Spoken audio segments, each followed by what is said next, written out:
Ensuring that their final statements of poll have been confirmed, ensuring that their preliminary counts are now underway and being properly supervised. And I guess some are making their way in to Belmont Road. Thank you very much, Mrs. Kamina Johnson-Smith, spokesperson for the JLP. Dion, it's back to you in studio. Okay, so viewers, here's the thing. Watch the two-party headquarters, right? Anywhere you see people are gathered, that's where they think they're winning. Because we don't hang around when people losing. So anywhere you see dark and empty, that's the side that they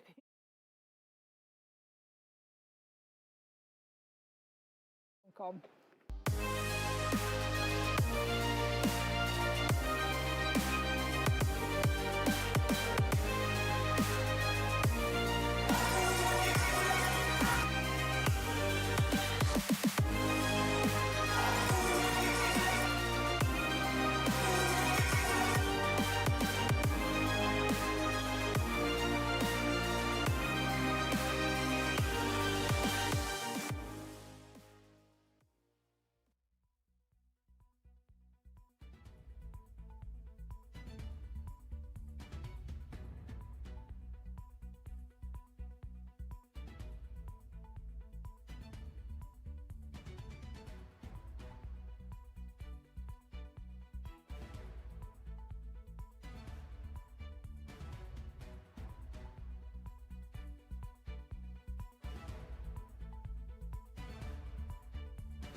Thank you so much for staying with us for TVJ's live coverage of the 2025 elections, vote 2025. I know you're seeing a lot of results with like 0 boxes, 0%. Don't worry, in a very short period of time, the results are going to be coming in thick and fast.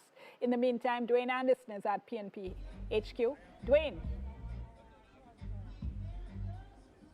Historically, in some democracies, a low voter turnout favors the incumbent. Obviously, we're still waiting on the official count, but the last we got was around 30%, and with 2 hours to go, it's not certain it can go much further above 50%. So I'm now joined by Donna Scott Motley. She's a vice president here in the People's National Party. She was also a spokesperson in this campaign. Mrs. Scott Motley, what have you been hearing as to why the voter turnout would have been so slow and potentially so low today? Well, let me just say, first of all, good evening to all your viewers. That is one of the disappointing things about today. The way in which the voting was conducted was very frustrating to our people who had just 3 hours in which to cast their vote. And some of the complaints we got was, for example, that people had to wait over 3 hours to vote. The fact that the electronic voting system just completely collapsed was another factor, and so people had to leave.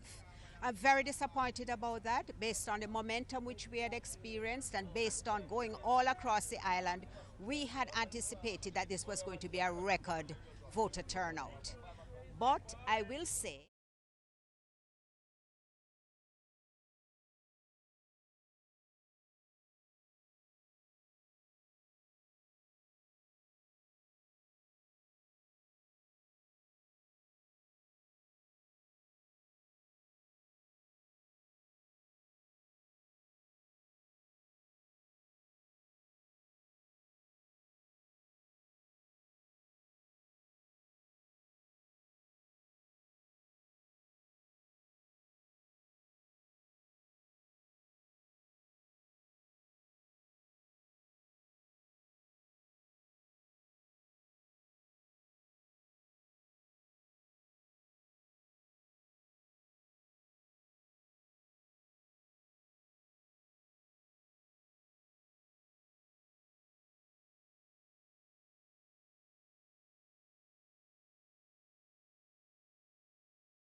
And if that is not sufficient spur, I don't think there's much else you can do at this point.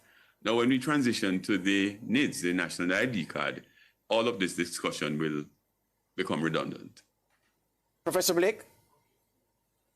Yeah, I agree with Wayne that, Maureen, with the NIDS is going to clean up a lot of that.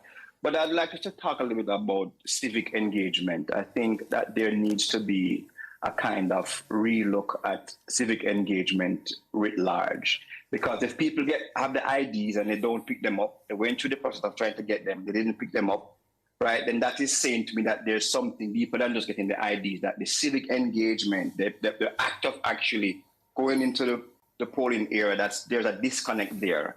And so, both political parties, they do a lot in terms of their campaigning and they're drumming up support in the base. But, there needs to be, I think, a more sensitization around the value of civic engagement and people's kind of responsibility in being a part of the political process. And on the youth panel, they talked about the different ways that young people, for example, are engaging in politics, right? And with social media, they are letting their voices heard in those kinds of ways. But the way that really matters is actually casting the ballot. And I think that, education, I think, academics, the school system, that we all have a role to play in going back to that old school fundamental civic engagement.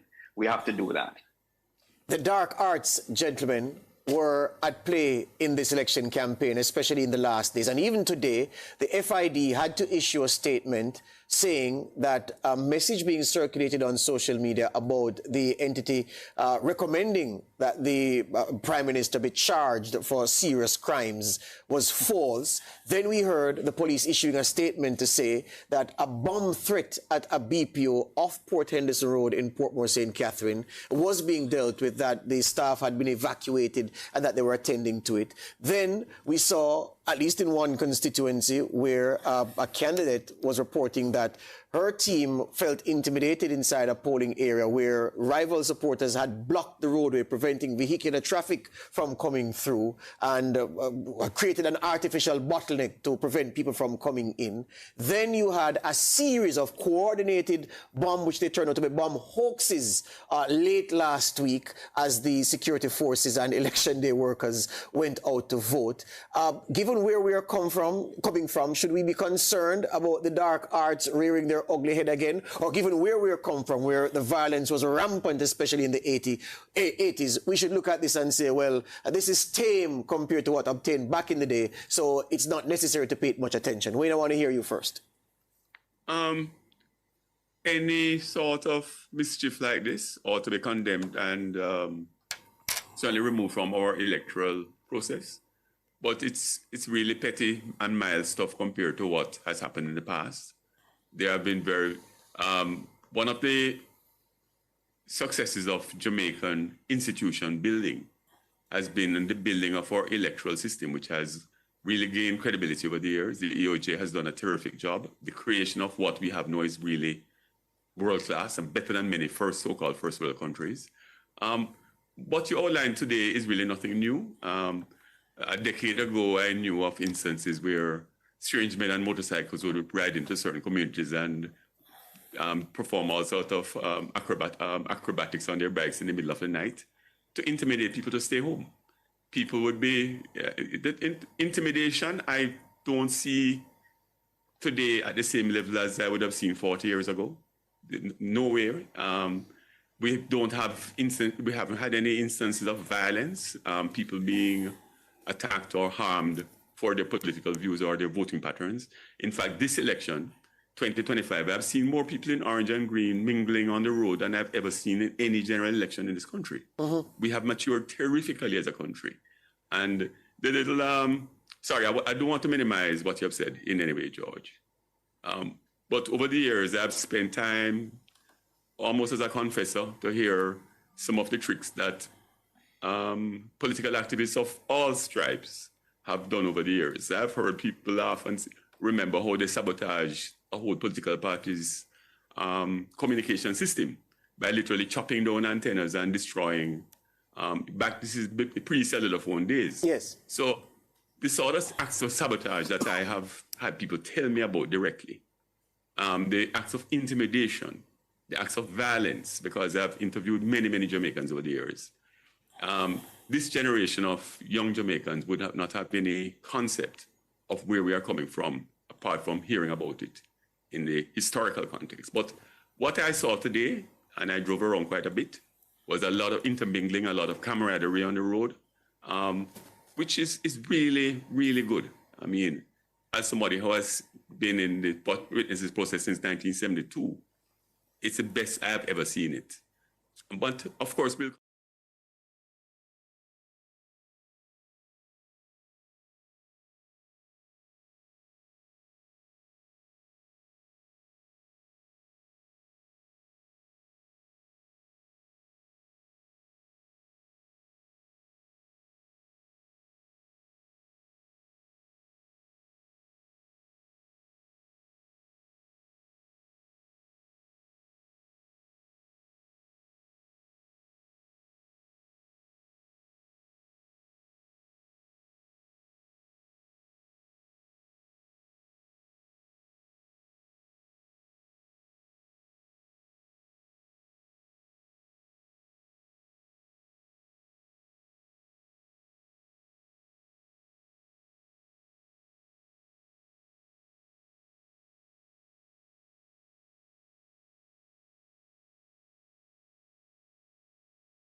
5 votes to Horton's 47.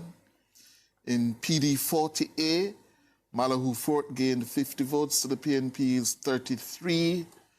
And also in PD 16, JLP edged out the PNP 49-45. In PD 41A, Malahoo Fort won that comfortably with 92 votes to the PNP's 59. PD 54, she gained 93 votes to the PNP's 73. PD 21, 58-41 to Malahoo Fort. Yes? PD 53, she won 83-63. Still early days, 12 boxes, yes? But the EOJ website is saying only 3.8% or just about 130 votes counted. Yeah? If you can bring that up for me. That's what they're showing there on the St. James West Central site. 2 of 106 boxes. Well, by my traditional method, when I came into journalism, yes, this is how we used to do it. You hear, you smart young people? Yes. Yeah? Yeah. This is how we used to do Back it. in my day. You should tell the folks, though, and I'm looking at the same numbers you have here, that the numbers on the board just now are well behind the numbers you gave. So you have the more advanced numbers that the smart board gave. Yes. I can also tell you that in Northeast St. Andrew Cliff, Northeast St. Andrew. Stacey Knight versus Delroy Chuck. Yes. PD 16, 145 for Chuck, 28 for Knight. PD 64, 70 for Chuck, 32 for Knight. PD 65, 55 for Chuck, 119 for Knight. 66, PD 66, 119 for Chuck, 23 for Knight. So of the 4 PDs that we're looking at, Knight won one of those, PD 65. The other 3, Chuck, with daylight between himself and the attorney at law. What do you make of that one? The PNP has been talking up the chances for Stacey Knight, saying that she's going to create an upset. 65 to 32. When you have a 2-to-1 ratio, it's hardly likely when you swing it unless Chuck did something terrible. People are comfortable with him for years as an MP. Why should we suddenly vote this guy out? Well, we don't know. And there's no compelling reason. Yeah. I would be stunned if Chuck lost. I hear we have a live feed from Belmont Road and from the EOJ. Let's check in with Belmont Road to see what the mood is like as the Team JLP, led by the leader, the Prime Minister Andrew Holness, settle down. And we understand that they're watching this coverage of the election results show. Can we make that link with Belmont Road, the JLP's headquarters in St. Andrew? Good afternoon. All right, just a moment before we get that ironed out. Belmont Road, we understand that the Prime Minister did his tour of the corporate area early today and retreated to his election centre. The opposition leader did the same. Around about 3 o'clock, he ceased his activities on the road and went to the PNP's Old Hope Road headquarters. So both men going to their bases with time to spare to get a sense of the national picture and wait for the official numbers to match what their canvasses across the 63 constituencies would have told them about the likely direction of the election. Do we have that link ready yet with Belmont Road? All right, we don't have that link. Did Horace Chang promise you some numbers? Well, he didn't promise me some numbers. I heard him promise you one seat count. He did say he'd have numbers ready for the media. Did say that he'd have numbers ready for the media. He said it back at 5 with a seat count, sir. That's right. I heard him clearly. And he said late after 4 that based on what he was seeing, that they were ahead. And I'm certain that if we had spoken to the JLP, the PNP General Secretary at that time, he would have said the same thing, that his numbers were showing him and the PNP well ahead. Dayton Campbell with skin in the game. He is in Eastern Westmoreland. So too Dr. Horace Chang in Northwest St. James.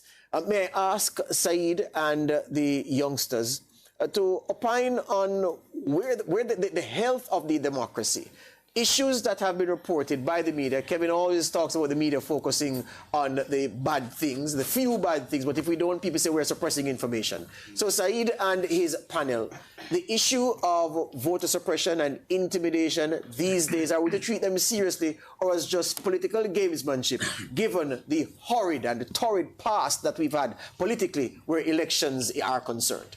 Well, I don't even need to repeat that question. Let me just straight directly to Joshua. What do you think? Yeah. I personally don't think Jamaica will go back to the bloody election of the 1980s, specifically 1980. I think we're at a point where a majority of people are willing to not only engage across the aisle, but aren't like locked into that mindset like decades ago, right? I think large portion of the voter population, that being younger persons as well, aren't locked into I was raised in a JLP family, therefore I will vote within a JLP, like on the lines of JLP, right? And I think that's one of the causes of that period of contention between both parties. Yeah. It was just blind following. But I think more people are mindful, first of all, and I think we've gotten to a point where we'll never see people, shooting you because you're voting JLP. All right. Well, Suel, we were talking earlier about the role that education has to play in this. As young people, we are going to university more. We are, buying more cars, going into more professions and all of that. And Sue laughs because, the last time she said it, the comments weren't so good. So I'm putting her on the spot here again. Does that help to delay or to mitigate against the impact of voter suppression and those other dark tactics that they talk about in impeding younger persons in going to the polls? Yeah, I think we're in a different era. I think like, what was said a while ago, I think we're not so locked into that kind of tribalistic kind of politics that we grew up in. And I grew up in East Kingston, and I tweeted today when I went to vote and I was driving home, I tweeted today that it's the first in a long time I'm driving on Mountain View on an election day, and I see people in green and orange clothes, talking, riding on the same bike and that sort of thing. And I was like, as a little girl growing up in East Kingston, like my mother was a victim of violence when I was small. So I don't see us going back to that stage. And I think one of the other things that we need to be aware of too is with the reduction of crime. I think people are sort of thinking twice before you do something stupid nowadays, because if you do something and it goes on the internet in 24 hours, the police are going to find you. So I think those little things, I think we're in a different environment now, and I think people are not so quick to go to that extent to prove a point or that sort of thing. So I don't see us going back there, but I do agree that these little things that we've been seeing, like the people calling people not to vote for this party or, to stay home, I do think we should absolutely make it clear that we are not standing for something like that. Okay. And quickly, who do you think is more nervous? The politicians or the voters? As a matter of fact, let me throw a third party into that, if they permit me. Do you think the pollsters are also nervous? So who do you think is most nervous? The politicians, the voters, or the pollsters? One has it a 10-point gap, one has dead heat. Who do you think is most nervous? One word. Politicians, the voters, or the pollsters? Joshua? Voters. The voters. So, politicians. The politicians. Yeah, I think I agree with you. You have to just go pollsters. I must go pollsters.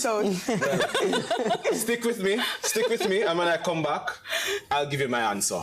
Who is most nervous? Thank you, Saeed. Just before we go, the results, the counts coming in very slowly from the Electoral Office of Jamaica.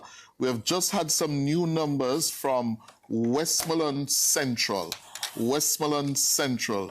That's George Wright for the JLP, the incumbent, versus Dwayne Vaz for the PNP. But much, much too early. Only 1.2% of the votes counted in Westmoreland Central, and the JLP's George Wright is leading with 101, or 57% to Vaz's 74. Also, very, very early, a count coming in, a result coming in from St. Elizabeth Southwest. That's Floyd Green seat versus Miranda Wellington. Floyd, with less than a percentage of the boxes counted, has taken an early lead with 71 to Miranda Wellington 16. Those are the two new counts we have had in the last several minutes. And we're stretching it to say it's a count because it's only one of 113 boxes. Absolutely, absolutely. I can tell you though, before we go to the break, that where Central Manchester is concerned, looking at some numbers here, PD 111, we showed you an earlier graphic which showed Crawford with a marginal lead very, very early in the race.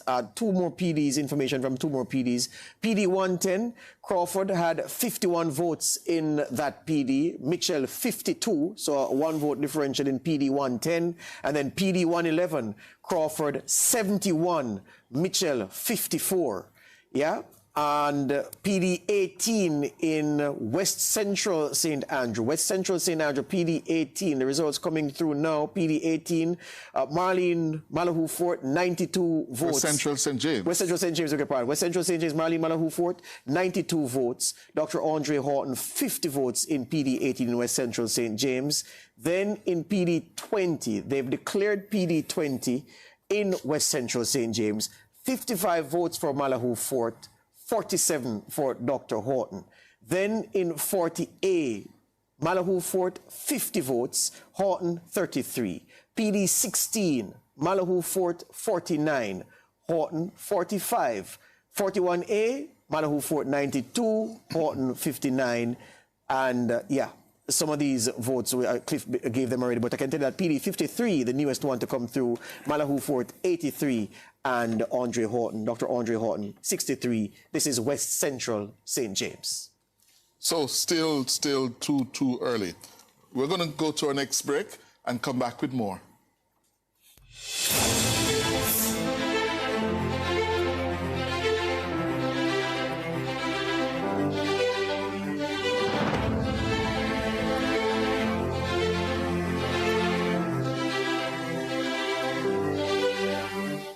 No matter who you are or where you're heading, your journey matters.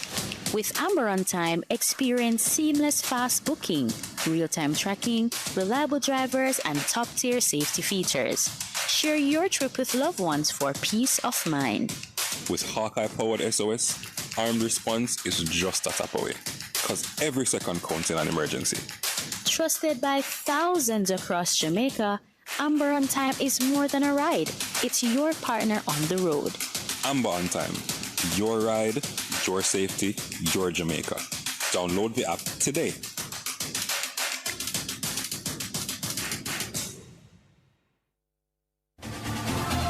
For all your electrical needs, visit ABC Electrical Sales. They stock a wide variety of electrical supplies, including plugs, switches, panel boards, and conduits, plus energy-saving fixtures. ABC Electrical Sales stocks brands like GE, Siemens, Philips, Cutler Hammer, and Allen Bradley. They also offer free island-wide delivery just to suit your needs. Visit them at Shop 8, Hagley Park Plaza, Kingston 10, or call 876-754-3714-5 or 876-754-3825-8. ABC Electrical Sales, for a better choice in the electrical business.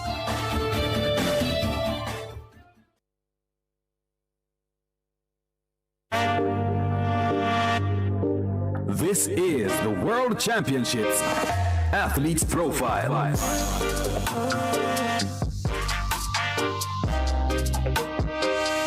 Step forward now. Tina Clayton it is. Tina Clayton has been ripping it up. Tina Clayton heads to her first World Senior Championships as the national champion of Jamaica. Bang out quickly. Fraser Price is out well. So to Tina Clayton. Tina Clayton comes forward. So to the Sharika Jackson. Tia points up. Tina's still there. Tina Clayton. Sharika Jackson and Shelly and Fraser Price. Tina Clayton gets the win of this evening. And Injury Ravage 2024 forced her to sit on the sidelines and watched as her twin sister Tia captured the headlines at her first global event represent the Olympic Games in Paris. Tina is without question at the forefront of a group set to take Jamaica's female sprinting into the future. Well, every athlete who wears that yellow vest in the sprints for Jamaica carries a certain responsibility, and at the moment Tina Clayton's carrying it very well. That she's a metre clear of the rest. There can be no better place to start than at the World Championships. In addition to beating the likes of Shelley and Fraser Price and Sherika Jackson at the Nationals, Tina finished a creditable second at a meet in Hungary against world-class field. Tina has got the two premier female sprinters in the world today in her sights, Melissa Jefferson-Wooden and the Olympic champion Julian Alfred. To stay healthy, that's the main focus for me. I feel really great, and I think everything that have happened this year is based on the setbacks that I had over the years, and sometimes, you know, when things ain't going right, you want to give up, but there's always a little voice to not give up. The 20-year-old bows into action on the first day of competition in Japan. Clayton there in lane 5. God bless, got away well, but now Clayton's well into a running. Jackson's got something to do, but it's going to be Clayton who's running away from the field, and she's won this in emphatic fashion. You can follow her progress on Nationwide 90 FM.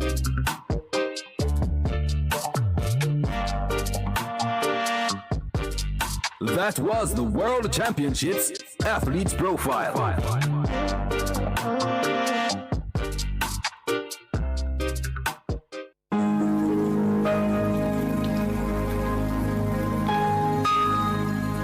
Hi there. Here's some good news for these trying times. Quote, "By God's word, I can see where I'm going. They throw a beam of light on my dark path." Unquote. Psalm 119, verse 105. Listen for God's word weekdays at 5:45 a.m. and 12:55 p.m. through Oasis. Stop by for a refreshing drink and share a God perspective for the day. Oasis. Weekdays 5:45 a.m. and 12:55 p.m. right here on Nationwide, a revolution in media. The rebroadcast of the Oasis can be heard weekdays at 5:45 a.m. Not a mercy.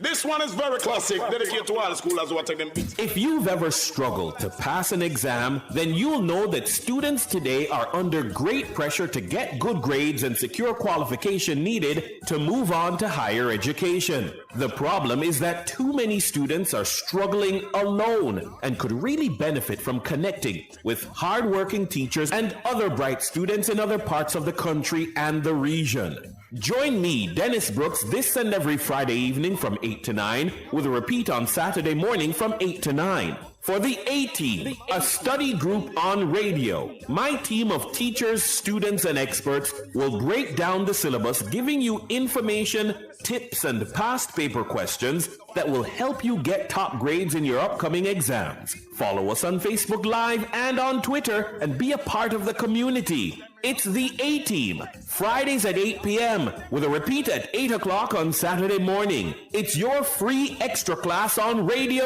and social media. And it's right here on Nationwide 90 FM, the revolution in media.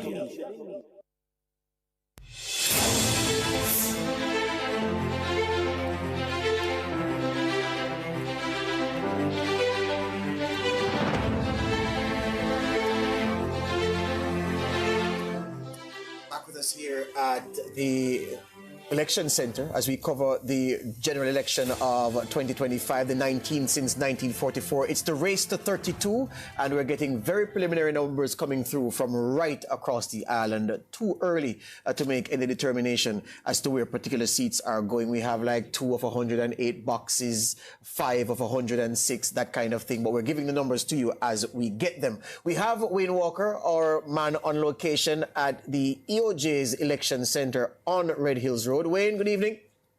Good evening to you, George. All right, what's the action like where you are? Well, what we have here, I might have to turn because the result dashboard is away to my left. And what we have on the result dashboard and the progress report is pretty much what you guys have there in studio. The PNP is leading in 12 constituencies, the JLP in 11, and the last update was at 704.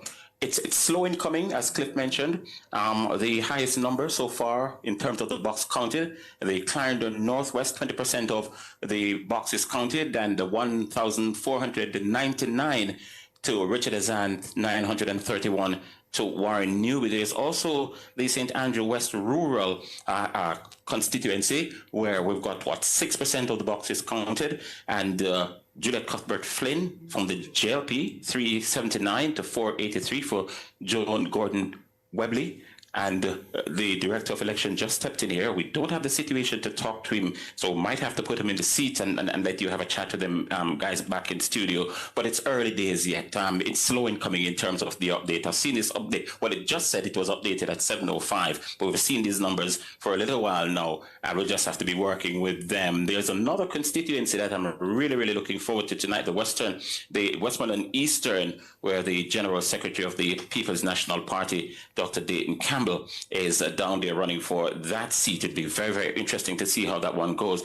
The Kingston Central seat also is going to be a one to watch tonight. I was down there today, and it was all action with Donovan Williams defending his seat against the newcomer to representational politics, Steve McGregor. So yeah, generally we've seen these numbers up for the longest while. Not so sure why they've not changed as yet, despite it says it was updated last at 7:06. So the PNP, they're leading in 12 constituencies, the JLP in 11 of them.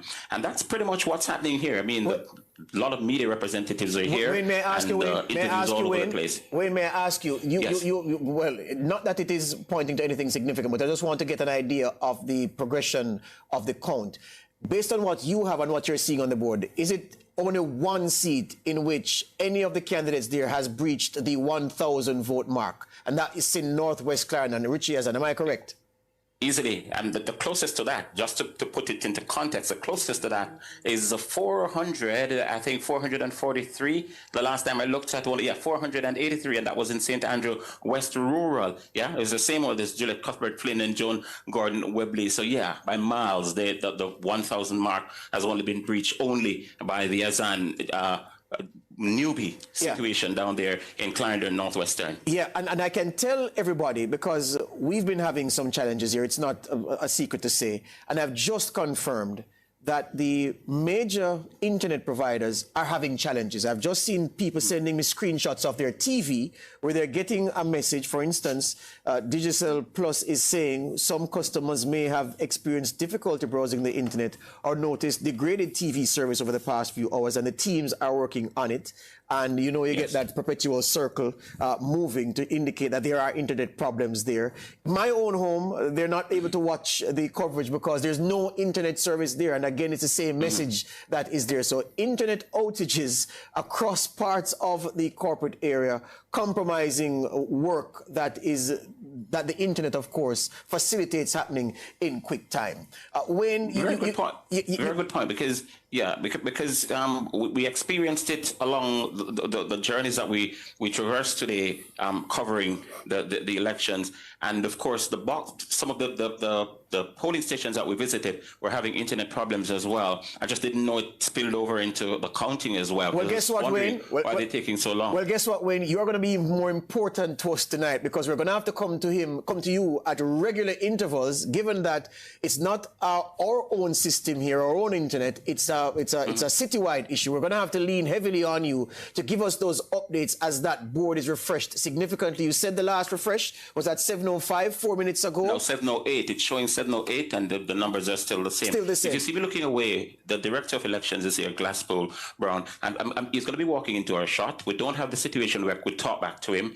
So, well, another media house has grabbed him. He has decided to talk to us, and if you hold a bit, we probably could grab him for a couple of seconds, because we really want to hear from him. But yeah, we're clearly experiencing some internet issues here, while the numbers are not turning over as quickly as they ought to. But yeah, quite an interesting night so far. I mean, nothing yet, is very early days, but it's still very, very interesting. I mean, for those who are at home and not been able to watch it, I really, really pity you, because it's an interesting night. I'm sure people spend months looking forward to. Wayne, I can give the viewers some numbers coming in from central Manchester. PD 57, Rhoda Crawford, 41 votes there. Donovan Mitchell, 107. PD 78B, Crawford 28, Mitchell 56. PD 78A, Crawford 34, Mitchell 63. PD 46, Crawford 80, Mitchell 58.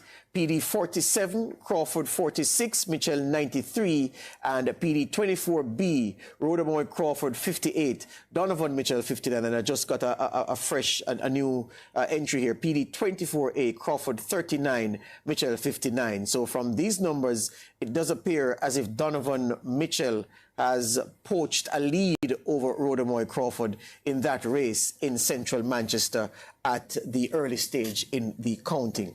I'm getting some... Go ahead, Wayne. No, I was just telling you, it's one of the constituencies I'm looking forward to about 9 or 10 with, more interest than I would for the others. And Central Manchester with Rhoda Moy and Donovan Mitchell is certainly one of them. Yes, I can also give you some numbers, Wayne, and panel from Central Kingston.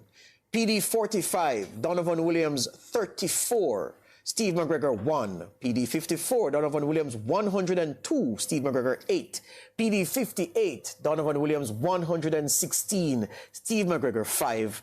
These PDs seem to be in the strong JLP areas, which explains the chasm between the numbers for the respective candidates. In competitive PDs, they will be close. So that's an indicator that these are PDs in strongholds for the person leading. Cliff. And just let me tell you, I've just had a statement from Digicel saying, dear valued customers, on this important election day for Jamaica, we have experienced another act of deliberate vandalism to our connectivity partners network. A small minority has disrupted essential services and critical communication channels at a time when national connectivity is most needed. According to Digicel, it condemns this criminal action in the strongest terms. The targeted damage has interrupted home internet, mobile, and TV services for a number of customers. These acts not only inconvenience individuals and businesses, but also undermine economic activity and public safety. According to Digicel, their engineers and technical teams are working continuously to restore services as quickly and safely as possible. At the same time, they are cooperating fully with law enforcement authorities to ensure those responsible are identified and prosecuted, and they apologize to their customers for the disruption. Yeah, confirming that acts of sabotage have compromised the internet service. Wayne, I understand that the Director of Elections has taken your chair. The Director, good evening, Glassford Brown. Good afternoon to you and your listeners. Based on the reports from your team, how was today? There were some challenges, but if you assess us in terms of all the criteria that you use to assess a good election, I think we did a good job. And the pace of voting so slow, how could you end up describing it? There's some issues in it. There were some issues in the pace. We are going to do the assessment and to look at all the factors that would have contributed. But one of the major factors, Cliff, that would have contributed, a number of our persons continue to come to the polling station without their renewed ID card. And you had to go through a longer process in terms of taking the loan, etc., etc.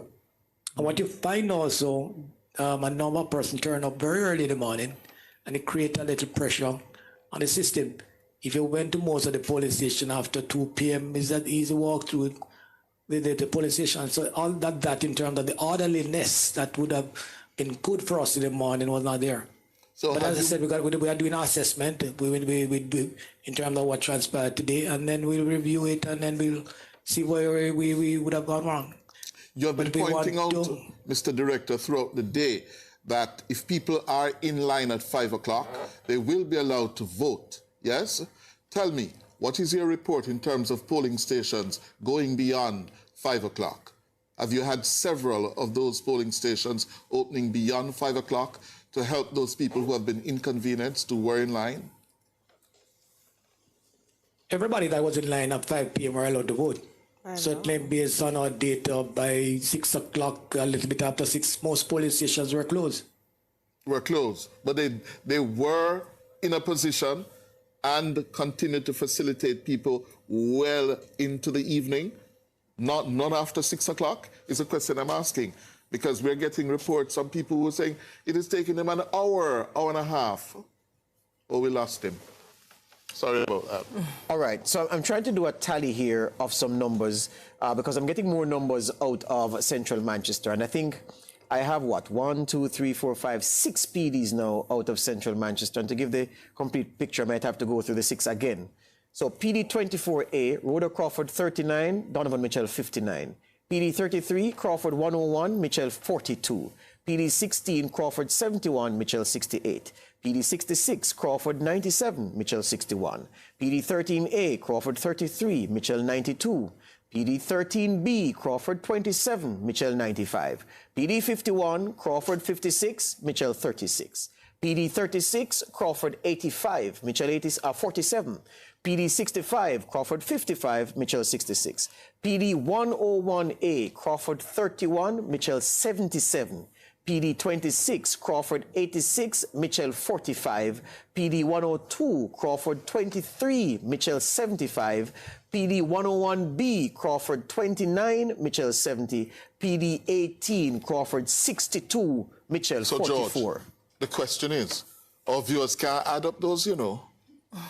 So why you not add them? Me can't add them. All right, you want to do the numbers and I add them for you? I can't.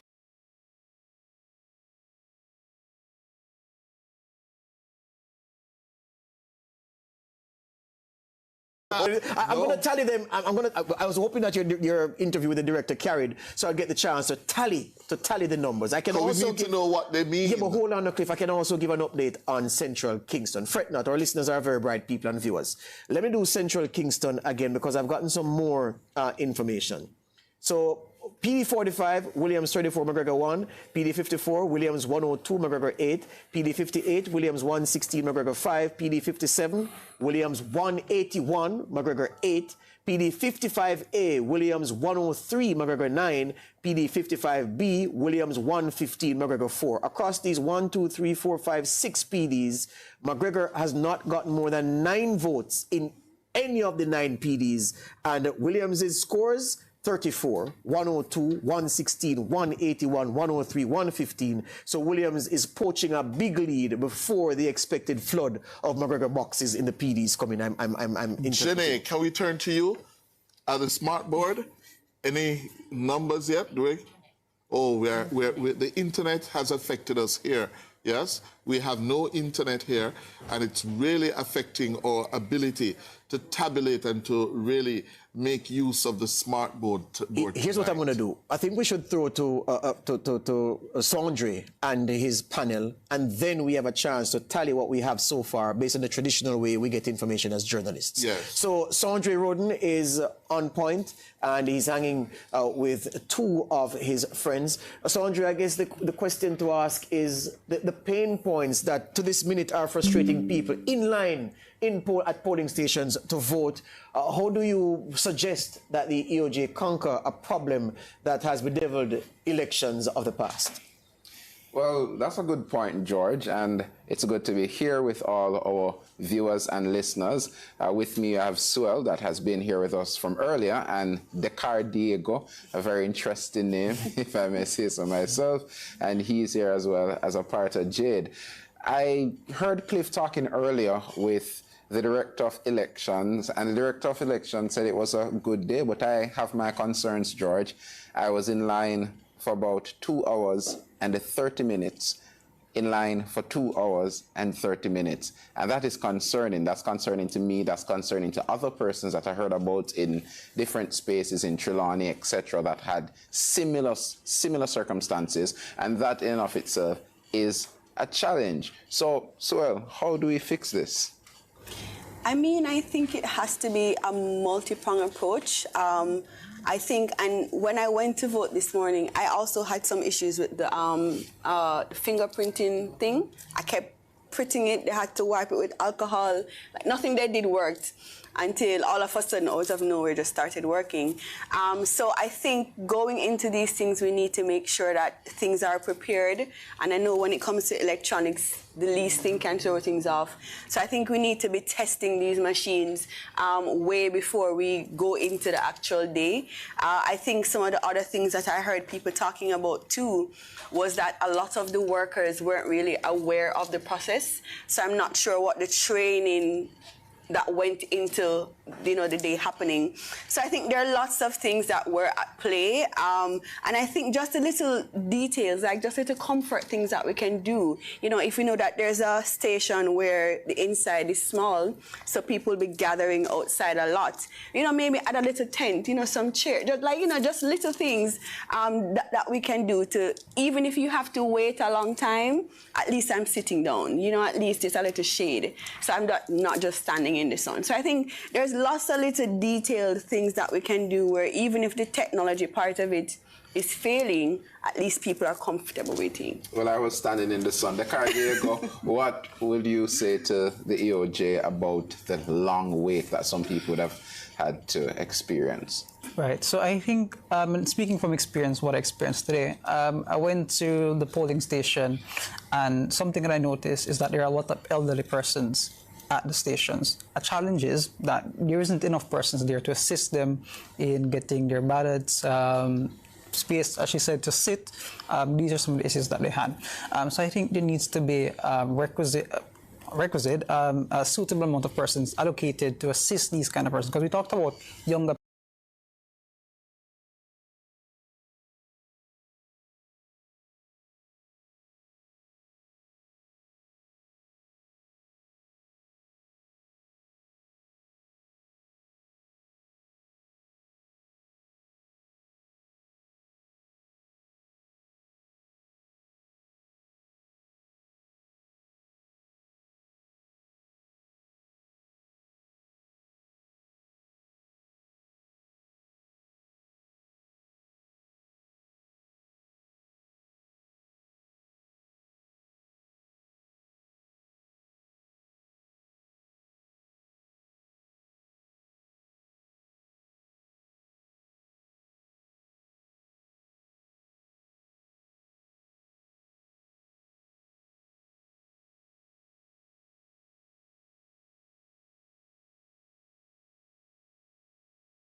Portland West, only 1.9% of the votes in, and the PNP's Doreen Campbell is leading with 75 to Darrell Vaz's 37.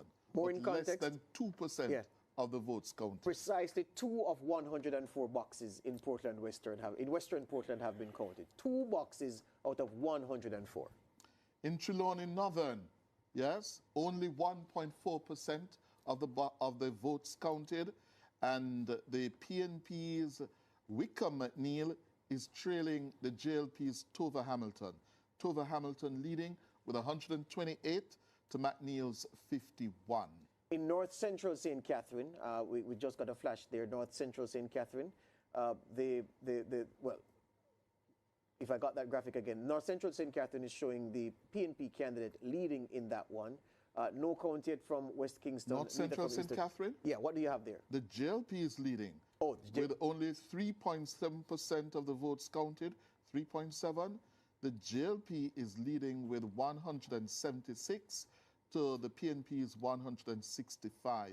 This is Natalie Nita-Garvey's seat, yes, that she's expected to carry comfortably. Strong but with only 3.7% of the votes in, the JLP is taking an early lead, but that, as I said, we've been saying, no trend yet. No trend. Yes? Okay? And in St. Catherine South, that is Fitzjackson's seat. Fitzjackson, 4% of the votes counted. Fitzjackson is leading with 380 to 203 for Delroy Dobney for the Jamaica Labour Party. 6 of 150 boxes. Exactly. All right? So those are some of the early results we have. The moment we get it updated, we'll give you some more of the results. All right. So what we need to talk about at this point is not just the voting turnout, yeah, and not just the fact that there needs to be something. People talk about clean up voters list. I wouldn't put it like that. But there is no way that we can be satisfied with how the process went for so many people, notwithstanding that so many more had a streamlined experience. Fact of the matter is that we are dealing with an electoral process that has come such a far way that it is not too much to ask for the powers that be to sit down, look at the whole process again, and iron out the pain points, because there are pain points in it, and it would be selfish even as someone who does not have trouble inside the polling booth to believe that that is the majority, and it's only a minority, so we should ignore the complaints from those who time after time have difficulty when they go to the polling station. There was one lady who called this morning who said she spent an hour in West Central St. Andrew. Nobody, none of the 8 people in front of her went in. She left, and when she returned after 4, an hour had passed, and she still had not cast her ballot, and she was going to stay with the process, and she would have been in the line by 5 p.m., and of course would have been under law required to be facilitated in casting her ballot. Cliff, what do you have? You have another number update? No, not yet. Not yet. You know what I'd like to, a statistic I'd like, George, from the EOJ. What percentage of people have picked up their voter cards? Because as I say, Jamaicans love to complain and blame other people. That's right. When it comes, the fundamental problem is their own. That's right. If everybody picked up their voter's card, the system would go much faster. So what percentage have picked it up? Yeah. Now I know I have picked mine up. I lost mine years ago. But so when I go and have to wait, I don't complain. Yes. But yet some of these people, and I said it, Jamaicans, and I said EOJ isn't wrong in some aspects. Yes. But it's time, take some blame for the problem you're causing. Wenchen, we often blanch at the term marrying. When you marry this good, marry that item to get them moving. But could we perhaps explore the EOJ marrying the voter ID card with something to ensure that more people collect them, lending itself to a smoother process at the polling booth? Well, the fact that you need a card for many transactions suggests to me that many of the cards sitting there, and this is something perhaps for a future program, I don't think we have tracked the number of Jamaicans who have actually left the country. When I travel in the Eastern Caribbean, I see far greater numbers of Jamaicans there than any official figures suggest. And I suspect that the number in other jurisdictions tends to be high. Also, I adverted earlier to people leaving the parish of origin, whether Manchester, where I am sitting down now, and moving to St. Catherine or Kingston or St. James more and more for work, and just not bothering to go back to the local office to pick up the card. So it's multiple reasons. I think successive governments have done what is necessary in terms of requiring a government-issued photo ID for certain transactions. And if that is not sufficient spur, I don't think there's much else you can do at this point. Now, when we transition to the NIDS, the National ID card, all of this discussion will become redundant. Professor Blake? Yeah, I agree with Wayne that, marrying with the NIDS is going to clean up a lot of that.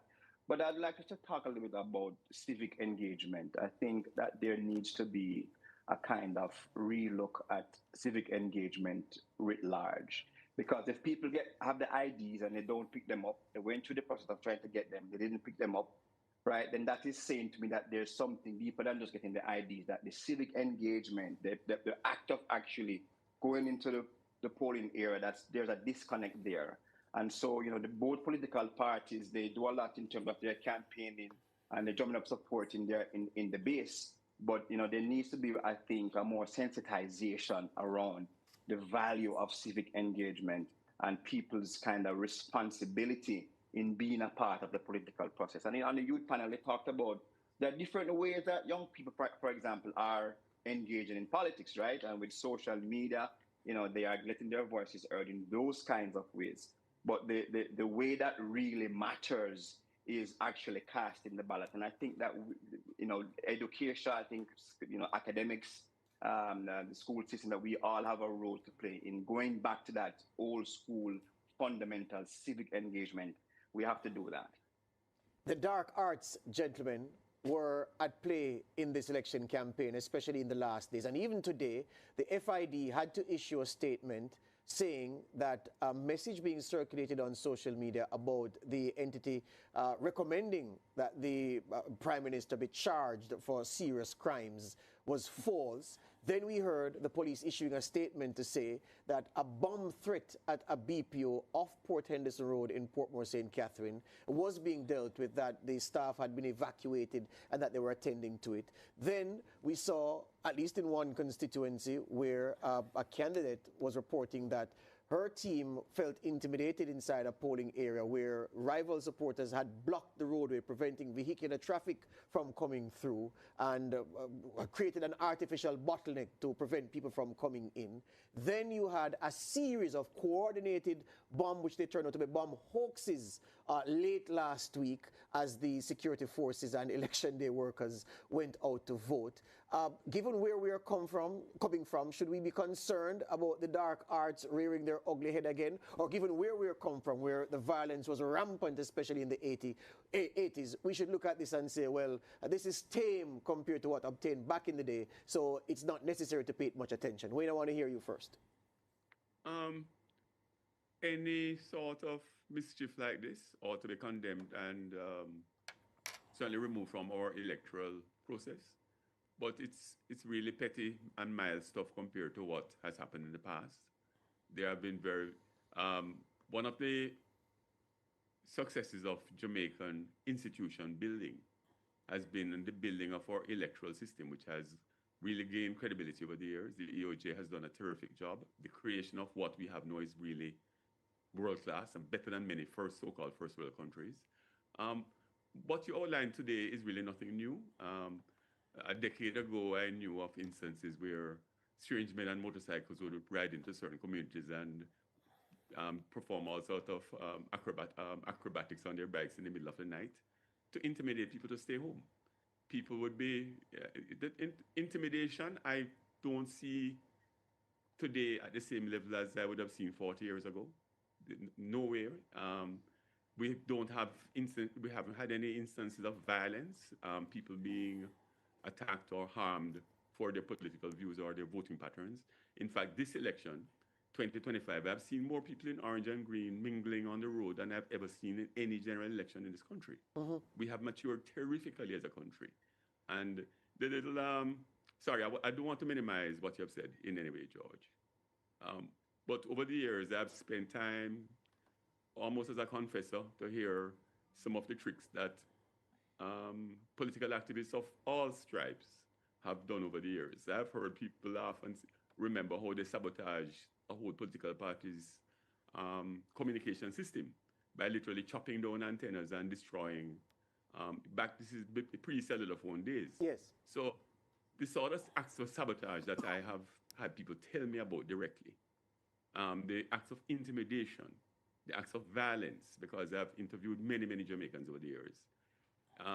This generation of young Jamaicans would not have any concept of where we are coming from, apart from hearing about it in the historical context. But what I saw today, and I drove around quite a bit, was a lot of intermingling, a lot of camaraderie on the road, which is really, really good.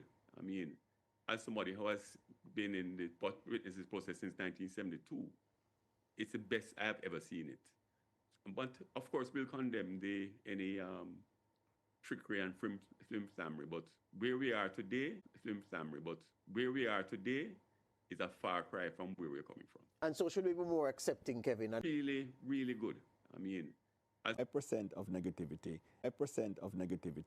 and if 95% positivity is just not paid attention to. And we need to let people know how special our democracy is. I'll give you one special aspect of it. Yes. We have a white man, full British Jew, leading a 95% black country, and it's not even thought worthy of comment. Yeah. Nobody considers it an issue. Yes. Now in the rest of the world, it's unthinkable. Yes. Yeah, you have a minority leaders, but they always think, what does it mean and all that? Yes. Nobody's asking what it means because it's taken for granted. Yes. You know, so we need to look at the positives and tell people, let them understand. The Jamaicans have a very negative of politics, naturally, because what happened in the 70s and 80s, a close civil war. We've come a long way, but unless the media tells them and educates them, they're going to have a negative view of politics continually. Well, we have some more numbers. They're not coming up on the smart board yet from the Electoral Office, but you know I have sources all over the country, right, who are inside the preliminary counts. Oh my gosh. And in West Central St. James, a seat that we were speculating before the elections is going to be a toss-up between Marlene Malahoo Fort and Dr. Andre Horton. Well, 12 boxes counted. Malahoo Fort has won 9 of the 12 boxes. Andre Horton has won 3 of the 12 boxes. For example, at the preliminary count in PD 20, Malahoo Fort won 55 votes to Horton's 47. In PD 40A, Malahoo Fort gained 50 votes to the PNP's 33. And also in PD 16, GLP edged out the PNP 49-45. In PD 41A, Malahoo Fort won that comfortably with 92 votes to the PNP's 59. PD 54, she gained 93 votes to the PNP's 73. PD 21, 58-41 to Malahoo Fort. Yes? PD 53, she won 83-63. Still early days, 12 boxes, yes? But the EOJ website is saying only 3.8% or just about 130 votes counted. Yeah? If you can bring that up for me. That's what they're showing there on the St. James West Central site. 2 of 106 boxes. Well, by my traditional method, when I came into journalism, yes, this is how we used to do it. You hear, you smart young people? Yes.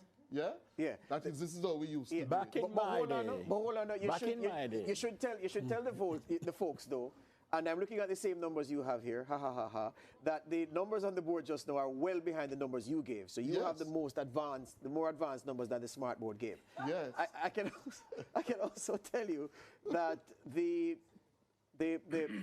in Northeast St. Andrew Cliff, Northeast St. Andrew. Stacey Knight versus Delroy Chuck. Yes. PD 16, 145 for Chuck, 28 for Knight.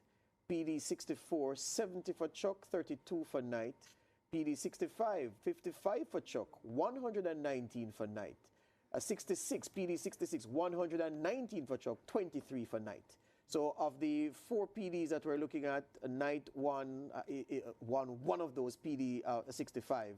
The other 3, Chuck, with daylight between himself and the attorney at law. What do you make of that one? The PNP has been talking up the chances for Stacey Knight, saying that she's going to create an upset. 65 to 32. When you have a 2-to-1 ratio, it's hardly likely when you swing it unless Chuck did something terrible. People are comfortable with him for years as an MP. Why should we suddenly vote this guy out? Well, we don't know.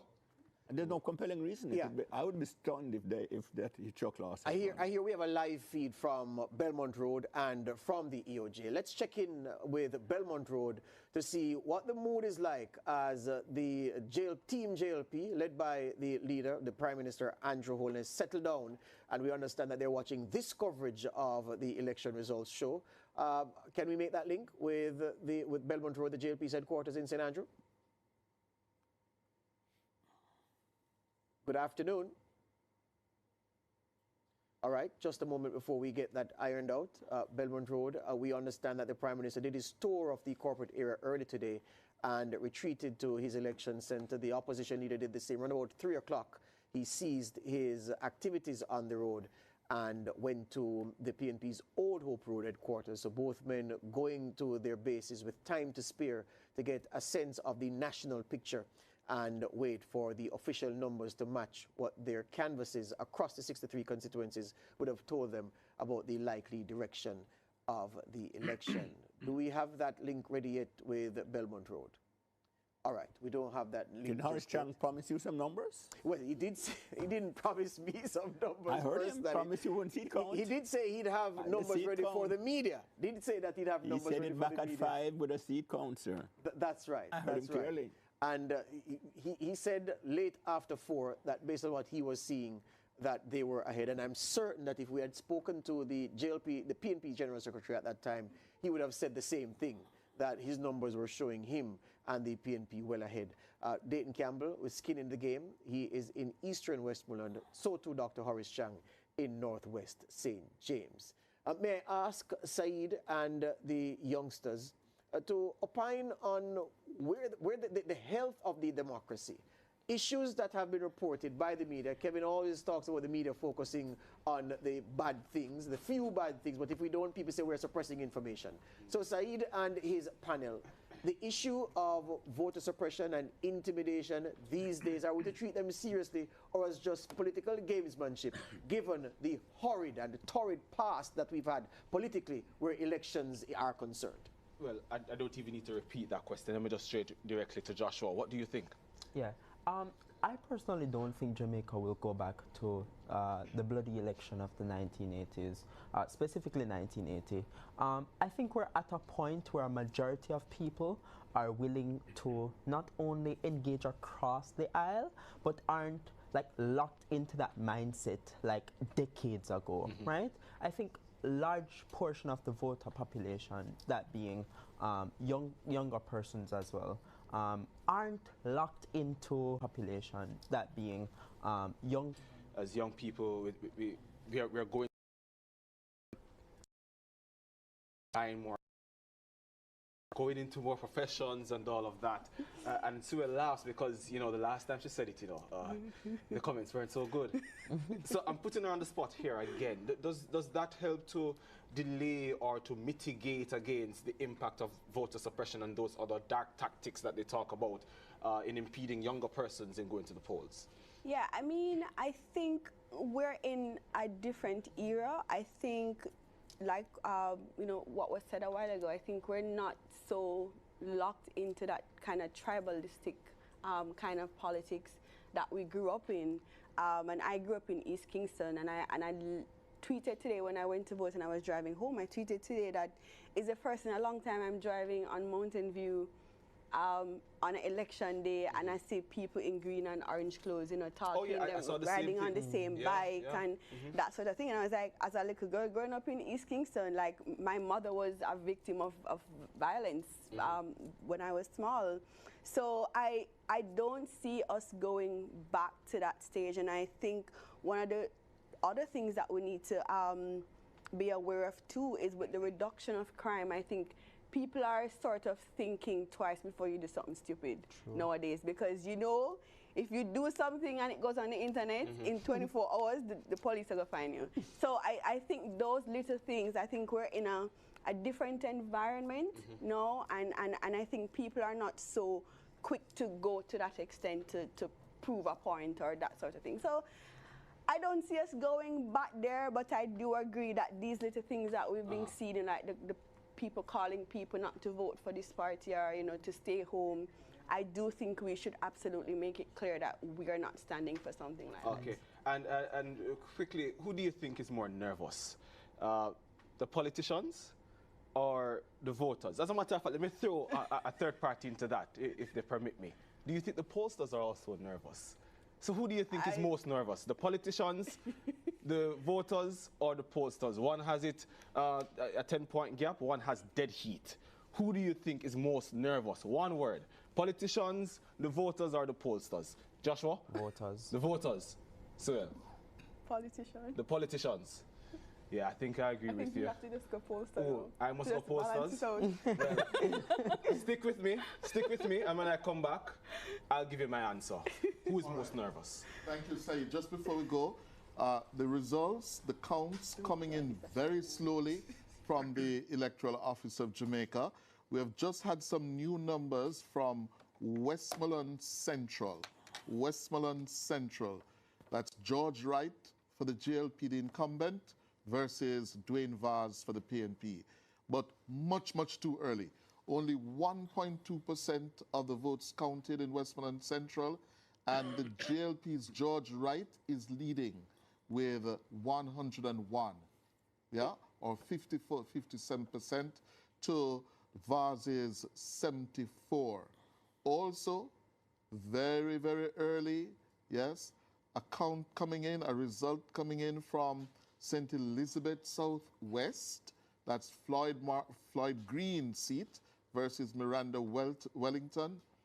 Floyd, with less than a percentage of the boxes counted, has taken an early lead with 71 to Miranda Wellington 16.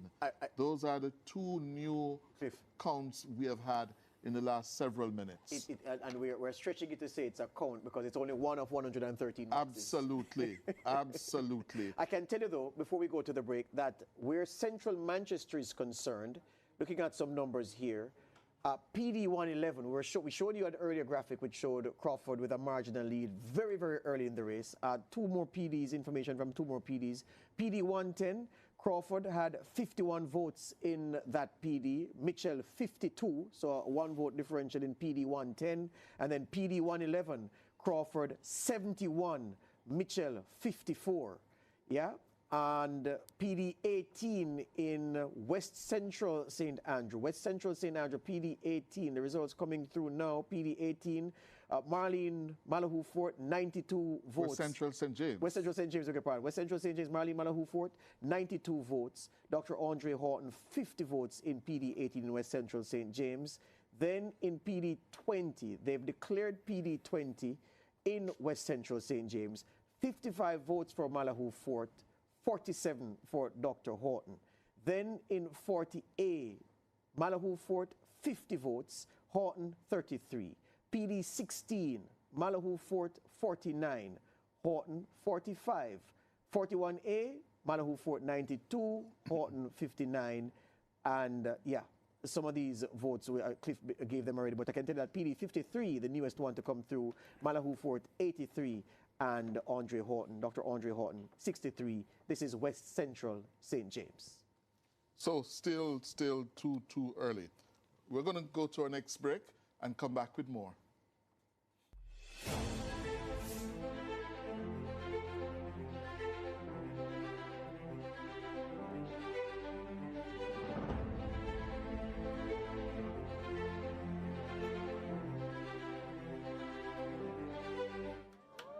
It's a moment we all hope for, and a dream that all Jamaicans have.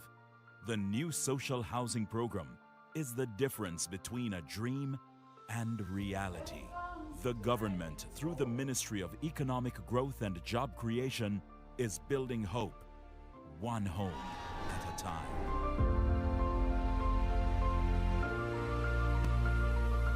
Denise Williams here, inviting you to join us on Financially Focused, the ultimate destination for go-getters who are ready to take the step-by-step actions to master your finances and create a family legacy.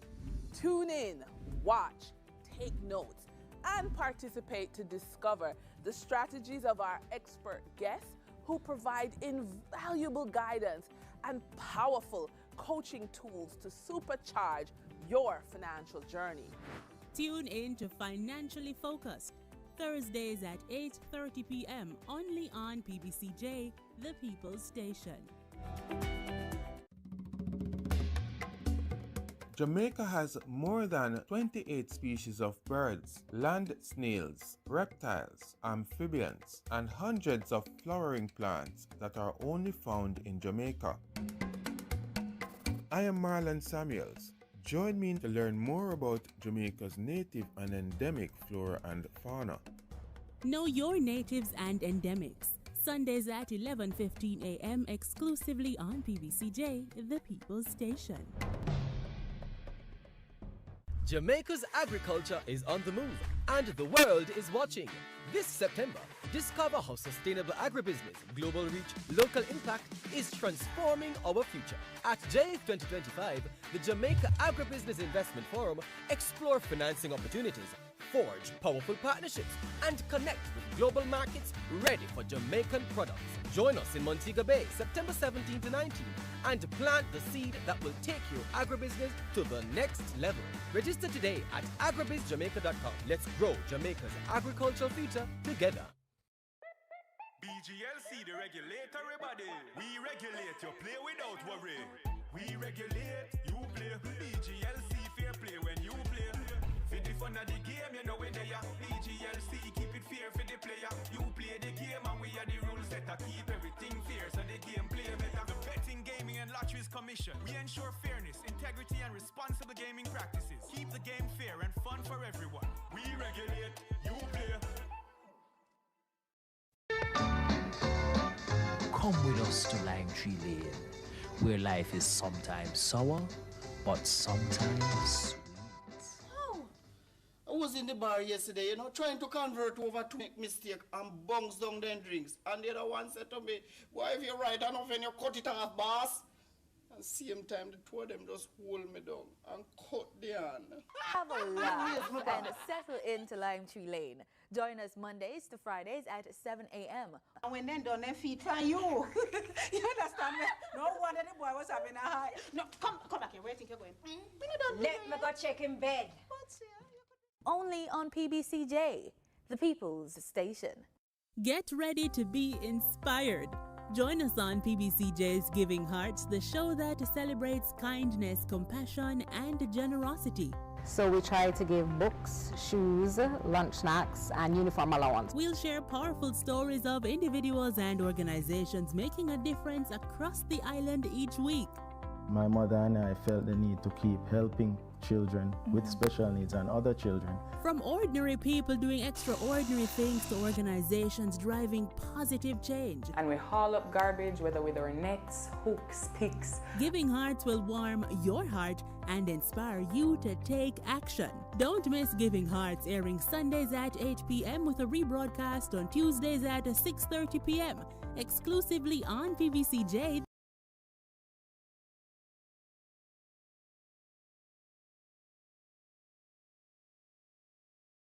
Welcome back. President Trump's attempted use of an 18th century law to deport Venezuelan migrants is in all likelihood headed to the Supreme Court. Why? Because an appeals court has said he cannot use that for that purpose. Camila Montoya Galvez joins me now. Camila, always great to see you. Hi, Major.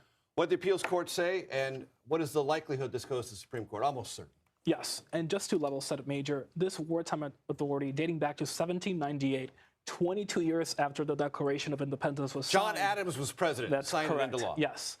Has not been invoked ever during peacetime until now. Right. Because traditionally it has been used against states and governments that are actively at war with the U.S., but the Trump administration made this extraordinary legal argument that the criminal gang from Venezuela, Tren de Aragua, was actively invading the U.S. and that suspected members of that group should be summarily expelled from the U.S. without any due process. The court in New Orleans has rejected that categorically, saying that the criminal gang Tren de Aragua is not, in fact, invading the U.S., and that traditionally this is not an act of invasion. Illegal immigration is not a military incursion into the U.S. Criminal activity does not connotate an illegal invasion of the country, and the administration does not have the authority to summarily deport suspected gang members under this authority. However, the panel said, importantly, that the administration does have the legal authority to utilize other immigration laws to deport suspected gang members who are here in the country illegally, but that requires some degree of due process, Major. And Camila, I'm not trying to put you on the spot, but let's try to put two things together. There are 3 battleships of the United States government off the coast of Venezuela. There was a action yesterday against a fast boat blown out of the water by the United States military coming from Venezuela. Will that be part of this conversation that will eventually make it to the Supreme Court, that we're treating this as if it's almost a near military situation? Yes, because the administration said that the people on that boat were alleged members of this Venezuelan gang, Tren de Aragua, who were trying to traffic drugs into the country, illicit drugs into the U.S. And so that has been the argument, that these suspected gang members should effectively, Major, be treated as enemy combatants and should be subject to wartime authorities. This court has said otherwise so far. And very quickly, do you know anything about this memo from the Pentagon about judge advocate generals being moved in as potential immigration judges?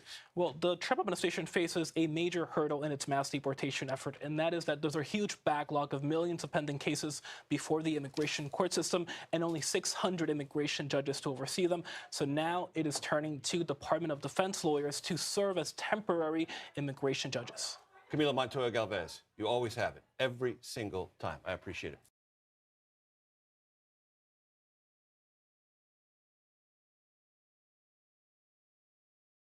The U.S. House and Senate have returned from August recess and have a long list of to-do items to tackle, including avoiding a government shutdown, passing 10 appropriations bills all the way through the House and Senate and getting it to the president, and debating legislation that would slap big tariffs on some of Russia's trading partners. But before any of that can happen, one Republican and one Democrat are forcing an issue that House Speaker Mike Johnson tried to avoid.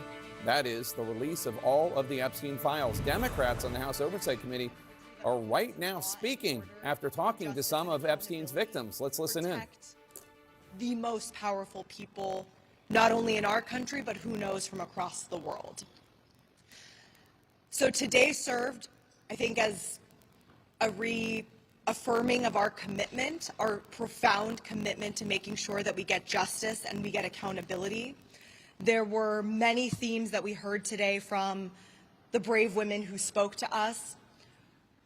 First and foremost, it is an absolute atrocity that the Trump administration allowed and sent over the president's former defense attorney to speak with a monster and to then publicize that interview and provide this monster with a platform to perpetuate her lies. The Trump administration needs to be held accountable for that. We need to demand that Ghislaine Maxwell never get a pardon from the United States government and actually serve out the time that she was given and that she deserves for the crimes that she committed. House Oversight Democrats, and I'm so grateful to our leadership. We are incredibly lucky to have the leadership of Representative Garcia and, of course, Congresswoman Lee, who initiated the subpoena. But this is just the beginning. I think today made very clear that even those of us here who've been working on this and fighting for this, there is so much to this story that nobody knows. There are decades worth of stories and information and a cover-up of this capacity to have allowed for the abuse of over 1,000 women over the course of decades, and then stories that demonstrate that Epstein and others were able to perpetuate the abuse beyond, even after the public knew. We know there's a lot more to this. And I think that this is the most corrupt administration in American history, and this story shows it more than anything. So we will keep fighting in honor of the survivors who are brave enough to put themselves out there for truth and justice, and we will not back down until there is full accountability and prevention from this ever happening again. And with that, I will hand it over to my colleague, Congressman Lynch. Thank you so much. Thank you. Thank you, Yasmin. Today we had the opportunity to hear from 6 courageous women who were all victims of Jeffrey Epstein and Ghislaine Maxwell. Even though there are only 6 of them in the room today, they spoke on behalf of over 1,000 other victims of Jeffrey Epstein and Ghislaine Maxwell. And you could see that they were crushed in a way at the news that Ghislaine Maxwell had received favorable treatment from President Trump and his personal attorney, being relocated to a less secure facility. But we cautioned them. We cautioned the witnesses today to tell them that even though there was bipartisan support in that room for them, it was far from unanimous. And there are people at the very highest levels of this government today that are not happy that on the first day of our return, Congress is taking up this issue and defending the women, all the women who were victims of Jeffrey Epstein and Ghislaine Maxwell. And it's only through the leadership of Ms. Summer and Mr. Garcia in spearheading this effort and making sure that this issue is treated fully and fairly on behalf of the victims that we're here today. But today, the work really begins. Thank you. And I want to introduce my friend, the gentleman from Virginia, Mr. Subramanian. Thank you. I want to thank my colleagues. And All right, as we continue to monitor this, some news just in, the House Oversight Committee said that they will move to release Epstein documents as soon as this evening.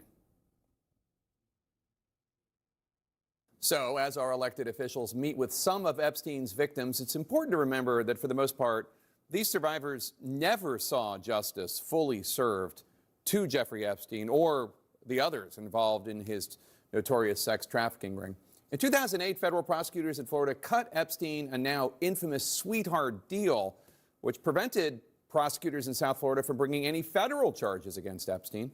In 2022, the U.S. Supreme Court refused to consider claims from Epstein victim Courtney Wild, who argued that those federal prosecutors violated the Federal Crime Victims' Rights Act when they failed to tell Epstein's accusers about the sweetheart deal. And Courtney Wild joins us now, along with Democratic Congresswoman Debbie Wasserman Schultz of Florida, who introduced a bipartisan bill to ban sweetheart deals like the one Epstein got and make sure that the victims would be notified at the very least. Let me start with you, Courtney. So you're going to be part of this news conference with Congressman Massey and Congressman Khanna tomorrow. Until now, have any members of Congress, any of the many politicians who have been talking about Jeffrey Epstein for years and calling for transparency, although some of them are a little quiet today, have any of them reached out to you to find out what you went through and what you want? Nobody's reached out to me, surprisingly.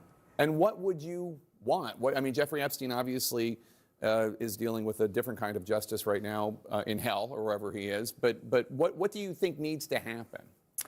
At this point, for the survivors, for myself, seeing Epstein's face every day, it really just, it stops my healing journey and kind of puts me back into survival mode. So I understand I try to be transparent with this whole situation. I understand why everybody talks about this. There was such an injustice with our government and everybody involved. We all want answers. I just want, release the names, and be done with it. You know, it's like glamorizing this mysterious pedophile for what? There's no new answers, no new information. It's just the same thing over and over again. Yeah, so get the information out so there can be some sort of justice. Congresswoman, tell us about the legislation you introduced. What's in it and where does it stand?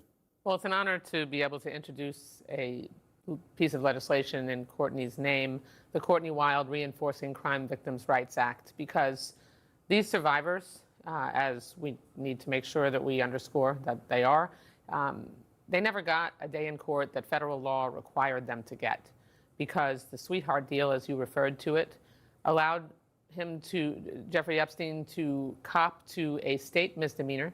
He was able to be on house arrest and actually go to work in his fancy office building every day. And in addition to getting off, and the victims, the crime victims and survivors never being told in advance, his accomplices who were complicit in the sex trafficking were also shielded from any accountability. And that's why this legislation needs to become law, so that can never happen again, that no matter what kind of a plea deal there is, that survivors, victims of this kind of crime would be able to go to court and be told in advance what the proposed plea deal is and have their day in court and get a measure of justice.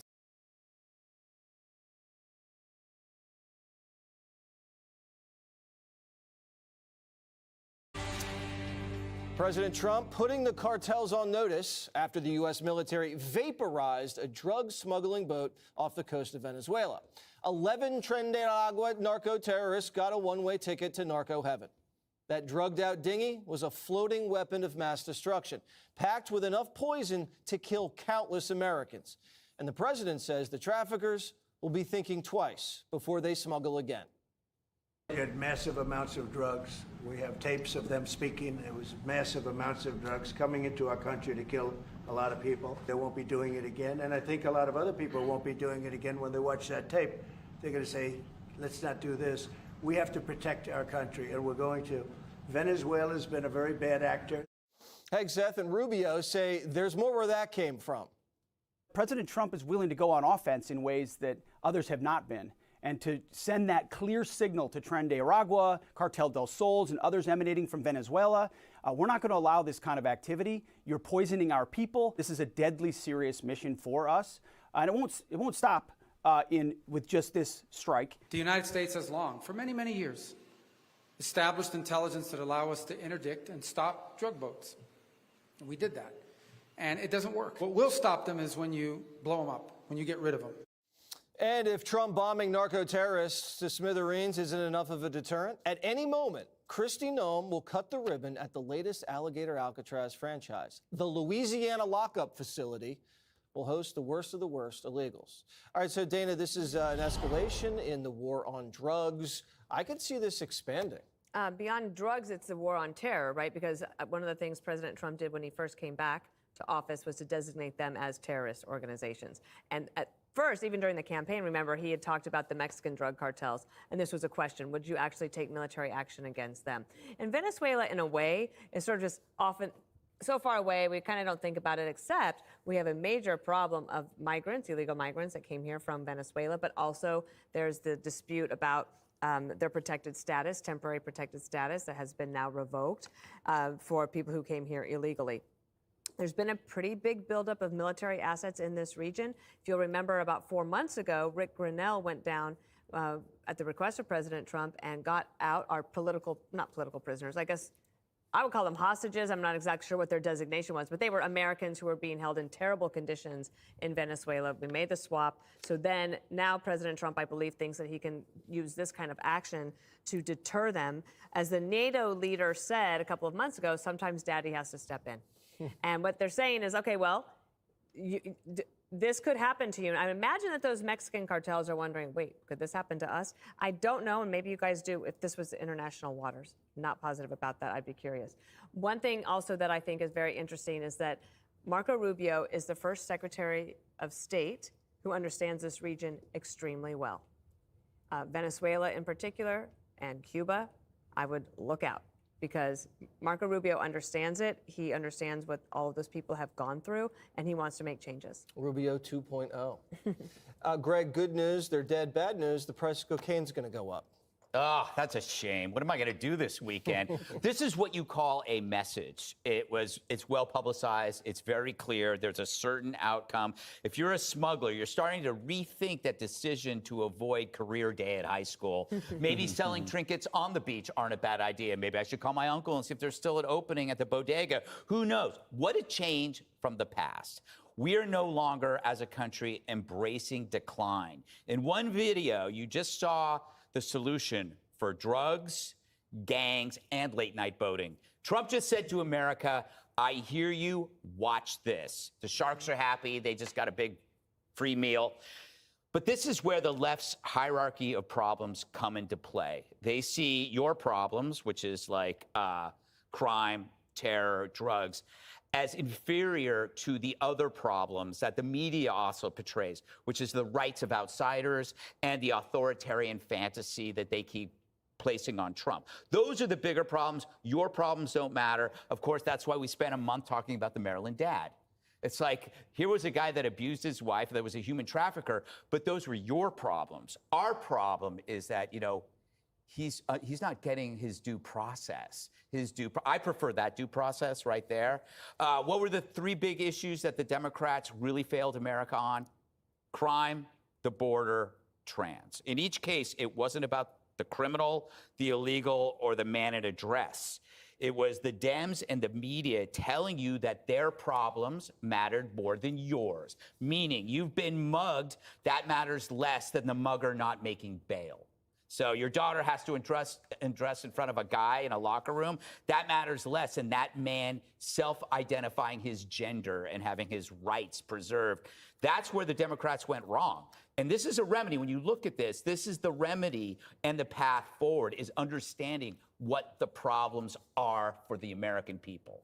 So on the surface, it seems like a righteous strike. Do the Democrats have a problem with this type of action? I don't know. Good to be back around the table. Good to see everybody. I don't have a problem with it. I give the president a lot of credit. In his first administration, his first time as president, he floated the idea of attacking cartels directly in Mexico, and he had pushback in his own administration from, I believe, his then Chief of Staff, John Kelly, and his Secretary of Defense at the time, Mark Esper. They laid out a compelling set of arguments as to what that would mean. You would have to have the cooperation. Even our own General Keane has speculated that you would have to have the cooperation of that government, and that military, and that law enforcement in that country. This here is different. Dana raised a good question. I don't know the answer whether these are international waters or not and what the implications might be. But Greg, I think your point may be the towering one. This sends a message like none other can, that even if this is outside of the realm of legality, and the courts will eventually tell us this, those on those boats know that they have a problem, that this president in our country now is going to protect and seal our borders against these kinds of things. Now, I think it's a two-pronged approach. I love what the things he's doing here. We'll see if it stands up to muster. We've learned here just before coming on the show that the president's effort with the universities, that a judge there said you can't freeze federal funds. So we'll sort through that when there's an opportunity to sort through it. But this here, Mr. President, congratulations. The second thing is we need to launch another campaign. Some may call it corny, but President Reagan tried it. We need to also try to reduce our demand as a nation for fentanyl and all these kinds of things as well. But for any Democrat to be critical of the president for trying his hardest to do what he promised to do, which was to seal our borders from bad people and bad things, I'd say you don't know what happened last November, and I applaud the president for doing it. Okay. Rosanna, before we get to you, did you say Greg was towering? I said his point was a towering one. Oh, the point was towering. His point I was just towering. confused. Big points. Hearing, it's not the size of the points, it's what you do with them. Exactly. Rosanna, please class it up from here. I'll try my very best. It was shocking to see this bombing of this cargo ship. But finally, somebody's taking action. I kept thinking, parents all across America whose children were struggling with drugs, who died accidentally because of fentanyl poisoning, were probably celebrating this bombing. But it came probably too late for many families in America. And then I was thinking about New York City. And I know it's like comparing apples to oranges. But, you know, Mayor Adams, when he had the influx of immigrants, migrants, asylum seekers, whatever you want to call them, in New York City, thousands every week, didn't know what to do with them.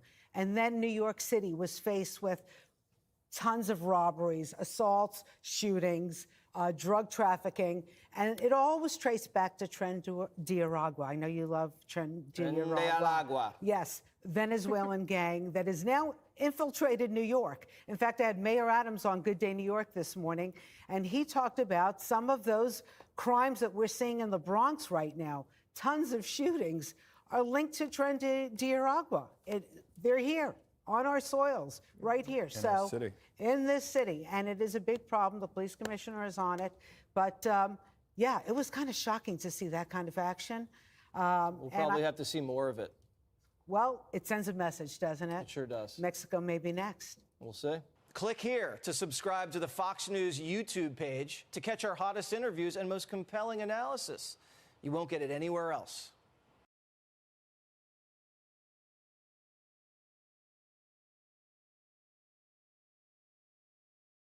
So Democrats are now facing a blue-collar revolt that could further crush them at the ballot box. The New York Times reports this.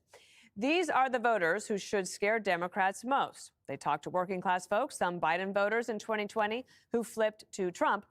They were fed up with the party's obsession with identity politics. One trucker puts it bluntly, quote, "It seemed like they were more concerned with DEI and LGBTQ issues and really just things that didn't pertain to me or concern me at all. They weren't concerned with really kitchen table issues." And after years of loyally backing Democrats, the Teamsters Union reportedly donating to battleground Republicans in the upcoming midterms, even Bernie's waving the warning flag. And we have got to understand that the Democratic Party, in many, many respects, has turned its back on the working class of this country. And if Democrats want to win elections, they're going to have to stop taking money from billionaires and start responding to the needs of working people. You know, Harold, Bernie actually refused to meet with the Teamsters, which I think shows it's not necessarily about politics, but about power, possibly. And it is this divide between the Democrats and working class voters could get worse if Mamdani wins, because his biggest supporters are affluent white liberals and not the working class. Well, a couple of things. I think we can come to the Mamdani race in one moment. Sanders and Mamdani are one of a kind. They endorse each other, support each other. Elizabeth Warren as well. So they come from a side of the party that believes, or not my side of the party. And Mamdani is actually a socialist. So I don't consider him a Democrat. Two, in my lifetime, there have been two major realignments of the political party system. One was in '92 when Bill Clinton won. Democrats had not won in a while. He had a different message. He was different on some of the social issues, including capital punishment. He was even different a little bit on the abortion issue. He was against late-term abortions. In my lifetime, I'm 55, the first time a national Democrat had spoken like that. He then gets to office 5 years later. The first time the government had been balanced, the budget had been balanced at the federal level in 30 years. It still hasn't been balanced since. And then 2016, President Trump, what he was able to do in upending the way working class voters thought about the Republican Party, in the way even minority groups, which have traditionally gone for Democrats, how they thought about the Republican Party. As we sit here today, Democrats still haven't gotten the right message. They seem to be more cathartic than strategic in their thinking about how to go forward. Wouldn't it be nice if we actually offered ideas? I had some time one Saturday night, listened to an interview that Bernie Sanders had. I watched some of his rally in West Virginia. I was clearly didn't have a lot to do for a little bit on Saturday. But it was interesting because I listened, and a lot of the things he said I agreed with in terms of his diagnosing of the challenges. But his answers, he didn't really seem to have any answers. A lot of it, when it came time, and I thought give answers, he just criticized President Trump. I thought to myself, wouldn't it be great if Democrats would encourage administration to provide, since they want to shut the Department of Education, say instead of doing that, let's provide more funding for cities and states that are doing reform things, innovative things. You've talked about some of the things in the past, including the state of Mississippi, which is doing remarkable things around K through 12 education. Cities that are doing things in the charter school space, even in the voucher space that's working. Let's reward those things that are working. Two, the biggest challenge, and one of the reasons that Mamdani's doing well here in New York, is that he's talking about affordability and housing affordability. Why not give first-time home buyers who qualified, who are actually eligible, who have the income, give them bigger down payment assistance, and let's give them bigger tax breaks to be able to own a home. President Trump said no taxes on tips and overtime. I kind of like the instinct, but the real thing ought to be to help everybody that's earning $70,000, $80,000, $90,000 a year, a little less. The first $50,000 of income should be tax-free for every American. Mm-hmm. That's what Democrats ought to be offering. The only way we're going to get back this group of voters and make this thing more competitive and have a chance to win again is if we stop attacking Trump and start addressing and listening to voters. It's a very simple thing. It's happened for now. We'll celebrate 250 years next year. Every politician that's ever won has actually listened to voters and tried to respond to their needs and aspirations. And we're not doing a good job of that right now. Joey, I'm often reminded of this one time in 2015 or 16, right around when President Trump was running, he had a rally. And he says, this country is dying because of political correctness. And he gets this huge standing ovation. And it was one of those times where I thought, oh, he's tapping into something that has played out even to this day, to the point that now you have corporations relieved that they can get rid of their DEI programs. That universities are finally being brought back to some common sense. And I do think that that whole DEI woke agenda really did alienate workers in addition to the economics. Sure it did. Yeah. I mean, you know, you think about blue collar workers. When I hear that, I guess I think about like Midwesterners that are diehard, dyed-in-the-wool union workers, conservative in their home, and have supported Democrat candidates over the years because of the Democrats' strong stranglehold on unions. And I think that's one of the places where President Trump has really flipped the script. I mean, when you look at Democrats from policy, not just from the things they say, but from their policy, they've abandoned the assembly line for the disability line. They've abandoned those struggling to get ahead in life for those that are unwilling to get in line to begin with. They've abandoned Americans and imported their own voters. I mean, those are the policies they've supported at least over the last 10 years. What is so ironic about all of this is Democrats still hold on to this idea that you can use your identity to connect to voters. I mean, you look at Scranton Joe Mondami comes in and he talks about all these things, and he doesn't really want you to know too much about his past or how he gets his rent. Donald Trump is a billionaire, Ivy educated from Manhattan, and he connects with people in these small towns, not because he uses his past or his background or his identity, but because he says the things they want to hear and does the things they want done. It really is that simple. It is simple. And I don't know why they won't, much like Harold, I don't know why Democrats want to take up some of those issues. In the last 4 years, we talked a lot about the Democrats pushing forward on student loan forgiveness and climate change. And those were two main issues, I think, that alienated them from their workers. I'm glad you brought that up, Dana. thank you. You know why? Because when you say blue collar, we think, who do you mean? It's more about who you aren't. You know, when you look at the Democrat Party, you don't see blue collar. You see the polar opposite, this ghastly experiment of identity extremism, luxury beliefs held together with rage speak and victimhood. Blue collar, it's not non-binary, trans, screaming about, you know, the evils of white privilege and Gaza politics. They aren't blue collar, not spending their afternoons on TikTok or smoking weed at the park, you know, demanding others to pay for their college loans. They work for a living, they raise families. When you look at it, I mean, it's funny. That's why the whole union thing seems so glaringly weird. Like, how is the union still there? Why are they still there? There's not a single issue that the Dems champion that resonates with, I'm going to say it, normal people. Party was hijacked by an unhinged, marginal, and mentally ill activist class. Friendless activists who see in their social media footprint power and status, nothing blue collar, nothing real about them. And now you have, I think Trump is somehow approaching the unions in a way that says it's okay to come here. The water's warm.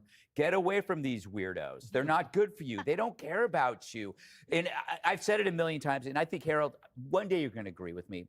I think that identity politics has done more to destroy the Democrat Party than anything, because it reversed what we were about, the melting pot, which was about stressing unity over differences. And identity politics went the opposite direction. It leaned into the very thing that we were trying to escape, which was tribalism, tribes against tribes, and in violence. And so what we did was we pitted groups against each other into some zero-sum game.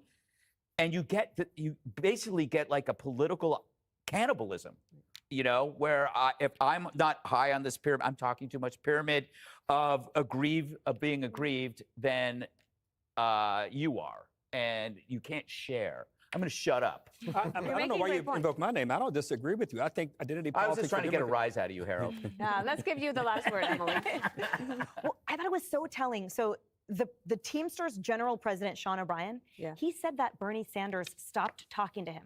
And he was being interviewed, and the host was like, well, when did he stop talking to you? And he said, it was when we did not formally endorse the Democrat Party. And it goes back to your earlier question of, it is not about politics at all. Because if it was, then Bernie Sanders, presidential candidate, would have sat down and said, why aren't you endorsing me?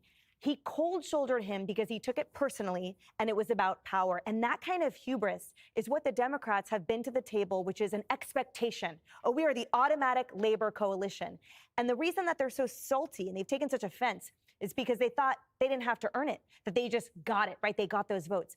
When you look at where their money is going, the Teamsters PAC, the fact that they spread money to the NRCC, individual GOP House candidates across all of these battlefield states, not just white rural areas, but super urban, dense, multi-ethnic areas, and even the Republican Attorneys General Association.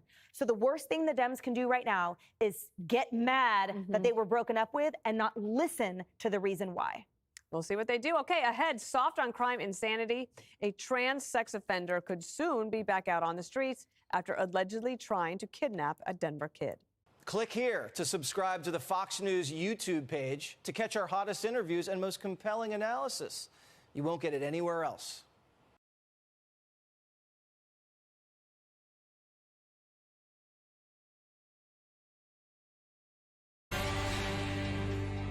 Anything I do is financed by me, so you have to where it's contributed. Just like my salary is contributed. Think Joe Biden could ever do that? President Trump showing up on the White House roof doing a home inspection on the renovation projects he's got in the pipeline. 47 is a living metaphor for how he towers over the Democrats, who are currently screaming how the roof's on fire. Hiding out in blue states during a gerrymander battle royale in Texas that could give the GOP 5 new seats, which 47 says he's earned. California's gerrymandered. We should have many more seats in Congress in California. It's all gerrymandered. And we have an opportunity in Texas to pick up 5 seats. We have a really good governor, and we have good people in Texas. And I won Texas. I got the highest vote in the history of Texas, as you probably know. And we are entitled to 5 more seats. Texas officials still on the hunt for the 51 derelict Dems, with Senator John Cornyn calling on the FBI to round them up. These runaway Democrats think they're Bonnie and Clyde, but the only problem? Their Tommy guns are loaded with wimpy words. This is a new Democratic Party. We're bringing a knife to a knife fight. We need to get to fair rules across the nation and not have Democrats showing up with a butter knife to a gunfight. We have shown up to a gunfight with nothing but good intentions and dull knives. Our sleeves are rolled up, and we're ready to take this fight. We are ready to fight fire with fire. But we're not running away. We're running into the fight. We're asking for help. Maybe just as they did back in the days of the Alamo. Tyrus, have you ever been in a knife fight? Well, I believe the nomenclature he was trying to say was you bring a gun to a knife fight. You don't bring a knife to a knife fight. So you shouldn't say knife fight either. None of these. Is anyone fearing this? Is there anyone going, oh, you hear what they're saying over there? They're out of control. Was there a huge mob outside cheering for this? Do your job. You're elected. The people made their choice. The people voted the numbers they did.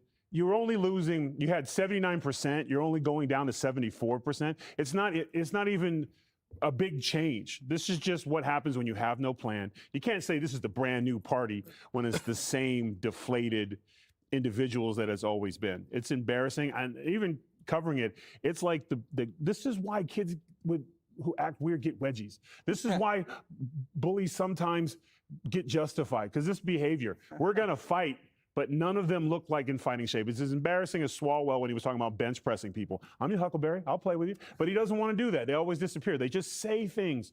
But who is cheering for this? Who is going, man, I am so excited. Thank you guys for leaving your job. Any other job, you'd be fired. If I was like, I don't want to come in today because Dana's picking on my legs today, so I'm not going to come in. They'd replace somebody, and then they wouldn't ask me to come on the show again. When are we going to start seeing politicians who refuse to do their jobs have actual consequences? How is this fight going for the Democrats, Dana? Are they winning the message war? Are they winning anything? They are not, and we also know how this is going to end. It's going to end the same way it did in 2021 when they fled to Washington, D.C., and this is the same thing. Like, do they really think that they're going to stay in Pritzker's hotels and eating continental breakfast for the rest of their lives? I mean, they left. I don't think people have a lot of sympathy for people who don't stand up and go and do their job. I can understand that they feel like this is wrong. I understand that there are other people. Ari Fleischer had some good points today. He was like, why don't we just follow the rules and everybody do it at the same time? That said, in Massachusetts, Dems are 9 for 9 on congressional seats. Kamala didn't win 100% of the vote. In California, they're pushing a plan that would leave Republicans with just 4 of 52 seats if Texas does this, but they're probably going to do it anyway. And this is from the same crowd who says they want to pack the court and they want to blow up the filibuster in the Senate. And then they say that Texas redistricting would end democracy. So I don't have a lot of sympathy for them. But I also would say from a calm standpoint, it's clear that the bat signal from the focus groups is the Democrats want them to fight. Yeah. If you look at that montage, everyone has to say the word fight. They had knife fight. They had the fight. They had fight, fight, fight. But what they're doing, once again, with the tactic is they're raising the bar that they can't clear, because they're going to have to come back. They don't have the numbers. So they are fighting with basically a losing hand, but they're doubling down on it. So I think that doesn't look too good for them. And I also don't know if this was entirely necessary. I do think President Trump is actually in very good position to keep a hold of the House and the Senate in 2026. Dana, did you just I say did not say it. Wave. I said he is likely to keep it. Okay. And I know that the margins are small, but I don't think that this was totally necessary. Wow. Dana kind of said red wave. That's what I heard. Harold, it's good to have you back around the table. Glad to be back. How do you think the Dems are doing when they are fighting but also running? So let me start with this. Again, thank you for saying it's good to have me back, because I'm glad to be back. What the president and what the president's encouraging the Texas legislature to do is wrong. They should not do it. Just because you have the power to do something doesn't mean, or you have the ability to do something doesn't mean you should do it. Tyrus, when he walks in the studio, could beat me with the wave of a hand. I'm glad he doesn't do that, and he could do the same I love with you like you. a brother. I know you do, that, but yeah. the fact you wouldn't do that to the smallest guy. I'm a duck. So here you are. Every 10 years, states have the right. Every state does this. They wait for the census data to come in because we have a fixed number of members of Congress, 435. It used to be each district was roughly 450 to 550,000 people. It's grown now to almost 1 million, depending on some districts, because of the population movement around our country. So for Texas to do this, I think is just wrong. And the reaction that the Texas Democrats have is a reaction to something that is simply wrong. Now, the California governor, the Illinois governor, the New York governor, who are all Democrats, are saying we're going to counter this. I kind of don't blame them. I don't like the tit for tat, but if they unilaterally disarm, because President Trump asserts authority and control, and no one questions him. If we started this conversation saying this is probably the wrong thing to do, now this is not the right thing to do what Democrats are doing, but we've accepted that what Texas is doing at the urging of President Trump, I think it's just the wrong thing. Now, two, I don't think Dana was saying red wave come 2026. What Dana is saying, though, would go against tradition. Because normally the president in his first term, and this is the second term for the president, but it's kind of a midterm election, although the second term, the party in office in the White House generally does not fare well, Democrat or Republican. This is not an assault or an insult at President Trump in any way whatsoever. So when you see a president do something like this, urging Texas to do this, this is not, in my estimation, a position of strength or confidence being exerted by or imparted by President Trump, who really, in my mind, I've said before, is the greatest political athlete I've seen in politics in my lifetime. And maybe this is a great athletic move to urge, knowing that he's not in a great position come next year, that his party's not in a great position, to try to not pick the legislators, but pick the voters who will then pick the legislators. And if you do that, Mr. President, you're going to hear Democrats like me who are really not, I'm not a partisan. I'm a Democrat, but I'm not a partisan. I'm going to encourage Democrats in these other states to look at ways to counter what you guys are going to do in Texas, because it's not right. And anyone who's calling balls and strikes knows this is not the right way to do what you're trying to get accomplished. So, Emily, the president just took a question after his announcement about the Olympics, and he was asked about the FBI going to get these guys. And he said if they have to do it, they have to do it. Do you think it's justified for the FBI to join the Texas posse and apprehend the flea baggers?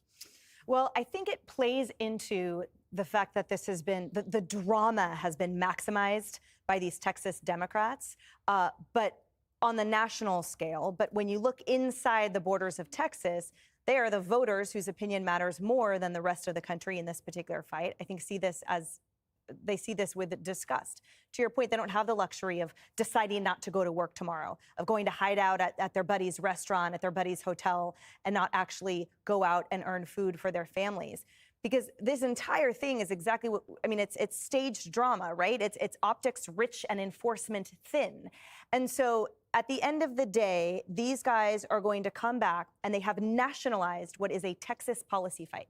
The Supreme Court has held that the courts that oversee gerrymandering are the state court levels. And what matters, yes, we're talking about national Congress, but it's a Texas policy argument. So here what we're seeing is these state partisans that have now fled to this national level, right? And they're getting applause on cable television, but where it matters, which is within the Texas borders, they're looking at this with a disgust. And I think at the end of the day, too, that the GOP has on their side a very disciplined surgical approach. And when you have that rhetoric, we're going to bring a knife to a knife fight, and this is war, and this is this extraordinary tactic. Well, everyone is seeing, A, you're engaging in the theater, And B, what's actually working, which will be upheld in the courts, is a very non-race-based, but a partisan-based gerrymandering that actually reflects accurately. So when Gavin Newsom threatens, I'm going to come back fire with fire and do it even worse, that won't be upheld. Race isn't upheld, but partisan gerrymandering is. So they're just shooting themselves in the foot with the gun that they're not bringing to the knife fight. It's the movie The Untouchables. That's the Sean Connery line where he well, tells Kevin Costner. Ironically, it's the Chicago way. Exactly. And they're in Chicago, and they messed up the one line that they could get right. I agree with you. Click here to subscribe to the Fox News YouTube page to catch our hottest interviews and most compelling analysis. You won't get it anywhere else.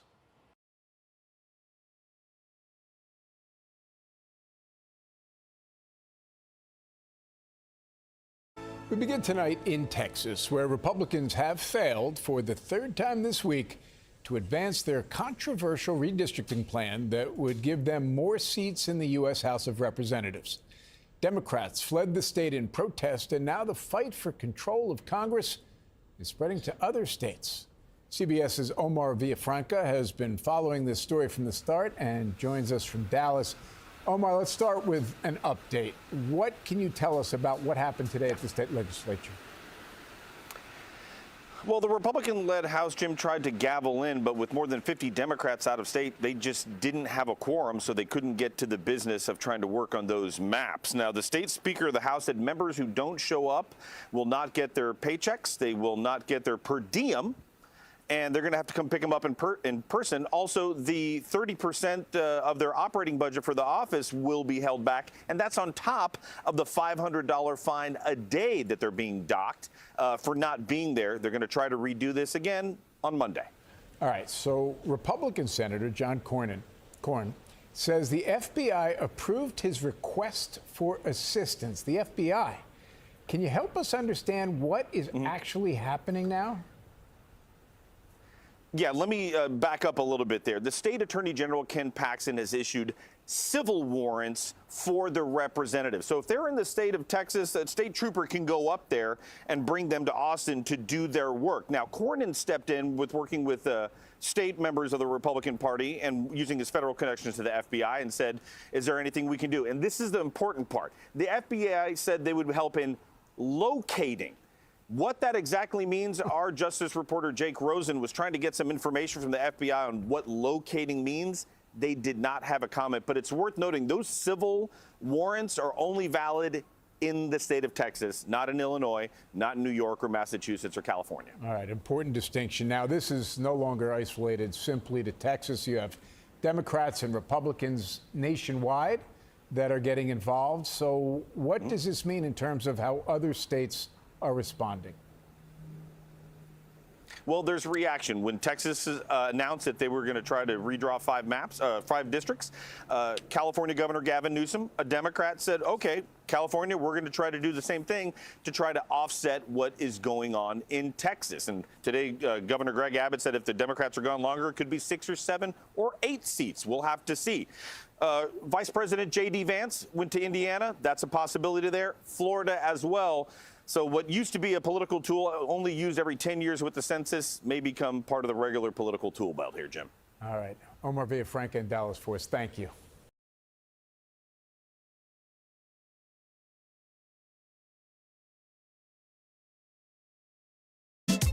The Texas House has once again failed to reach quorum today, further delaying a vote on redistricting. Hello, and thank you for joining us this evening. I'm Joy Bergen, and I'm in today for Darian Trotter. House Speaker Dustin Burrows quickly gavelled the state House in and then right back out of session today since there weren't enough lawmakers to take any votes.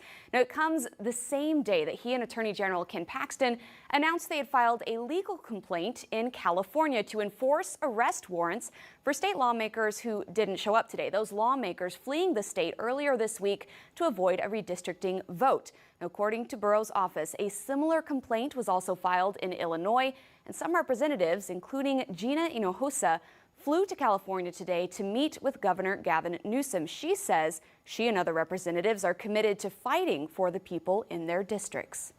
It made me angry, not because of the threat to my position. It made me angry on behalf of my constituents.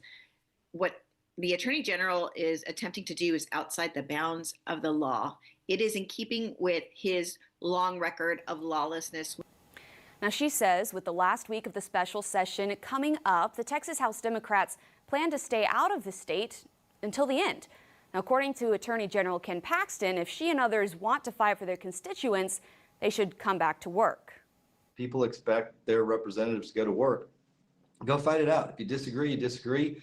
That's the process. The process is not to avoid showing up and being part of the fight. I think the fact that they have done that has already put them in a negative light at least in most minds in Texas. He promised long before today's failed session meeting to get absent lawmakers arrested and out of office if they didn't show up. Now, one San Antonio lawmaker stayed behind and has been showing up on the floor in Austin. Fox SA's Yami Virdhan spent the week in Chicago reporting on the legislators who left. Tonight, she is back and has an exclusive interview with Representative Philip Cortez. 95 House members showed up Friday, 5 short of the 100 needed to reach quorum and vote on the new congressional map that would give Republicans 5 more seats. And while most Texas House Democrats are in Chicago to block the redistricting plan, one San Antonio lawmaker, Philip Cortez, District 117, State Representative, is not with the other Democrats breaking quorum over the new maps. We tried for several days to reach the representative. Our texts and phone calls did not receive a response. Today, we finally caught up with Cortez at his back-to-school event and asked if he is supporting his party's efforts, even though he continues to show up at the Capitol. I am wholeheartedly against any mid-decade redistricting, and I'll do everything I can to fight that. Cortez says there's more than one way to fight, and that is why he is still here in Texas, while his colleagues remain in Chicago. And one of the ways to fight that is at the Capitol, to ensure that there is nothing procedurally being done inappropriately, and to make sure that should the bill come forward, that we're there to ask the tough questions and to do everything we can in our procedural power to stop this bill from going forward. Family concerns and lessons from a 2021 walkout led Cortez to stay in Texas. That year, he broke quorum, returned home, and then faced so much pressure from fellow Democrats that sources say he went back to Washington, D.C. Sources also tell us within the Texas Democrats that GOP leaders have offered some lawmakers committee chair or vice chair posts if they come back home. No, the committee chairmanships are awarded at the beginning of the legislative session, when there was no talk about redistricting, when there was no talk about a quorum break. So, no, that is not the case. We are told the posts would be for the next legislative session if they return. Cortez stresses his presence at the Capitol should not be seen as a lack of support for his colleagues in Illinois. I support my colleagues that have gone to Chicago. And as for the redistricting fight, Representative Cortez says it's far from over. I am wholeheartedly against this attempt to take these 5 congressional seats here from Texas. I'll do everything in my power to fight them at the Texas Capitol. It remains to be seen if more Democrats will come back and be on the House floor come Monday when they reconvene. Yami Virdhan, Fox SA.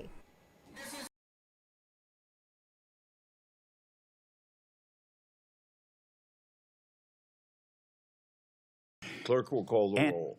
No. Mr. Chairman, I think I'd just like to be recognized. I know Senator Durbin and Senator Whitehouse, who outrank me on this committee, have asked to be recognized as well to speak. I don't want to pick a fight with Mr. Booker either, but I made a motion.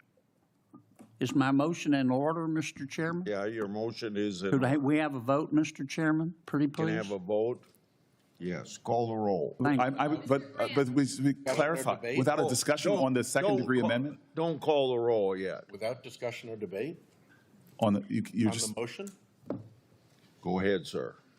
I don't want to jump over the ranking member of the I'll defer. Okay, so I'm reading that Cornyn's second degree, and he said a lot of really important things about immigration that are worthy to be discussed. And I'm happy to vote on an immigration bill. I disagree with the death penalty. I will vote my conscience on this. But I want to draw everybody's attention to the first two lines of your second degree.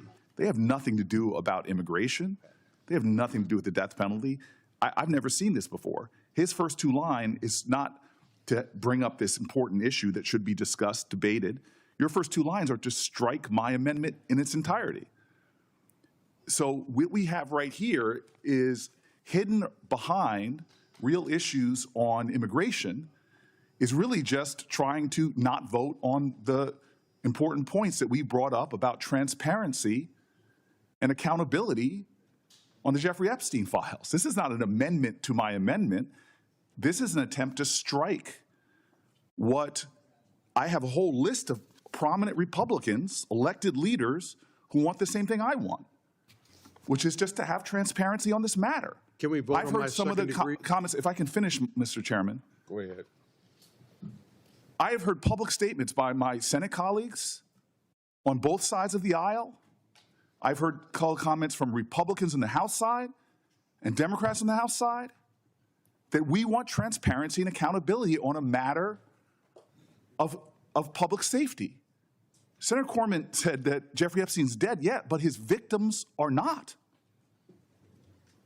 There are women who have horrific stories of vile violence that was committed against them.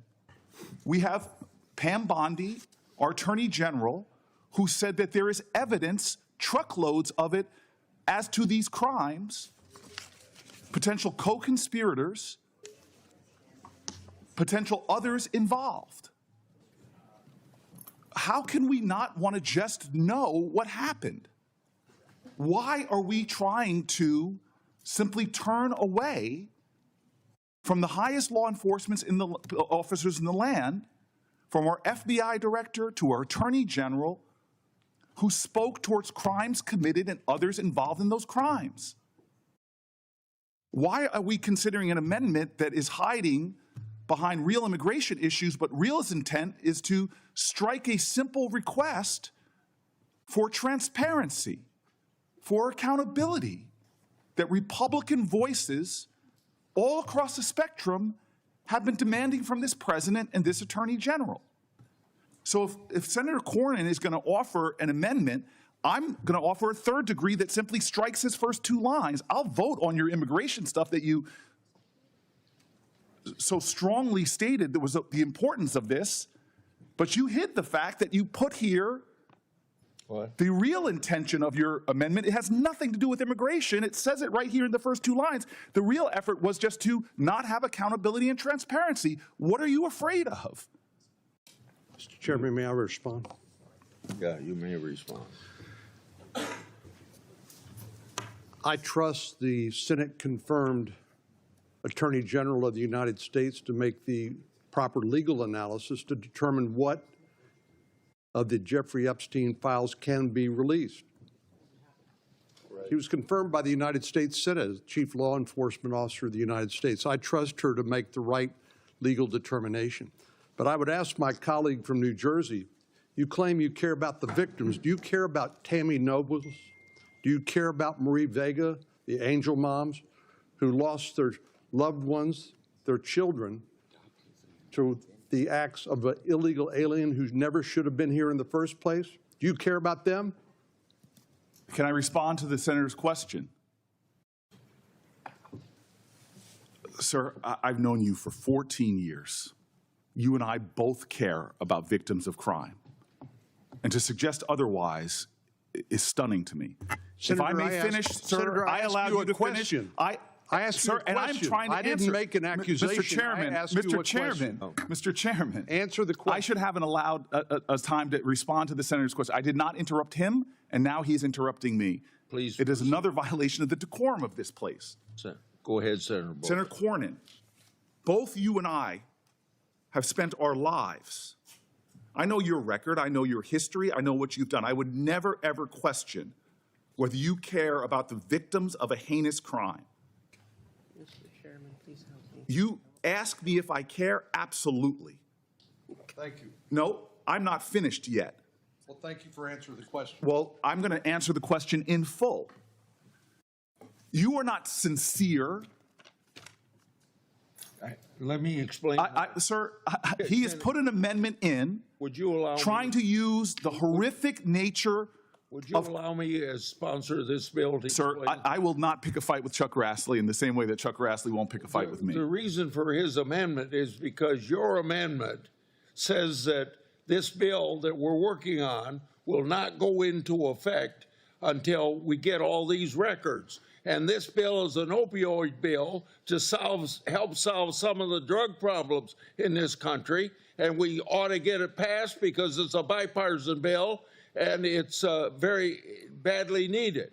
Sir, may I respond? Yes. So I said at the top of my comments, my frustrations, we've said it to your staff, we've said it to others, that when funds like this have been made available so far in the first 6 months, they're clawing back funds from my state. And that's unfair, and I would like to deal with those. We could deal with them. And given that, I am sticking to an amendment that is not controversial. Okay. I know it's not controversial, sir, because I've seen polling literally on Republican channels that the overwhelming majority of Republicans and Democrats want transparency and accountability. That the overwhelming majority of Americans has seen that one of these two things is lies. Is there truckloads full of evidence as to victims of crime not having justice? Have we been lied to? Who are we trying to protect? What are they trying to hide? This is not controversial. We have Republican leaders in Congress calling for the same thing that this amendment calls for. And so for a second degree to be offered to mine, where you're using horrific crimes to hide the real intention of this, if this amendment is so important, just strike the first two lines that strikes my entire amendment. The intention of this is clear. It's to not give the American people accountability, transparency, and truth. That's what we as the Judiciary Committee should be seeking. So I offer a third-degree amendment, preserving every noble thing that the senator from Texas said he wanted. You can't offer third-degree amendment. I can't offer a third degree. Then I ask that we strike the true intention of his amendment, the first two lines. At this stage, you can't offer a third-degree amendment. If there's some way for you to do that, I don't know what it is. Yeah, may I respond? Yes. Briefly. Then we'll have a roll call vote, because I know you folks want to get votes on your amendment. I asked you to withdraw them, and you aren't withdrawing them. So well, I just want to ask a question, Mr. Chairman. In your opinion, would the addition of these amendments to the underlying bipartisan bill jeopardize our ability to pass this underlying bill, anti-opioid bill, out of committee and across the Senate floor and get it enacted into law? Would these amendments jeopardize that? I see them jeopardized in ways even beyond what you said. So, because if we pass the legislation with this stuff on, it wouldn't go into effect anyway. Who knows how far down the road? When the president signs the bill, I want it to be effective. That's what I thought, and I appreciate your answering the question. I think the debate that Senator Booker and I have is not something that's going to be resolved today. And so it will continue. So I think regardless of how we act on the underlying bill, that debate will continue, and neither he nor I are giving anything up in terms of our ability to continue to debate this topic. But I'm willing to withdraw my amendment if Senator Booker's willing to withdraw his amendment in the interest of passing this bipartisan anti-opioid bill out of the committee and through the Senate and seeing it enacted into law, and hopefully saving some lives in the process. Senator Booker. Mr. Grassley, sir, I have asked for someone to address my New Jersey concerns for months now. There was an incident in which you got a special carve-out for your state when they froze funds, but I have got no justice for New Jersey. So if you want to postpone this and address my New Jersey concerns about the resources we are not getting, and I know you would do that with me in good faith, I would be happy in our next meeting, but right now I am sticking with my amendment. It'd be faster to address your concerns for New Jersey if you'd asked me to help you with the administration to get something done so you can get your money. Sir, I've got no, not from you. Then if you do it through the legislative process, tell me that. Let me make a conversation with the White House on your issue. But I'm going to stick with my amendment until I get satisfaction on that. The clerk will call the roll. Now, what are we voting on? I have no idea. On my amendment? No, we're voting. It's the second degree. Call the roll on the Cornyn amendment. Mr. Grant. Aye. Mr. Cornyn. Aye. Mr. Lee. Aye. Mr. Cruz. Aye. Mr. Hawley. Aye. Mr. Tillis. Aye. Mr. Kennedy. Aye by proxy. Mrs. Blackburn. Aye by proxy. Mr. Schmidt. Aye. No. Mrs. Britt. Aye by proxy. Mrs. Moody. Aye. Mr. Durbin. No on concealing the Epstein files. Mr. Whitehouse. No. Ms. Klobuchar. No by proxy. Mr. Cruz. No by proxy. Mr. Blumenthal. I vote no because I vote no on concealing the Epstein file. Ms. Rono. No by proxy. Okay. Mr. Booker. I vote no on this effort to conceal the Epstein files. Mr. Padilla. Mr. Welch. No, I'd like the Epstein files. Mr. Schmidt. No on concealing the Epstein files. Chairman Grassley. Aye. On this vote, the ayes are 12, the nays are 10. Okay, the Cornyn amendment is adopted. Now we will go to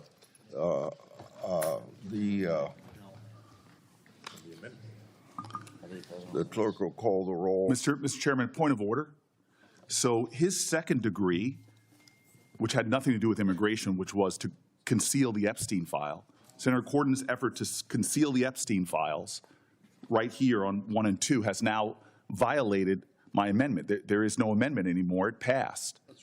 That's right. And Cornyn is saying, yes, I did something to stop the American public from seeing the Epstein files. It renders my amendment moot.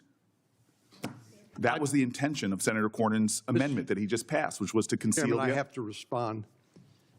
Nothing we are voting on today is going to change any of the debate about the Epstein files. So your letter addresses their... That debate will continue. That is not and true. If you don't acknowledge that, I just have to, I really question whether your amendment is actually in good faith or not, because nothing's going to change that. But, Mr. Chairman, my second degree amendment passed, which included striking the Senator Booker's amendment. I believe we've, committee's spoken. May I respond? He directly referenced me. May I respond? Mr. Chairman. Go ahead. So Mr. Cornyn claims that nothing about this would end debate. We're not seeking to end debate. We're seeking to pass legislation out of this committee that would force the disclosure and the transparency and the truth being made public. We had a chance today that Senator Cornyn blocked to make the truth known to the American public. We had the power today, the possibility today, to force out the truth regarding the Epstein files and the lies and the obfuscation that is happening by this administration. What Senator Cornyn did today was to block the truth about what's happening with the Department of Justice and the Epstein file. It is that on its plain truth, no matter how much he wants to try to dodge that truth. Mr. Chairman, I have to respond. Well, quickly, because I will Graham wants to respond speak. quickly. Take your time. What Senator Booker is trying to do is to kill this underlying bipartisan bill that will hopefully save hundreds, maybe thousands of lives because of the opioid crisis. It's already taken tens of thousands of lives in this country over recent years because of the Biden open border policies. So I'm simply trying to preserve this bipartisan legislation, again, that will save lives. The debate that he and I are having over the Epstein files, I doubt will be resolved today based on any amendments either he or I offer. So that's the reason for my amendment, because I want to save lives from the opioid crisis. And I believe his amendment is a distraction from that and actually will jeopardize seeing this bipartisan legislation enacted into law. Mr. Chairman. Mr. Chairman. Thank you, Mr. Mr. Chairman, may I respond? No, I'm calling on Grant. I thought you were going back and forth, sir. I didn't know that. I'll be real quick. So if Senator Booker's problem is with the bill itself, which it seems to be, I understand that. Hopefully we can work out a way to get money to your state you think does justice for New Jersey. I got that. That makes perfect sense. But the Epstein amendment, present it some other way, it's not going away. What we're trying to do with this bill is really good. And there's no end to this, a way of doing business here. If this is a headline about Cornyn blocks transparency of Epstein, then that would be sad, because he's responding to your amendment that would make the bill, quite frankly, fail. I want to help Senator Booker with your problem, but what you're doing, I don't think is helpful to the bill. I don't think it's helpful to the committee. I don't think it's helpful to your problem. Senator Graham, there's not been a time in my career where you said you want to help me that you didn't. So I'm going to take you up on that, and I'm going to withdraw I'm going to withdraw my amendment. You're a good man, and I will try to deliver with Senator Grassley the best I can. Mr. Chairman, I would also, I would also ask leave to withdraw my amendment and vote on the underlying bill.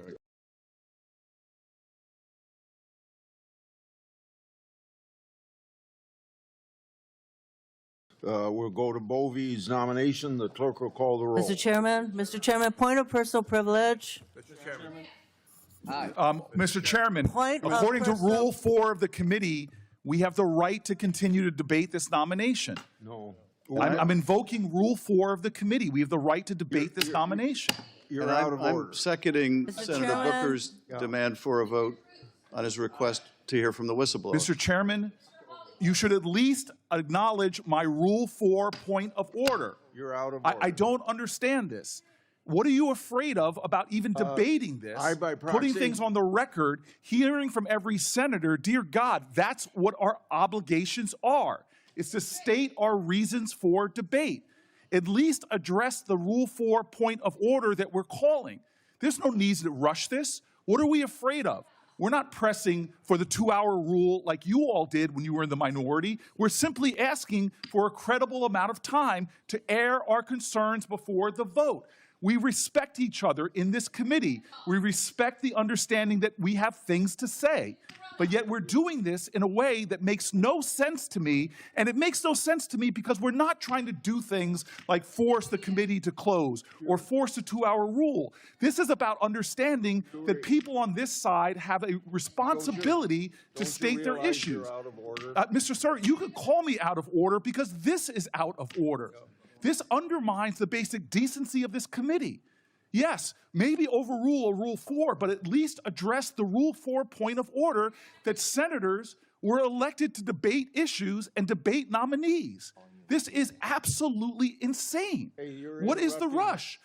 Sir, I am interrupting because you're interrupting a regular point of order. At least address my point of order. I have the right to do that by the rules of this committee. If you want to overrule the rules of committee, then do so. But this is not in any way in order. You are obligated to address a point of order according to the rules of this committee. You could overrule me by a Senate vote. You're violating your own rules. The parliamentarian has been clear about this. The parliamentarian has been clear. You could overrule the point of order I'm doing, but you have to follow the precedents and procedures of this committee. This is outrageous that you're not allowing senators to have their fair say before a controversial nominee is being done. This is unbelievable. This is unjust. This is wrong. It is the further deterioration of this committee's integrity. With a person like this, what are you afraid of? Are you afraid of hearing from Chris Coons? From hearing from one of my colleagues? From hearing from Adam Schiff? What is the fear here? Have at least the decency to have a vote on my point of order regarding Rule 4. I have respect for you, Mr. Chairman. We've served together for more than a decade, but this is outrageous. This is unacceptable. This is wrong. It is wrong. And why? Why? What is the rush to take another half hour to listen to people? What is the rush? What are we afraid of, Mr. Chairman? What are we afraid of? I do not understand why senators can't debate a nominee as we've done when both sides have been in the majority to take the time. What is the thing that you are so afraid of from hearing from my Senate colleagues? This is a violation of the precedents of this committee. We're not trying some stunt here to try to force a 2-hour rule like you all did when you were in the minority. We just want to be heard before a controversial vote. Sir, this is wrong, and you know it. You are a person of integrity. How could you be doing this? At least have a vote on my point of order. Sir, with all appeals to your decency, with all appeals to your integrity, with all appeals to past jurisdiction and past precedent, why are you doing this? This is outrageous. This is a kangaroo court. That's all we have here, This Mr. is Chairman. wrong. To violate your own rules without going by the mandates of the parliamentarian. This is unbelievable. There's a way to do this. If you want to force this through, if you want to ram this through, there's a way to do it in accordance to the rules as spelled out by the parliamentarian. It is simple. It is clear. There's a pathway to achieve what you're trying to achieve. But, sir, this lacks decency. It lacks decorum. It shows that you do not want to simply hear from your colleagues. This is absolutely wrong. And, sir, this is to me one of those moments where we are not showing common respect for each other on both sides. I have sat here when we were in the majority and listened to my colleagues' arguments, listened to their passionate statements, and then we voted. This is not that. This is us simply trying to rush through one of the most controversial nominees we've had under this presidential administration. Sir, God bless America. You are a good man. You are a decent man. Why are you doing this? What is Donald Trump saying to you that are making you do something which is violating the decorum of this committee, the rules of this committee, the decency and the respect that we have each other to at least hear each other out? I've sat through so many long speeches of my colleagues, heard their objections, listened with sincerity to try to see what their arguments are. But we are not doing that. Sir, this is wrong, and you know it. There are some people on this committee who are the least firebrand people, and they've walked out. Some of the least controversial people in the Senate, some of the people that worked the hardest to find bipartisan common ground have just walked out of this committee. And you don't even seem to care, but I know you do. I know your heart, Senator Grassley. This is wrong. I know the kind of person you are, and you know this is wrong. This is not necessary. What is another half an hour to allow senators to be heard? It's what the Constitution mandates. It's the ideals of the United States Senate. The world's most deliberative body should take a decent amount of time to deliberate. But here we're not doing that. Here we are jamming this through with some sense of false urgency. It's one thing not to hear from whistleblowers. It's another thing not to hold another hearing, but to not even allow my colleagues to have their moment to speak against this justice is just wrong. And I know you know this. I know you know this. The only time this rule has ever been overturned by both parties was done when one minority was trying to pull some stunt to stop the committee from hearing. This is not that. This is not the 2-hour rule. This is a basic element of the ideals of this committee, sir. It is the basic understanding of having debate and deliberation. It's a basic understanding of we can listen to each other even if we disagree, that we should have time and space and a forum to listen. Sir, this is just wrong in every way. It is wrong in every single way. This is an abuse of power. It's an undermining of the well-being and the integrity of this Senate and this committee that I for so long, I've been so honored to be a part of. This is wrong, sir, and I join with my colleagues in leaving.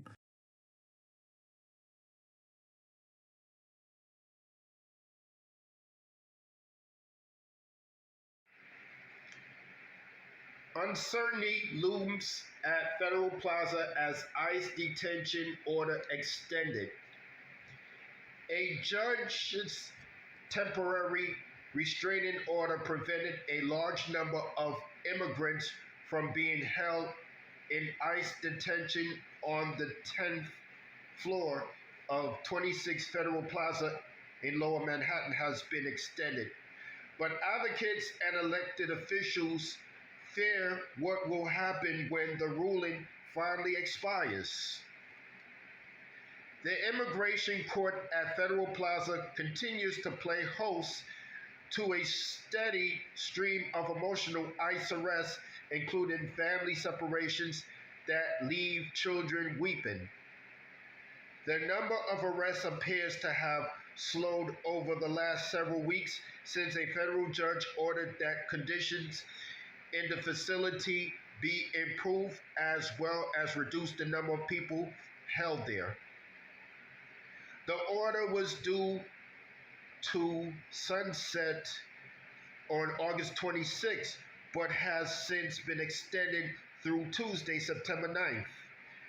The arrests went on Wednesday, August 27, as AM New York observed two apprehensions in immigration court on the 12th floor.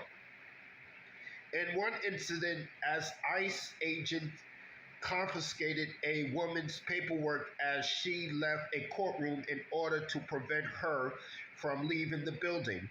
She said she just needed to use the bathroom. However, she snatched the paperwork and returned to court.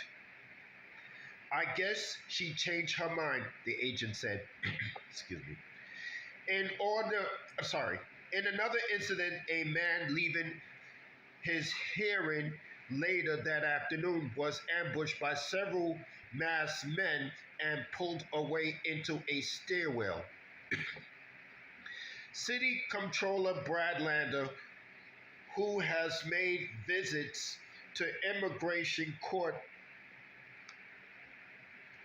almost on a weekly basis, says that it appears that the Department of Homeland Security is abiding by the judge's order, while also stating that even one detainment is too many.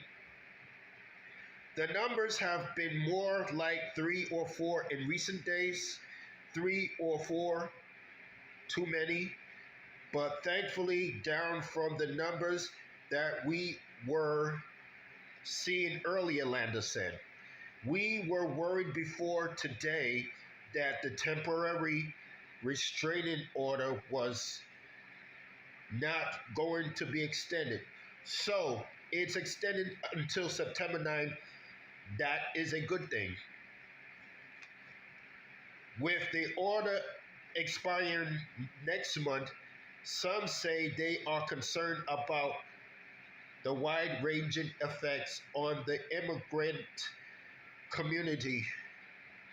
In an interview with AM New York, co-director of Health Justice New York Lawyers for the Public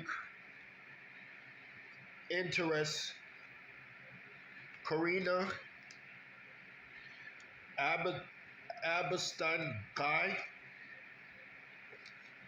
Adler said the medical well-being of detainees in custody is one of her biggest concerns.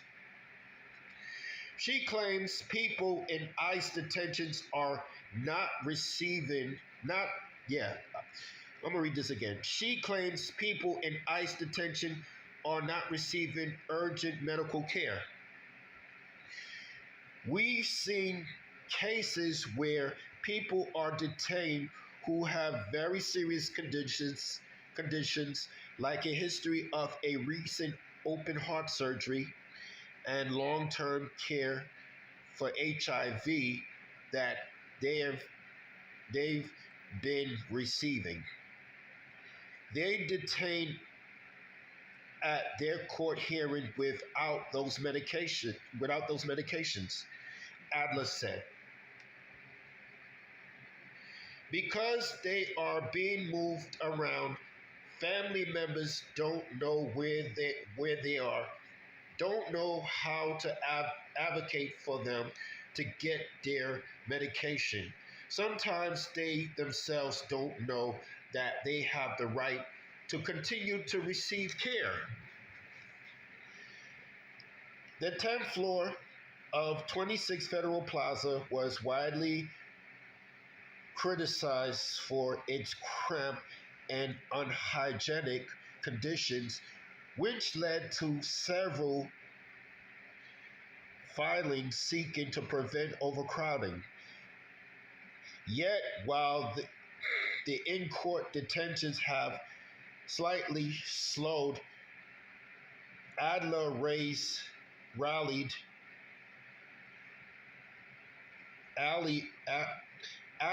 railed that anyone detained is not given medical attention once they are taken. That exacerbates their health just being detained. There's no way to be healthy when you're in immigration custody, frankly.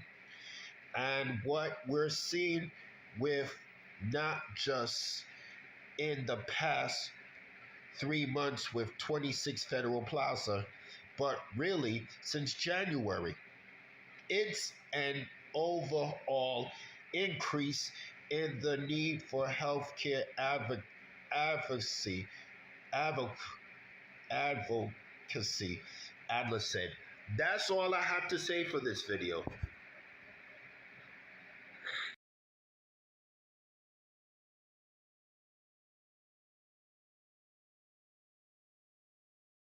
Well, Harvard University won a major legal victory today when a federal judge said the government had broken the law by freezing billions of dollars in research funding. As William Brangham explains, it's one of the latest in a series of court rulings putting the brakes on some administration policies, which are likely headed to the Supreme Court. That's right. Harvard's legal win today was a significant victory for the university, which had sued the administration, arguing that its canceling of research grants trampled the school's due process and First Amendment rights. Separately, a Fifth Circuit panel yesterday blocked the administration from using an 18th century law to deport alleged Venezuelan gang members. And then last week, another court ruled that the president overstepped his authority by issuing his sweeping tariffs against other nations. So for some perspective on these legal developments, we are joined again by Georgetown Law professor Steve Vladek. Steve, thank you so much for being here. Let's start with the Harvard case first. The administration had argued that Harvard wasn't doing enough to stamp out anti-Semitism on campus, and so it blocked all of these research grants, billions of dollars. Harvard sued and won. What did this judge rule that the administration had done wrong? Yeah, I mean, so William, there I think are two different problems here. The first is that federal law provides a process for revoking those kinds of grants, for, bringing claims of discrimination against universities like Harvard. They didn't follow it here. And second, there were the obvious First Amendment issues with going after a university based on what really looks like, for the most part, constitutionally protected speech. As you mentioned, I mean, it's just a district court. It still has to go up to the federal appeals court in Boston and probably from thence to the Supreme Court, but it's a big win for Harvard and another in, as you say, a number of recent losses for this administration. Okay, separately, the Fifth Circuit Court of Appeals, which many people consider one of the most conservative circuits in the country, said that the Trump administration's use of this 18th century law known as the Alien Enemies Act meant that the administration could not be deporting alleged gang members from Venezuela. Again, what did this panel rule in that case? Yeah, so this is a really important ruling from last night. You know, the panel held that we really just aren't being invaded, and we're not subject to what the Alien Enemies Act refers to as a predatory incursion from Tren de Aragua, from the Venezuelan government. You know, William, that's a big deal, not just because of what it means specifically for the president's efforts to use this statute for mass summary removals of Venezuelan migrants. It's a big deal because it suggests that courts, even like the fairly conservative Fifth Circuit, are starting to view with a fair amount of skepticism claims by the president, by this administration, that we're being invaded, that there's an emergency, that conditions on the ground are different from what to all appearances they really are. Separately, on that same front, again, a different case, the president faced another setback on Friday when a federal appeals court ruled that the administration had overstepped its authority when the president issued these sweeping, vast tariffs against many of our trading partners. Again, what did the court say as to why the president did not have that authority? So this was the full federal circuit here in Washington, and by a 7-4 vote, it held that the tariffs that President Trump had imposed, at least many of them, were not authorized by this 1977 statute, the International Economic Emergency Powers Act. William, again, because the court took issue with how the president viewed not just the underlying circumstances, but with how the president interpreted the statute, which doesn't seem to contemplate tariffs at all, let alone tariffs like these. That ruling is at least on hold for the time being, at least until October 14th, but also setting up a major test case for the Supreme Court as recently as in its next term. Lastly, Steve, in just the last few seconds, I know you follow all of these cases quite closely. How do you measure how the courts are standing up to or acquiescing to the Trump administration, which has shown it really wants to exercise executive authority? So I think the short version is the courts are pushing back fairly aggressively. They're pushing back on the merits and not just on procedural grounds. And what this is all really setting up, William, is a series of major test cases for the Supreme Court to confront the Trump administration as early as next spring. Steve Vladeck of Georgetown, always great to talk to you. Thanks. Thank you.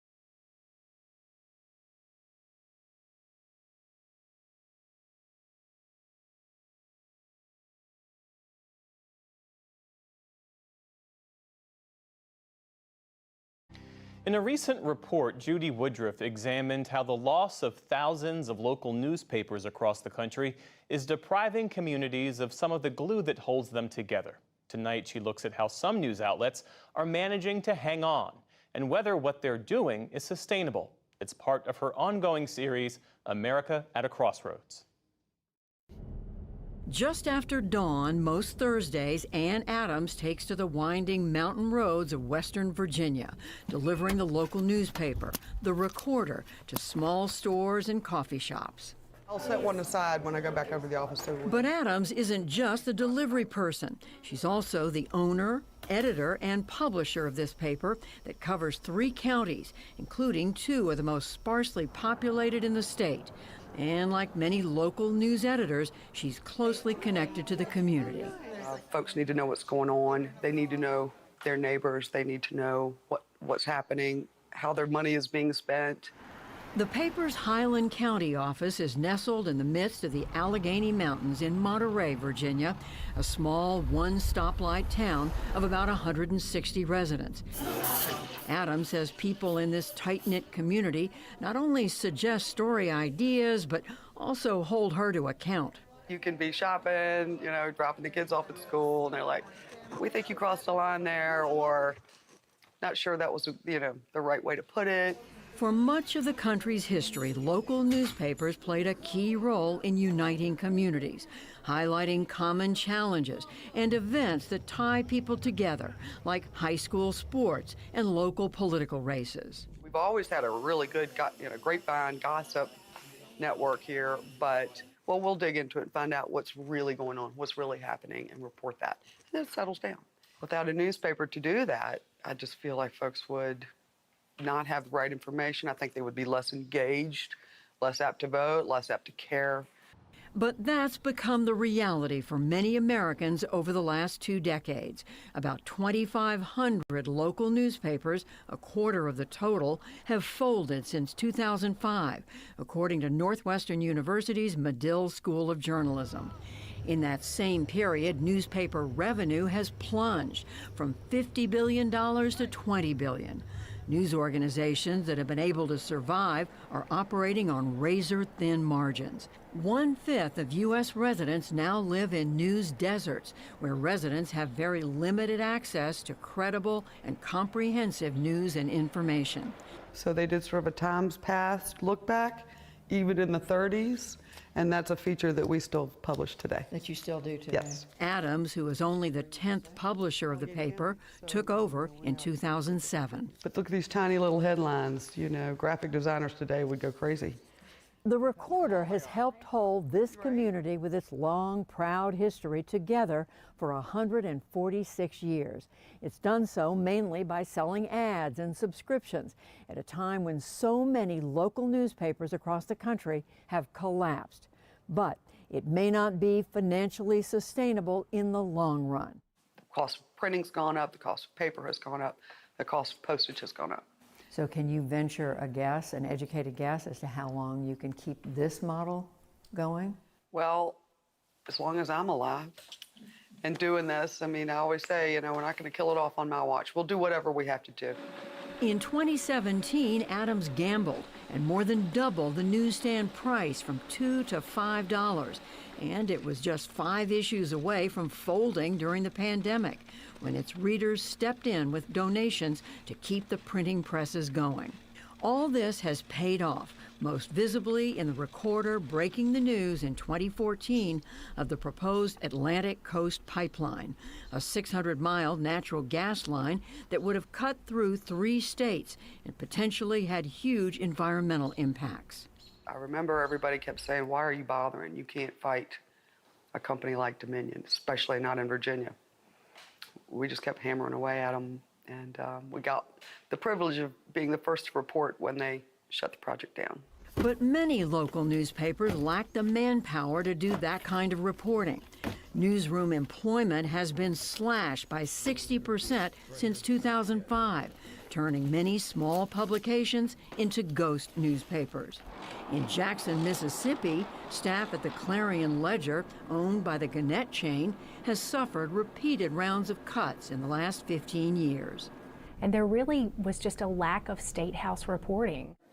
Mary Margaret White is the CEO of Mississippi Today, a nonprofit digital news source launched in 2016 that's run by donations and grants. Some big issues were coming through the legislature, and there was no one there to cover them. And that was really the early days of Mississippi Today. It's become an exemplar of now rapid growth in these alternative news outlets. In early days, making a case for journalism as philanthropy was really a long and hard conversation. It was just so new to so many people that you would give philanthropically to the press, to media. And now, 6, 7 years later, people are really beginning to understand the value of journalism to our democracy, the value of it to local communities, and that it is a worthwhile cause to support. Last year, I'm so proud, we brought in more than 400,000. Wow. And that's from everyday people. Mississippi Today publishes the names of its donors online and is partially funded by a venture philanthropy, the American Journalism Project, based in Washington, D.C. We think we're at the front end of building a new generation of news organizations. The project was established 4 years ago and now helps support 41 newsrooms across the country. Sarah Beth Berman is the CEO. We've seen over the last several years new digital nonprofit news organizations that are really fundamentally reimagining how we finance local news. We used to use advertising to finance local news. That has largely disappeared. About 80% of advertising revenue has disappeared in the last 2 decades. And these organizations are really thinking of their financial structure in the same way we think of other organizations that are really essential to our communities, like libraries and museums and other institutions that stitch us together. If you're trying to register to vote, you can't do it. Mississippi Today's reporters cover policy and politics, which are livelier than usual in this, a statewide election year. Because I want to see our election system change in our state. Last month, we caught up with their small team of reporters covering the candidates at the Neshoba County Fair. And we spoke with residents who say they've grown to rely on Mississippi Today's digital-only platform. And I don't agree with everything they write, but it is, a lot of it is, it seems like it's just pretty straight facts on a lot of what they do. Now one of the largest newsrooms in the state, Mississippi Today won a Pulitzer Prize earlier this year. Reporter Anna Wolf's investigation, The Back Channel, exposed the state's diversion of millions of federal welfare dollars intended to help some of the poorest people in the country, instead directed to political supporters, such as former football star Brett Favre, to build a volleyball stadium at his alma mater. I think I'm probably on that story up to at least 100 public records requests. Wolf estimated she worked on the story on and off for 5 years. So you think about the time that it takes to draft those and see them through the process of actually being able to get your hands on those records. And, people might not realize how long it takes, and then might not realize the investment that is required to do that kind of work. At times, the news outlet's reporting has angered Republican leadership. Just last month, former Mississippi Governor Phil Bryant sued the news outlet, charging its employees defamed him in public comments. The lawsuit does not appear to challenge the veracity of the reporting. While Mississippi Today has focused heavily on state house and investigative reporting, Sarah Beth Berman acknowledges that new nonprofit newsrooms also need to build up trust in their communities. Mississippi Today, last year during the Jackson water crisis, was out there providing people with just the basic tools that they need to be able to navigate this crisis, information about how to get water and what to do if you don't have access to good water. And by providing people with that kind of information, you begin to build trust with them that you are there and you're on their side. While that nonprofit model is showing promise in urban settings, economic realities persist for small local newspapers that still depend on subscriptions and advertising, like the Recorder in Virginia. The traditional news model has just vanished. Northwestern University's Penny Abernathy has done extensive research on local journalism.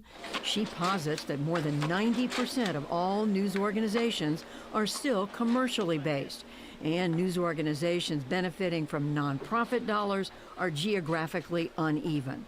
It leaves smaller communities kind of at a loss as to how do you go about getting that initial ignition that brings people together and helps them understand that they can do this, that they can raise that money to support local news operations. She says one solution might be using public dollars to help local newsrooms survive, subsidies for hiring reporters, and for local businesses that advertise in the local paper. There just isn't sufficient subscriber revenue to pay the bills, and of course, there's not sufficient philanthropic dollars to lift them up over the profit margin. The challenges ahead are great, and the stakes are very high. Increasingly, I'm worried that we're evolving into a nation of journalistic haves and have-nots. That has huge implications for not only our democracy, but for our society. How do we come together around a common set of facts to solve the issues that are confronting us in the 21st century? For the PBS NewsHour, I'm Judy Woodruff in Jackson, Mississippi, and Monterey, Virginia.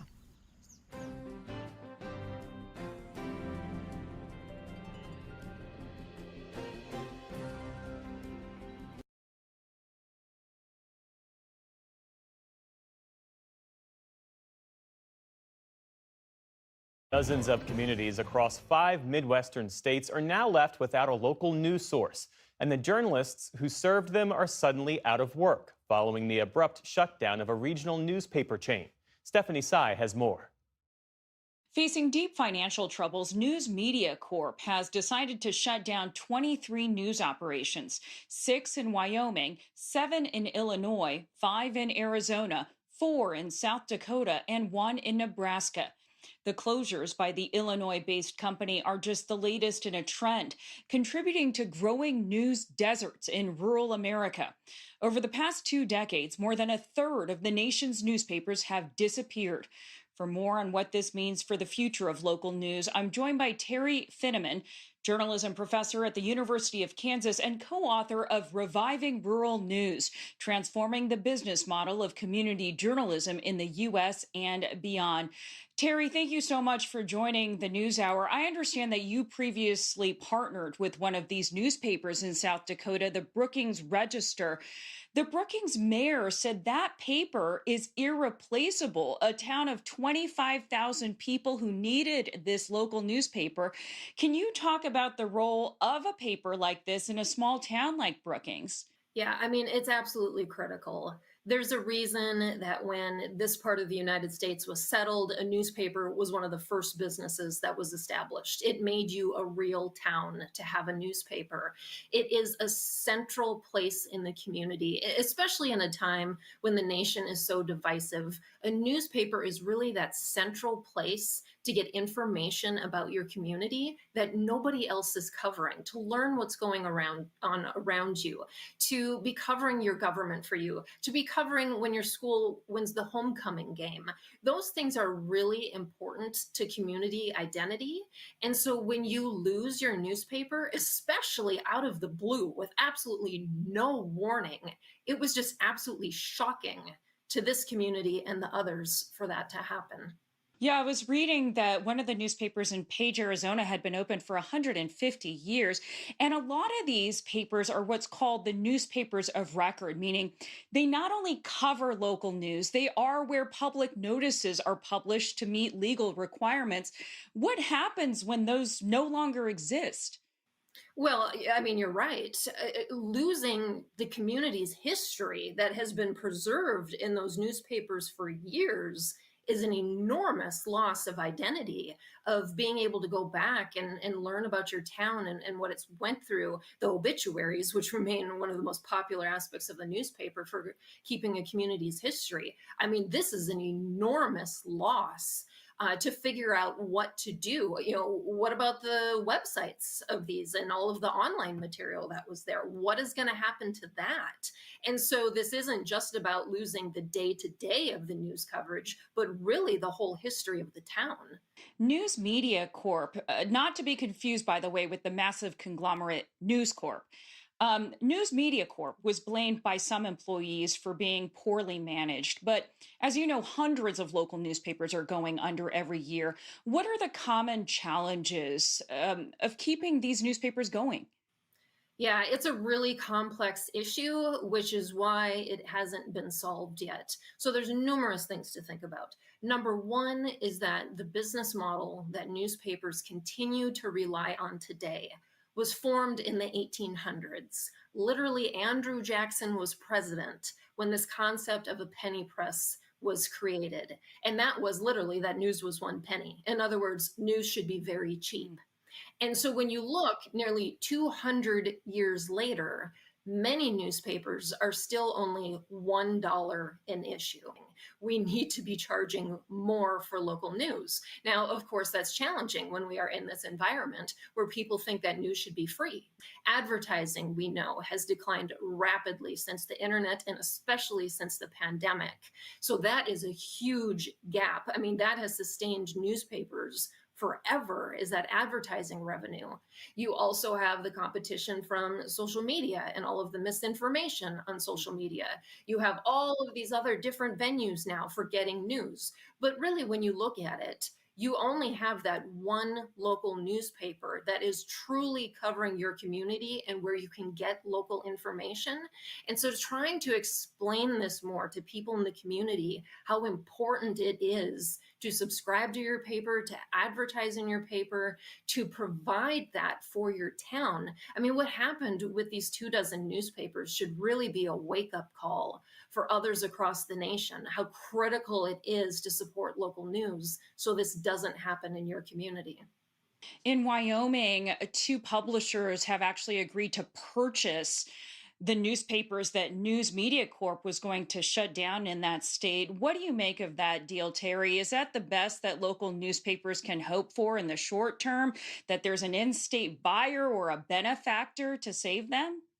Yeah, and I mean, that is increasingly common because we're seeing a number of publishers who are in their, outside of this, who are in their 70s and 80s, who are trying to sell their newspapers and can't find anybody to take them over. And so you will see these neighboring newspapers step in to try to help these towns and save their communities. One of the things that we really need to work on is introducing young new reporters to the opportunities in rural news. So much of the emphasis is on national media when most of the journalism that happens in this country is taking place in rural areas. And we need to do a better job of supporting local news in order to save it, because I am quite worried in the coming years how many aging publishers there are and how many other newspapers may end up going under if there's nobody else to take over these papers. That is Terry Finneman, author and journalism professor at the University of Kansas, joining us. Terry, thank you. Thank you.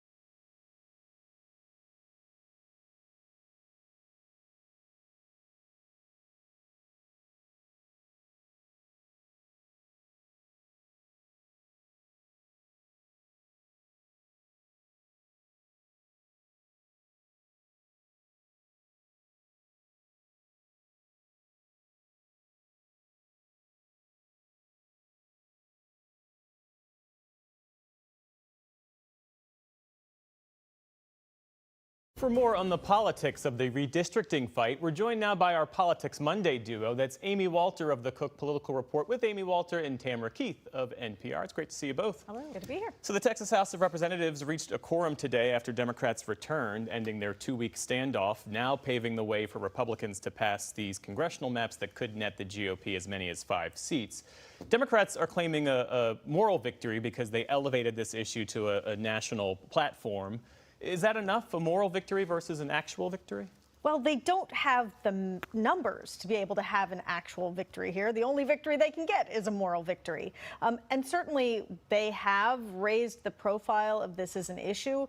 The state of California is now moving forward with trying to get a ballot measure that would change their maps, at least temporarily.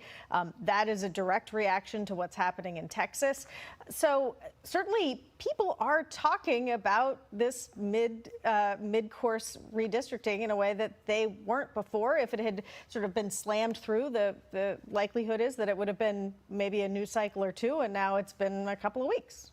Tim mentioned California. What do those maps look like, and what hoops need to be surmounted? Yeah, there are many more hoops. Yeah. Now, obviously, Texas had the hoops. They had to have a quorum, but now that that's done, it's much easier to get those maps done.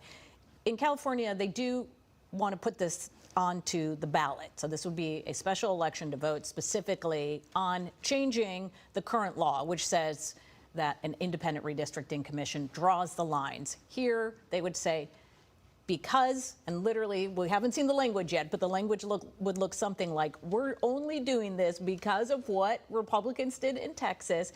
This will be short term, only last through 2030, which is the next redistricting year. But they have to get all of that language and the legislature to sign off on the maps by Friday. So that's one hoop. Democrats feel very confident they're going to have the votes in the legislature. It is overwhelmingly Democratic, not surprisingly. Then the big hoop, and that's getting voters in the state to agree to overturn something that they do like, which is an independent commission. And this is the challenge for Governor Newsom and his allies. Not only is he trying to convince voters to give up something they like, even just for the short term, but he has some pretty powerful adversaries in this. The person who held that seat of governor, Arnold Schwarzenegger, for years, who was the person who was governor and had pushed this during his term as governor, an independent redistricting commission that is coming out against this. So this is going to be a huge, expensive battle. The most important thing for Newsom to be able to do to succeed, for Democrats to succeed, is to convince voters that this really isn't about redistricting, this isn't about lines, this is about Donald Trump. And hoping that making it about Donald Trump, in fact, they're not calling it the Trump bill, but they are calling it Election Rigging Act, the Anti-Rigging Act, essentially, to tell voters, don't think about it so much as all of this gerrymandering thing. Think about it as preventing Donald Trump from getting what he wants.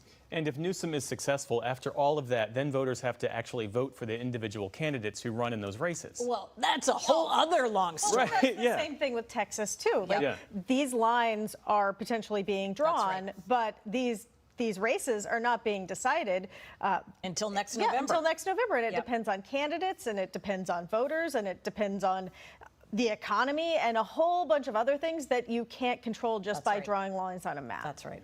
And this certainly sets Newsom up to be the opposition leader looking ahead to 2020. That's right. You know, as the Democratic Party is trying to figure out who are we, what do we stand for, who's the sort of stand-in right now as the leader of our party, this gives Newsom a pretty high-profile platform. Of course, if it fails, then that also is a platform that he will have to explain if he does decide to run in 2028. Well, as we talk about maps and elections and voters, President Trump said he's going to sign an executive order to abolish mail-in voting, Tam. In many ways, parroting what Vladimir Putin told him on Friday. Putin said U.S. elections were rigged because of postal ballots. In fact, that's not true. Election officials say voting has never been as secure. What's this all about? This is something that President Trump has been raging about since he won the first time, really. He has been looking for some sort of explanation for why he didn't get as many votes as he thought he should, going back to 2016, then again in 2020. Certainly that was a very big deal, and he has not gotten over it. He is repeated, though there's nothing really to back this up, that mail-in balloting is why he lost in 2020, and we know that he has not really ever accepted that he really lost. So that's at the core of this. And it does set up something very interesting. One, voting is pretty much decided by the states. It's not a federal jurisdiction. Voting is a state and local thing. So that is a significant barrier to what he's trying to do here. Certainly he could inspire Republican states, but they've already been inspired. But it also sets up the issue where, you know, in 2024, Republicans did a really good job of harvesting mail-in ballots and getting people to, quote, bank their vote. And they did a decent job of getting Trump not to talk about mail-in voting, because banking the vote is a key strategy for elections, for parties. So that'll be a fascinating tension if he continues along this path. And of course, as you know, as a White House correspondent, this is true that if you ask Donald Trump what he's thinking, he will tell you. He will. And so here's what he said, basically revealing his motivation for all of this. Mail-in ballots are corrupt. Mail-in ballots, you can never have a real democracy with mail-in ballots. And we, as a Republican Party, are going to do everything possible that we get rid of mail-in ballots. It's time that the Republicans get tough and stop it, because the Democrats want it. It's the only way they can get elected. So he's saying mail-in ballots benefits Democrats. Is that true? Right. There is still a partisan difference. It wasn't always this way between who uses mail-in ballots and who doesn't, largely driven by Donald Trump during the 2020 election when he at first was saying that these cannot be trusted. It's changed a little bit, and Tam's right. In the 2024 election, Republicans worked very hard to try to undo all of that. But where Republicans really do well now is when the electorate is as big as possible. It wasn't always the case. Part of the reason that Republicans really liked mail-in voting, they were very good at mail-in voting, was because it could be very targeted. Now, they really want to get the pool of voters as big as possible, and one way to get the pool as big as possible is to make it as easy as possible to vote. If you're denying mail-in voting, then especially in states out west, where that is de rigueur, that can be problematic. Yeah. Amy Walter, Tamara Keith. Great conversation. Thank you both. Thank you. You're welcome.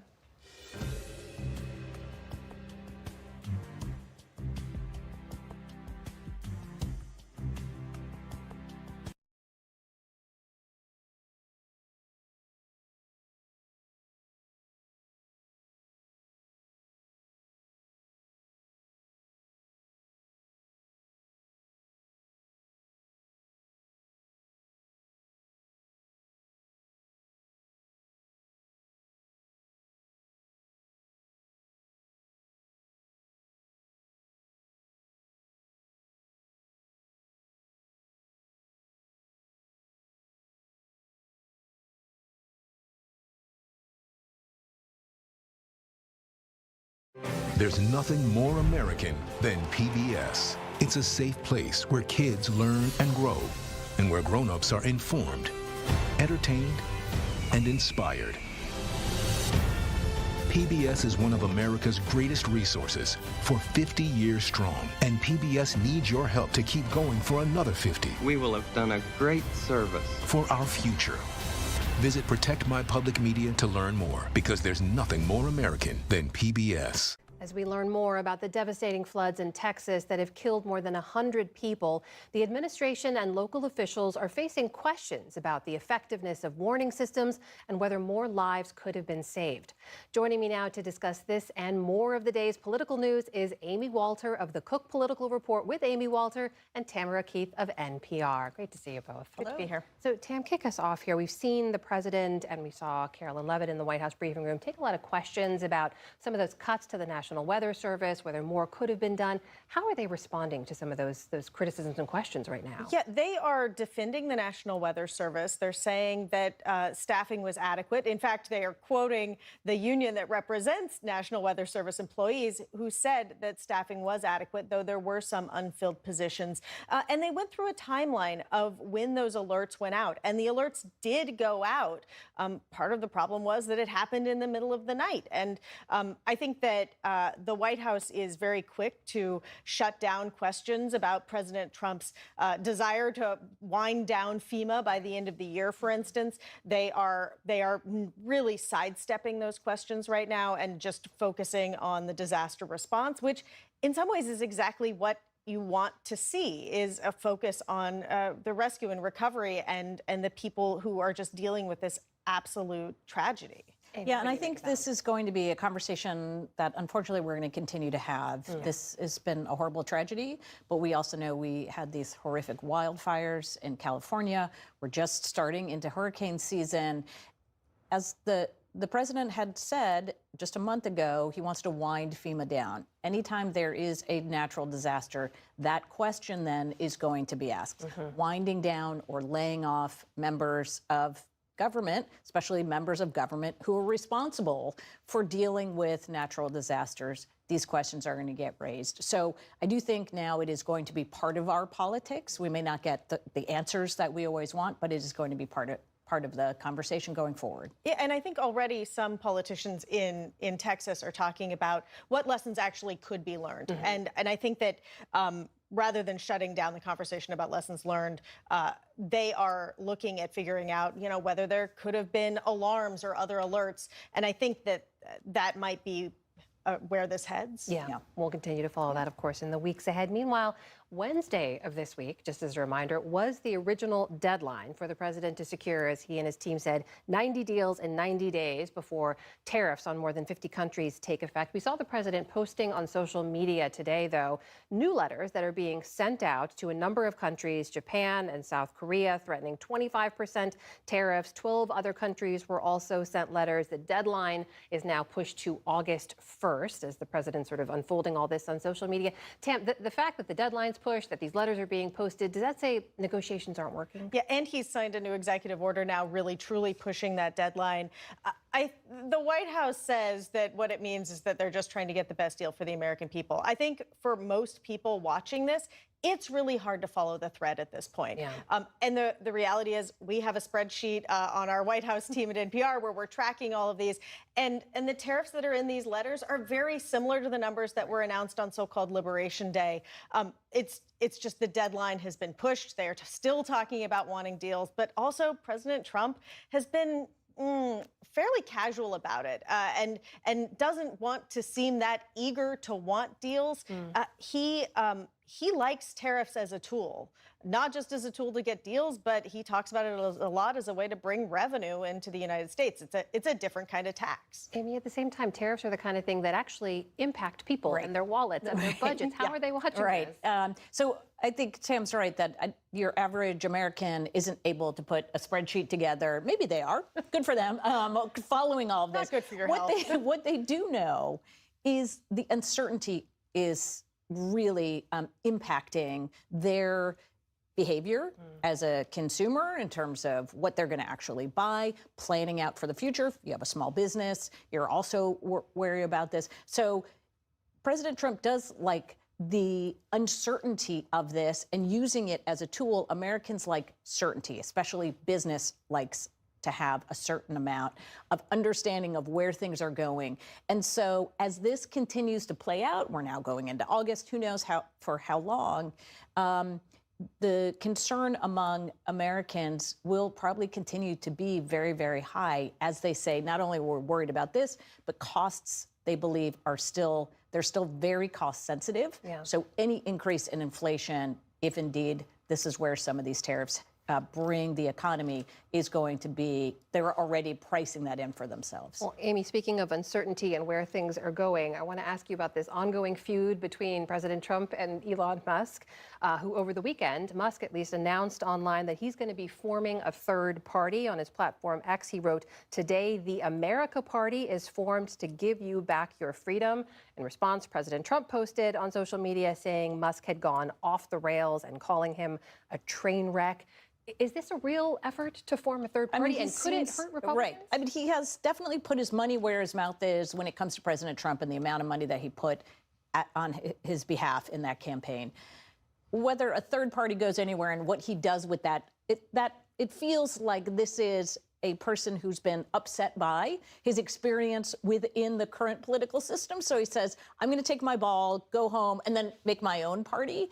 The reality is he could have much more influence on politics if he took some of his millions and billions of dollars and actually focused it on a certain number of candidates or races of candidates who felt similarly to him on many of these issues. Clearly, the fiscal issue in terms of the deficit is the one driving him in this case, but he has a lot of other policies that if he funded a candidate on the Democratic or Republican side would be really more efficient than starting another party. Is President Trump worried about this? He's certainly posting a lot on social media, but I think that the longstanding reality of American politics is lots of people are fed up with the two-party system, or at least lots of people say they are fed up with the two-party system. They want some sort of middle ground. They want the parties to work together and politicians to work together. And then they vote like polarized partisans. And third parties have just not been able to gain a foothold in American politics. They have not been able to break the two-party system. And I don't know if Elon Musk's billions of dollars really changes that calculation very much. As we say so often here, we will see. Yes. Tamara Keith, Amy Walter, thank you so much. You're welcome.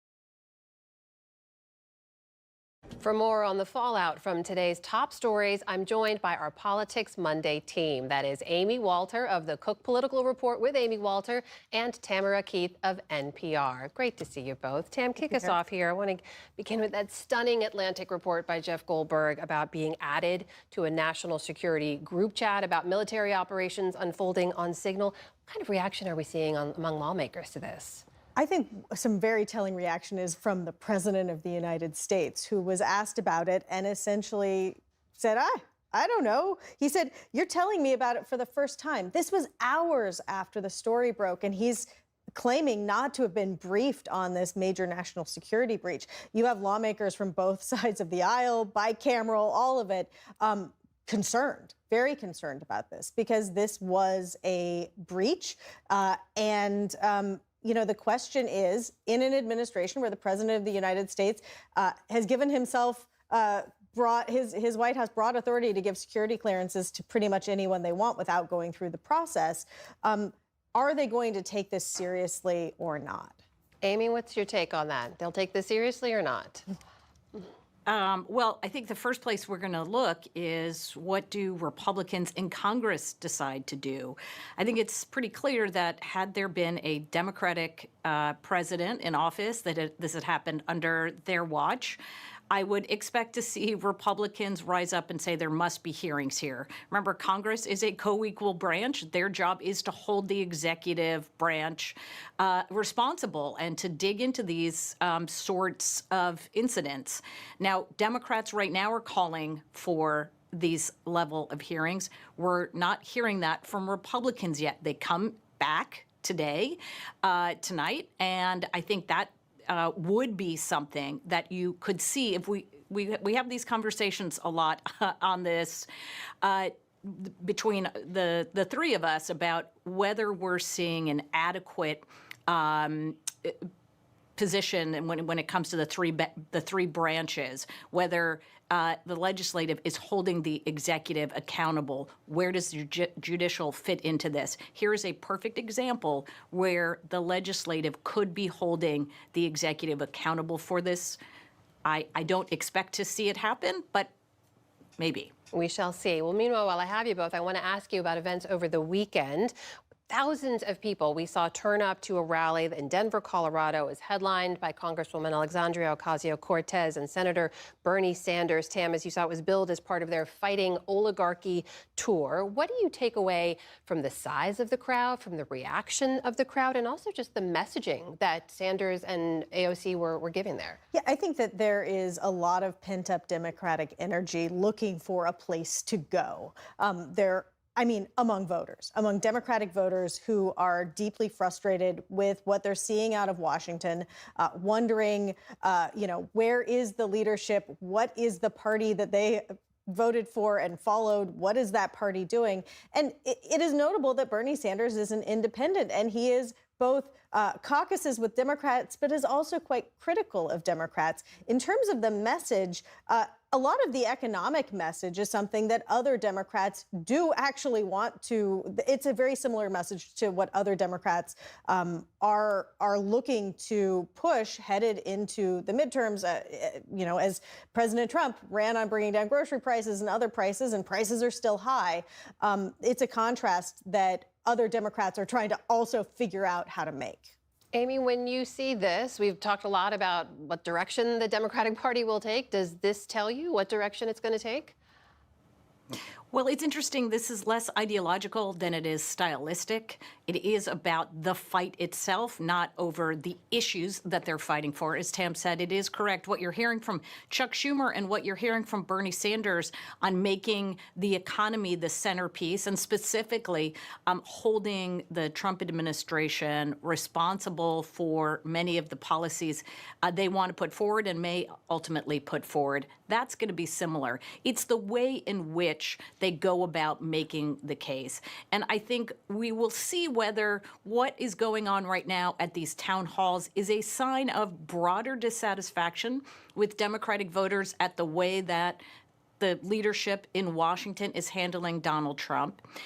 It will show up, I think, first and foremost in party primaries. We're going to start to see folks announce for congressional seats soon enough. And will these primaries, much like we saw when Republicans were they were not in the White House, they were trying to get back in the White House, will we see something similar where we will have something of a Tea Party? We saw back in those days in the 2009, 2010, and of course with Trump, this idea, the same thing. We need to see people fight more. In many cases, some of those fighters turned out not to be great general election candidates. That's a big question going forward, I think, for Democrats in this next few months. All right, that is Amy Walter of the Cook Political Report with Amy Walter and Tamara Keith of NPR joining us as always for Politics Monday. Thank you to you both. You're welcome. You're welcome.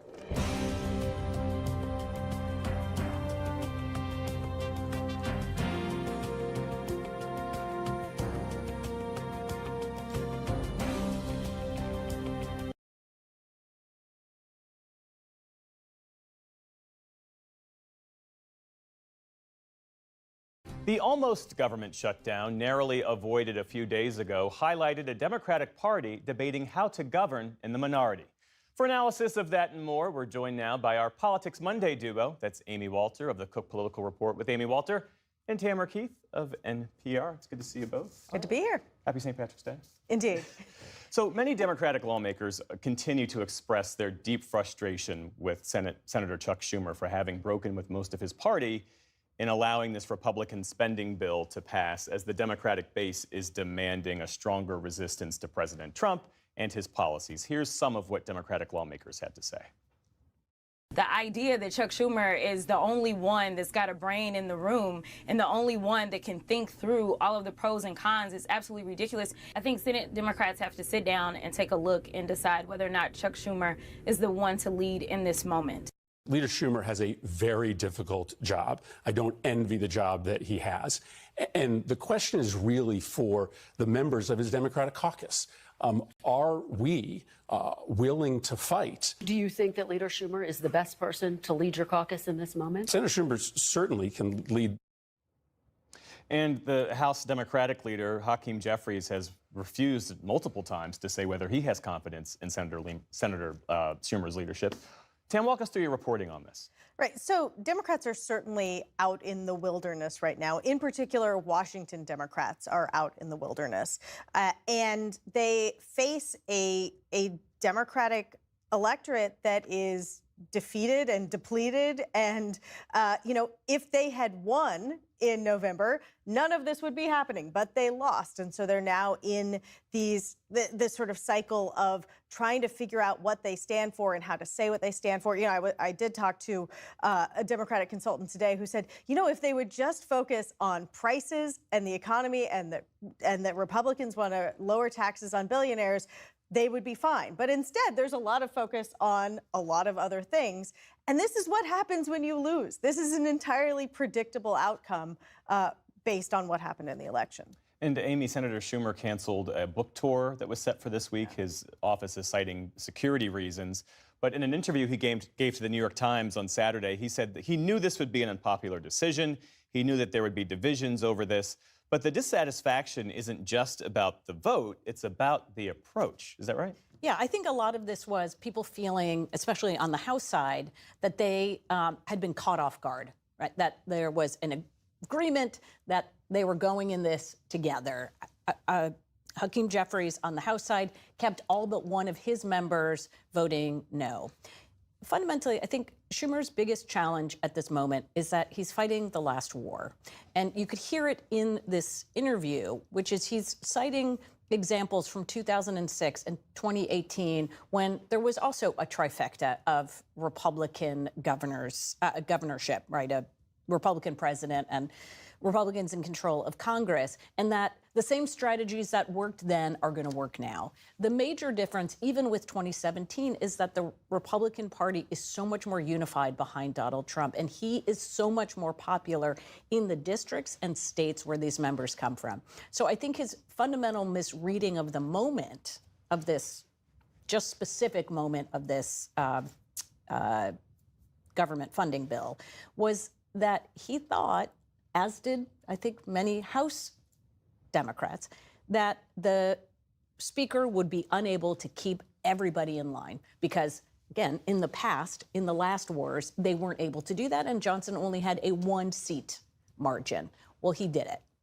And I think that is the theory that they need to be playing now going forward, which is these Republicans are not going to split away from Donald Trump. And that is hard. And that's to tell your voters that even if all of our people stick together and all of their people stick together, it's not going to work. Well, Democrats at the moment have no real tools with which to fight, given that they're in the minority in both chambers. And this is also playing out in the polling. The Democratic Party has hit an all-time low in popularity. In a new NBC News poll, just 27% of respondents view the party positively. For comparison, 39% view Republicans positively. So, Tam, how do the Democrats you speak with, how do they read these numbers? Right. Well, those numbers are pretty terrible all around. You know, I also looked at another number underneath the hood of that poll, which is that 65% of Democratic voters in that poll want Democrats in Congress to stick to their positions, even if that means not being able to get things done in Washington. They want Democrats to fight. The one tool that Democrats in the Senate do have is the filibuster. Yes. The filibuster is still in place, and there are a lot of people who wanted Schumer and Democrats to do the filibuster, to filibuster, to block it, and essentially to say, we're headed for a shutdown if you don't play ball with us. But Schumer, what he is arguing, and you know, one of the Democrats I talked to today said, well, you know, he may have a point. What Schumer is arguing is that if they allowed it to shut down, then Musk and Trump would have gotten what they wanted. Given that, you know, Trump 1.0, he did a lot of things, but he's doing, in Trump 2.0, he's cutting, he is doing things, he is blowing past rulings, he's trying novel approaches to the law, you would say, and the Congress is, the Republican Congress is saying, okay, cool, which means that, you know, Democrats are just in a different position than they were before. Yeah, and that you can use a filibuster for a different time. This was not the right time to do it, which is also Schumer's point. But to that statistic about Democrats wanting Democrats to fight more, in 2017, that number was much lower. More Democrats said, we want you to work with Trump, not fight him. But you also have to remember that Democratic voters, and quite frankly, all voters, have been told throughout 2024 that Donald Trump, by Democrats, that Donald Trump was an existential threat to this country. If that is your message, if you are saying to people, you got to come out and vote for Democrats, because if he wins, he's going to destroy democracy as we know it, and then you go and say, well, actually, we can't use the filibuster here to stop somebody that you think is an existential threat. You can understand why Democratic voters are like, I don't understand why you're not fighting more. Those of us in Washington understand how the politics work, right? In terms of how you get, and the procedure, and how you get numbers or you don't have enough numbers. But if you run a campaign for the last 8 years on that thesis, you're going to have a disappointed base. In the meantime, Tam, President Trump continues to see his highest approval ratings ever, according to this same poll. Again, polling is a snapshot in time. He's still underwater, but 47% approve of the job that he's doing. And he has a 55% approval rating on his handling of immigration. And the White House is already using polling like this as cover to say that, you know, what they're doing on immigration, deporting these Venezuelan migrants without due process, that this is what the American people want, and this is what the American people voted for. Right, and Caroline Levitt tweeted out a video of those Venezuelans on a tarmac in El Salvador and said, the American people voted for this. She said, we are unafraid to double down, and they are unafraid to double down. That is exactly what they are doing, and they believe that they have a mandate. More to come. Tamara Keith, Amy Walter, thank you both. Welcome.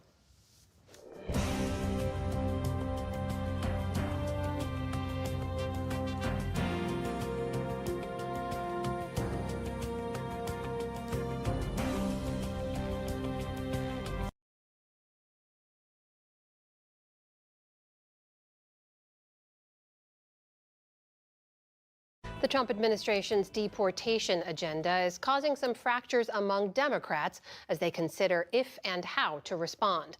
For analysis of that and the other headlines, we turn now to our Politics Monday team. That is Amy Walter of the Cook Political Report with Amy Walter and Tamara Keith of NPR. Great to see you both. Good to be here. So when we spoke with Maryland Democratic Senator Chris Van Hollen last week, it was right before he was allowed to meet with the Maryland man who was deported to El Salvador, Kilmore Abrego Garcia. He was mistakenly deported by the Trump administration by their own admission. And as you both see, how Democrats handle this issue, whether they even touch it, has divided some in the party. Here's how California Governor Gavin Newsom framed it recently. This is the distraction of the day. This is the debate they want. This is their 80-20 issue as they've described it. You know, those that believe in the rule of law defending it. But it's a tough case because people are they defending MS-13? And here now is how Senator Van Hollen responded on Sunday's Meet the Press. I don't think it's ever wrong to stand up for the Constitution. And this is not about one man. I think Americans are tired of elected officials or politicians who are all finger to the wind. And anybody who can't stand up for the Constitution and the right of due process doesn't deserve to lead. Amy, what does all of this say to you about where Democrats are right now? Right. Well, where Senator Van Hollen is where so many Democratic, especially Democratic voters, are sitting today, which is they are frustrated with what they see is ineffective and inadequate response to Donald Trump and many of the actions that he's taken. When you hear from Gavin Newsom, what he's saying, the governor of California, is, look, just talk about the economy. That's where we're winning. Donald Trump's numbers are really bad on the economy. They're good on immigration. But the whole issue is really how you ask the question on immigration and where the fight ultimately, what the fight ultimately ends up being about. If you ask voters, do you think Donald Trump's doing a good job on the economy? Generally, yes, he gets positive marks there, much higher than he is getting right now on the economy. But when you ask specifically about some of the things either that he's doing or saying that he's doing, including one that asks the question, do you think that he should be able to deport people if a court order tells him to stop it? Overwhelming majority say, no, he shouldn't be allowed to do that. So the question now is where this fight is happening. Is it happening about the rule of law, where Democrats would like it to be, or is it where Donald Trump thinks he is the strongest, believes he has a mandate, which is it's going to be about being able to deport criminals? And in the election in 2020 or 2024, this was the issue that constantly brought me back into contention. Tam, how do you see it? Yeah, I mean, I think that this is a nuanced case that is being fought in an environment without nuance. And so you have the Trump White House very happily having this fight. The RNC earlier today sent out a thing calling, DIMS S13 or whatever. They're, saying that Democrats support gang members. And the Trump White House has labeled them terrorists. They aren't just gang members, they're terrorists. And so that is ground that the White House is happy to have a fight on. And they argue that Abrego Garcia is not a perfect person. And in fact, Democrats, I think, would concede that often the people that deserve due process aren't necessarily perfect people. Right. And so Democrats, though, are in a place where they are having to make an argument about due process in the Constitution when, as Amy says, the last election, lots of people made arguments about the Constitution, but those arguments ultimately were not as salient as arguments about be very worried about the state of your country and be very worried about the state of your pocketbook. Yeah, on the related issue here that Tim raises, Amy, the Supreme Court did have to step in on a related case about immigration. It was temporarily blocking deportations President Trump is carrying out under that Wartime Alien Enemies Act, which feeds this bigger question around President Trump versus the courts, right? The question of, is he abiding? Will he continue to comply by court orders? We hear a lot about this from constitutional law experts and from Democrats. Is that the kind of thing Americans are paying attention to? Well, no, because not even constitutional law experts can agree on what exactly the line is between a constitutional crisis and a constitutional challenge, right? Are we at a boiling point, or are we sort of simmering, or is the pot now completely blowing up? where I think it comes down to voters, the question really, as I said, is at what point do these stories tend to break through? And this is where this is something of a gamble that Trump is taking, which is he believes that because this person who was sent to El Salvador, who shouldn't have been sent there by the law, is not a perfect person, voters are going to side with him. And that all the people who are getting deported are going to, or many of the people getting deported may fall into similar categories where it's going to be hard to make the case that these are perfect people. But if you start to see more and more, and we're seeing it, conservative legal scholars and others and judges come out and say, this is a rule of law issue, that may change perceptions of Trump on this very issue. In 2017, he wasn't that popular on immigration. He's more popular today on it. Yeah, in a sense, he has moved public opinion on immigration as he has on some other things. But one issue, and I think this overlaps with some of the other things, is this was sort of sloppy. They admitted they made a mistake. In the deportation, you mean? In the deportation, and then they are doubling down on it. And there are other instances of people who are in that prison in El Salvador where their lawyers are saying, hey, wait, this wasn't a gang member. Right. So in as much as this becomes an issue of, well, you know, we support the idea, but could they be a little less sloppy about it? Are they carrying out their policy in a way that's effective? If the narrative becomes more about chaos than about, you know, efficient implementation of the law, then that could also become a problem for the White House. Tam, speaking of chaos, at least reported chaos, but according to some people, I want to pick up where Lisa's earlier reporting left off, which is the scrutiny and the questions around the Defense Secretary, Pete Hegseth. Now that it's been revealed he used that unsecure messaging app, a commercial messaging app, to again share sensitive military information. You now have a Republican member of Congress, Don Bacon, stepping in, suggesting at least that Mr. Hegseth should step down, calling him an amateur. What do you expect to see happen next? I think we could hear from other Republicans in Congress. We could also have a rallying around Mr. Hegseth. At this point, the White House is, at least publicly, digging in.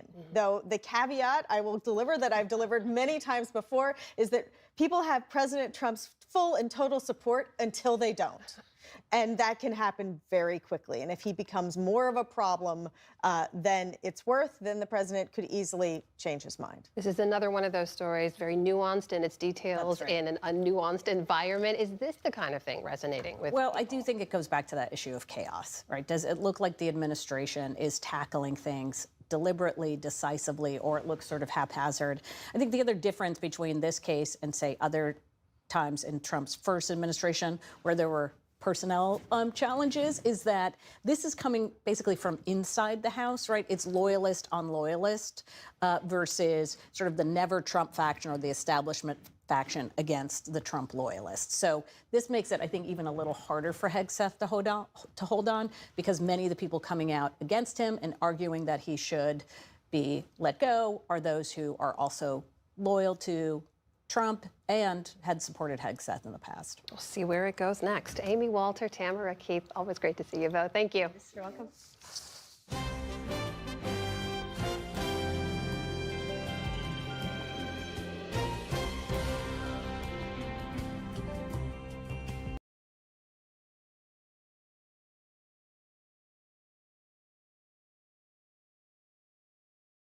Earth Day is tomorrow, one of the key events in the environmental movement. It comes as a federal judge has temporarily blocked the EPA from canceling $14 billion in climate grants approved by the Biden administration, marking a setback to President Trump's agenda to freeze climate spending across the government. As part of our Tipping Point series, William Brangham spoke recently with a leading environmentalist about the opposition to Mr. Trump's plan for the climate. 2024 was the hottest year on record, capping a decade where almost every year broke the previous year's record high. Carbon emissions, which help drive that warming, are also at record levels. President Trump and his administration argue that this is not a problem and that trying to address it only hurts the economy and puts the U.S. at a competitive disadvantage. On his first day in office, President Trump withdrew the U.S. from the Paris Climate Accord. He's tried to freeze billions in funding for clean energy projects, wants to boost coal production and declared a, quote, national energy emergency to increase domestic fossil fuels.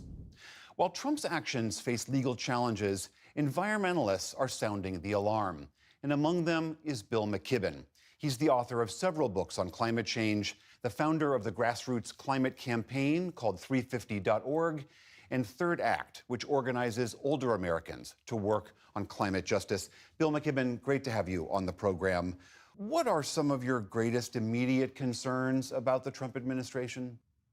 Well, William, we're seeing an incredible rollback pretty much of all environmental regulation dating back to 1970. We're coming up on the 55th anniversary of Earth Day, and it was in the immediate aftermath of that that we started basically regulating pollution, and now we're deregulating pollution of all kinds. The most serious consequences are what's happening around climate and energy, and they're serious for two reasons. One, as you say, the planet is getting hotter and hotter and hotter all the time. March was the hottest March we've ever measured on this planet. And two, we're making a series of extremely foolish choices about energy. We're the only place in the world that's decided that somehow coal is the future of the planet, and we're going to have our lunch eaten by the rest of the world, which is quite rightly figured out that sun and wind and the batteries to store their power when the sun goes down or the wind drops are the cheapest, cleanest, easiest, fastest way forward. So on both counts, we're making just the most savage mistakes. It also seems the administration is defunding a lot of the scientific investigation into climate change and how it might play out into the future. Yes, look, the U.S. was the place where we first understood what was happening. We were the first people to measure carbon in the atmosphere. The people that built the computer models that helped us gave us the warnings about what was coming. And those are precisely the programs that are now being chopped off. Even the programs where we measure the amount of carbon in the atmosphere or the temperature of the earth are under assault, as if by not measuring it, it might go away. But that's not how physics works. There are a series of questions, a series of issues where people can differ in their opinions. And I'm at odds with the Trump administration about many issues, but this isn't a question of opinions. This is a question of physics and of chemistry, well understood physics and chemistry, and willfully blinding ourselves to it has to rank high on the list of dumbest things that governments have ever done. What about the argument that this administration makes that the concerns about climate change and the impacts it will have on our world are, they argue, exaggerated or overblown or so far in the distance that to exert energy and money to address them is an enormous cost? Tell that, first of all, to the good people of Los Angeles, say, who watched large parts of their city burn after the hottest, driest weather on record. But then also go talk to the people in the insurance industry who are canceling policies up and down, east and west across this country because climate change has so scrambled their ability to predict what's going to happen that they can no longer figure out how to make a going business of writing insurance. If you don't think that's an economic drag on us going forward, you haven't paid much attention to how capitalism works. Insurance is an absolutely key part of where we are. The real bottom line, though, is that we could be making huge positive steps right now. We live on a planet where, as of 3 or 4 years ago, the cheapest way to make power is to point a sheet of glass at the sun. The solar cell, an American invention at Bell Labs in 1954, is the most important piece of technology on the planet. But right at the moment, we're ceding all that to the Chinese, who are building something like 2/3 of all the clean energy on planet Earth. They're going to own the future, and we're going to have some coal mines. The administration argues that all of the talk about the harms that climate change is causing and will cause into the future is exaggerated, and that is what is driving this climate anxiety documented among the young people of this world. What do you say to that? I spend a lot of time with young people, and what I find makes them anxious is the fact that nobody in authority now is doing anything to address what's obviously the biggest danger facing their future. They're not stupid. You can't wish this away. They've been studying physics and chemistry in school. What they want is people in leadership to stand up and show them that they take seriously what scientists are saying. We got a warning from science. We got it in time to act. So far, we have ignored that warning, and that is truly, truly sad, and it should make us anxious. All right, that is Bill McKibben of 350.org and Third Act. Always great to talk to you. Thank you so much. William, a great pleasure.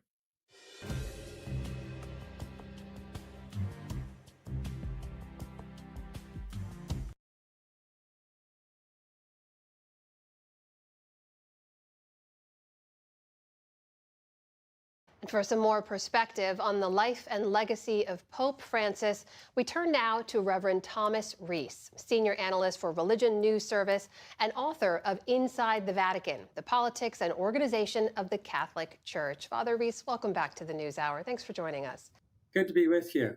So Francis was a lot of firsts, as we just heard there. The first Jesuit pope, the first Latin American pope, the first non-European pope in more than a millennium.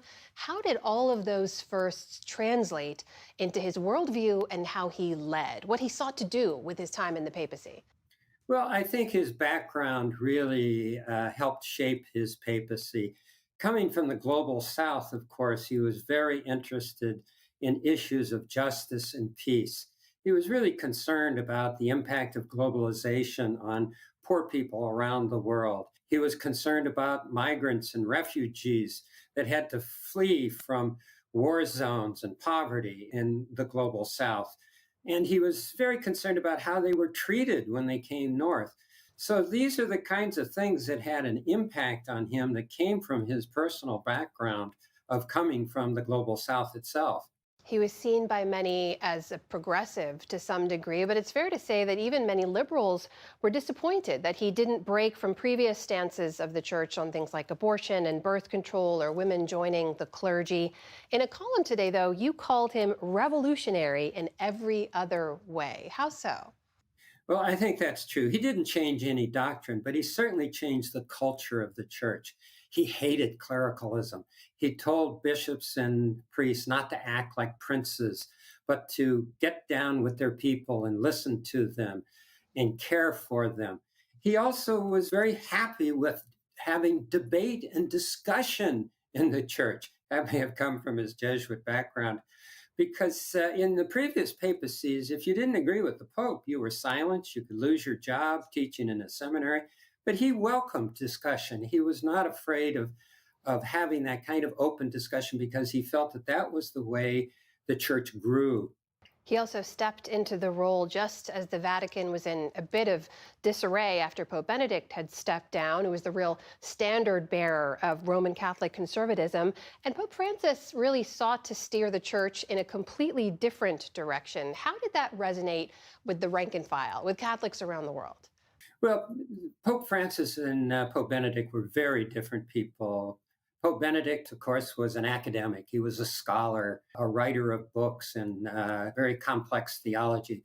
Pope Francis was a pastor. He liked to be with the people. He liked to communicate in words that people could understand, not just scholars.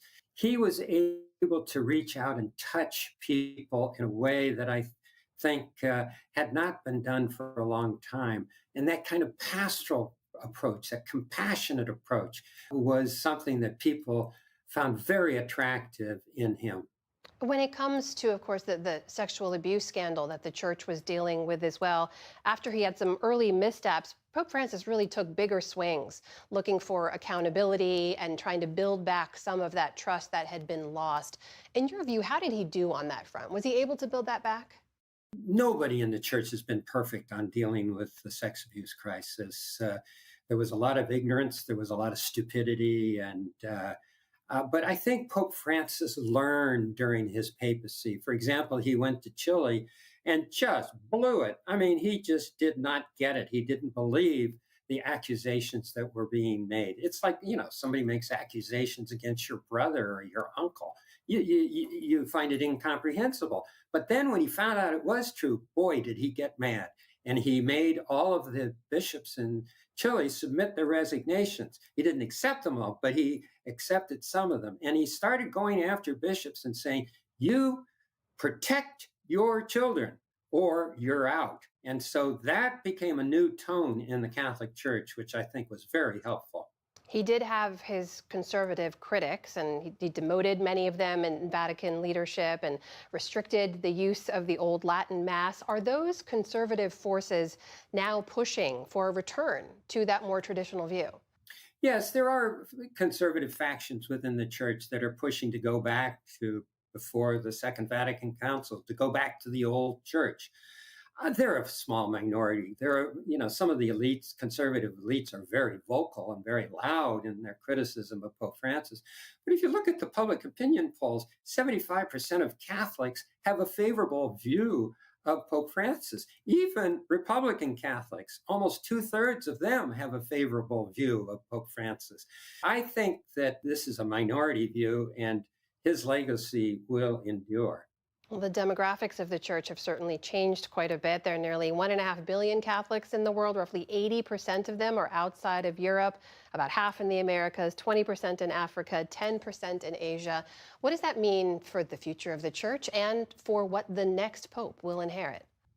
Well, the word Catholic itself means universal. We are a big tent church. We have people from all cultures, all languages, all areas of the world where there are Catholics.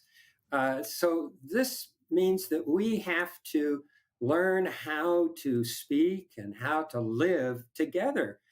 The Catholic Church should be a model for the rest of society of how people can come together, how they can discern and pray and talk and have conversation and not scream at each other, let alone kill each other.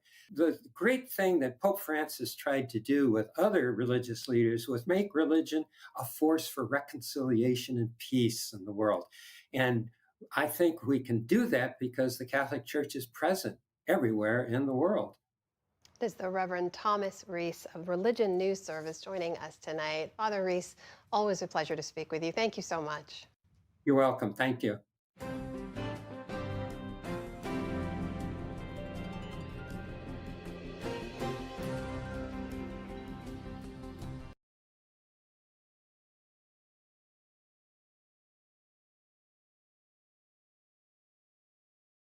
Welcome to the News Hour. A new pope has been elected, and in a major surprise, an American has been chosen for the first time. Robert Francis Prevost will now be known as Pope Leo XIV. In his first remarks as the leader of more than 1 billion Roman Catholics around the world, the Pope spoke of peace and building bridges to a crowd in St. Peter's Square.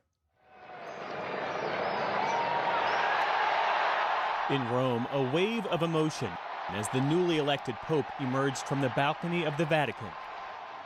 La pace sia con tutti voi. The new Pope's first words, peace be with all of you.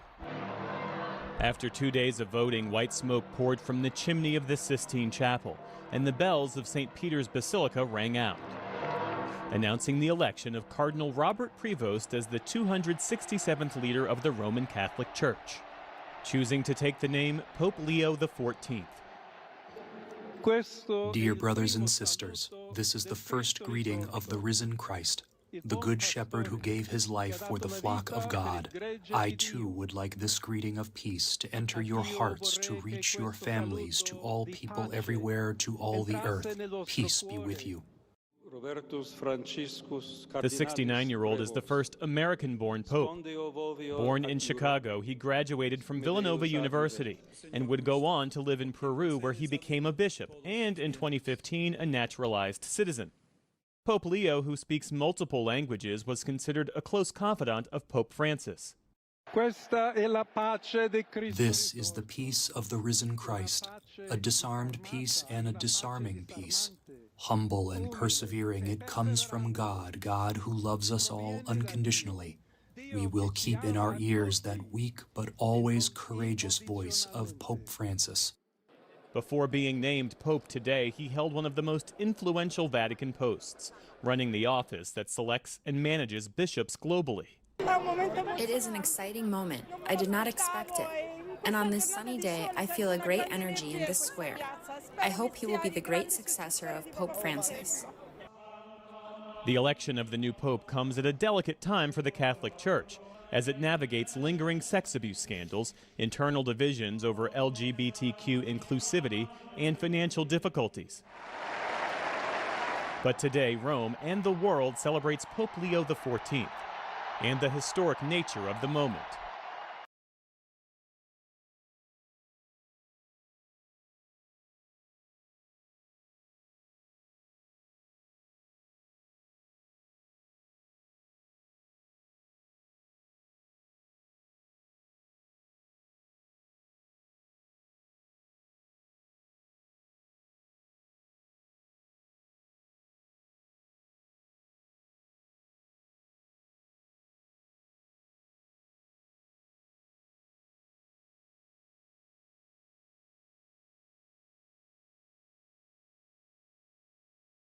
Welcome to the NewsHour. Pope Leo XIV celebrated his first Mass less than 24 hours after being elected the leader of the Catholic Church. He's not only the first pontiff from the U.S., but also the first Augustinian friar to lead the Church's 1.4 billion members. Pope Leo brings decades of international experience, from serving as a missionary and bishop in Peru to a senior Vatican official in charge of overseeing bishops around the world. That perspective shaped the tone he struck in today's homily. To the ministry of Peter, you have called me to carry that cross and to be blessed with that mission. And I know I can rely on each and every one of you to walk with me as we continue as a church, as a community of friends of Jesus, as believers, to announce the good news, to announce the gospel. To tell us more about what shaped Pope Leo's views and who he is, we're joined now by the Reverend Robert Hagan, Prior Provincial of the Augustinian province of St. Thomas of Villanova and a longtime friend of the Pope. Thanks for being with us. My pleasure. You first met Pope Leo, as I understand it, when you were beginning your own journey as an Augustinian. What were your first impressions of him back then? I did. You know, you don't have to be in his company very long before you come to realize he's incredibly bright. He speaks multiple languages. He's conversant on many different subjects. He's a critical thinker. He has a certain depth of spirituality. And he's a very, he expresses himself with a lot of clarity and in concise, intelligible, relatable ways. And I knew him as kind of a new person in the order. I was a transplant from the East Coast to the Midwest, where he served in his province of our Mother of Good Counsel at the time in the Midwest. He couldn't have been more welcoming. He introduced me to other brother priests and people in Chicago that I wouldn't have known. And so, you know, what I found was a very warm and approachable and hospitable person, and also very bright and spiritual. So it was not surprised to me that other people would find him to possess the qualities for this kind of leadership, but still we were shocked when he emerged from that balcony, because, you know, you just never know what's going to happen with the Holy Spirit and the conclave. So we were flabbergasted by by the choice, and certainly so happy for the Augustinians, for our church, and now for the world. Well, what does it mean for the Church that Pope Leo comes from the Augustinian order? How might his approach or priorities differ from his Jesuit predecessor? It's a really good point. We are trained in the foundation of Augustinian spirituality and theology. Augustine was an incredible writer and preacher and rhetorician. A core value for St. Augustine was friendship. He believed that we encounter and discover the presence of God in and through one another. And so what you find in Pope Leo XIV, as smart as he is, he's also very much a people person who is approachable, is warm, and has a real passion for the plight of the poor. As you know, he served for 10 years in our missions in Peru. And so there's a certain love and empathy and compassion for the worker, for the laborer. For Augustine, the heart has to engage the mind. It's not enough just to know the law or to know your faith, but to put it into practice and let your love for God be expressed through your love for your fellow brothers and sisters. So I think that's a foundation, a spirituality, a way of living as an Augustinian religious that he will just carry on now in his role as the Holy Father. Did he ever express to you any sense of calling or even ambition to one day be Pope? No, he didn't. I've said to myself and to some others, I don't think he aspired to be Pope. The core principle in the rule of St. Augustine is to love God with your whole heart, your whole mind and soul, and to love your neighbor as yourself. And I think that's simply what he was doing in his role, certainly in the U.S., but later on around the world. He served as a general for our order. He's been to many different countries. He speaks multiple different languages. He is not afraid to immerse himself in other cultures. And so he has just, I think, followed his call to love God and neighbor. And it has led him to all these experiences that really paired him now for this role. That, we believe that the cardinals were in the conclave, but we also believe that process was driven very much by the Holy Spirit. And so as people of faith, we believe that it was, in fact, the will of God that he now serve in this role. Finally, is there something that the world doesn't yet know about Pope Leo that might surprise or might reveal more about who he is that you can share? I think sometimes, you see leaders and ministers with the garb and all the pomp and circumstance, and we almost treat them like they're not real people. He's an incredibly engaging person. He has a wonderful sense of humor. He has a twinkle in his eye and an appreciation for a good story, and tells a good story. And so I think the humanity and the love to laugh, I think, will come through, and people will see that in Pope Leo XIV. The Reverend Robert Hagan, thank you for your time this evening, sir. We appreciate it. My pleasure. Thank you.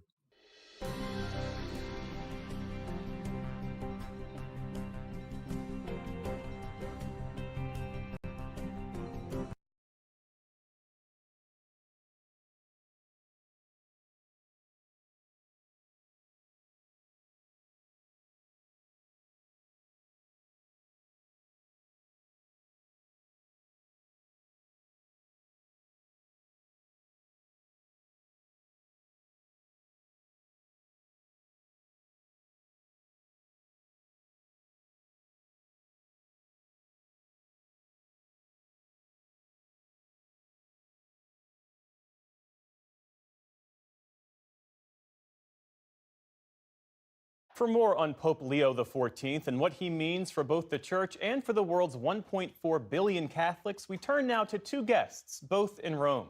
Kim Daniels is the director of the Initiative on Catholic Social Thought and Public Life at Georgetown University. She's also a member of the department overseeing communications for the Vatican. And Father Thomas Reese is Senior Analyst for Religion News Service and author of Inside the Vatican, the Politics and Organization of the Catholic Church. Welcome to you both. Father Reese, I want to start with you. For the first time in history, an American Pope. What's your reaction to the selection, and also how Pope Leo XIV first addressed the world? It was a real shock to have an American elected as Pope. We never thought this would happen. I think that he made a very good impression, especially by picking the name Leo. Leo XIII, his predecessor, was the one who started the church on the road towards Catholic social teaching and social justice. And because in the 19th century, he was on the side of the working class. He was on the side of labor unions. He was on the side of the poor people of his time. And I think that's exactly what the new Pope Leo is also going to do. And Kim Daniels, what does the rather quick election of Pope Leo suggest about the Cardinals' priorities and the direction they hope to set for the Church? I think it's a sign of how much Catholics share in common. There's a lot of focus on division, but it's a sign of the consensus that built very quickly around Cardinal Prevost, now Pope Leo. I think it's also a sign of what their priorities are here, and that is to continue Pope Francis' vision of spiritual renewal and structural reform. Pope Leo is someone who has the skills, the experience, the heart to be able to implement those processes, those reforms, but also this heart for mercy and accompanying the poor and going out and not inward, right? But going outward. That really was at the heart of Pope Francis' vision. So it's really a remarkable and extraordinary moment. And Father Reese, as the first American-born Pope in the history of the Catholic Church, how might he be able to address the growing disaffiliation of Catholics in the U.S.? Well, of course, he's been elected Pope for the whole world, so he's got to deal with all the world, not just the United States. But because of his knowledge of the United States, I think he'll be focused on it. What can we do to reach out to young people? How can we make the church more inviting? Pope Francis was wonderful, but the problem was everybody said to themselves, gee, I wish I had Pope Francis as my pastor. And then they would go into their parish and they often didn't find Pope Francis. So I think that what Pope Leo has to do is help the clergy in the United States get on board with the vision that Pope Francis has, and now the vision that Pope Leo is bringing to the church.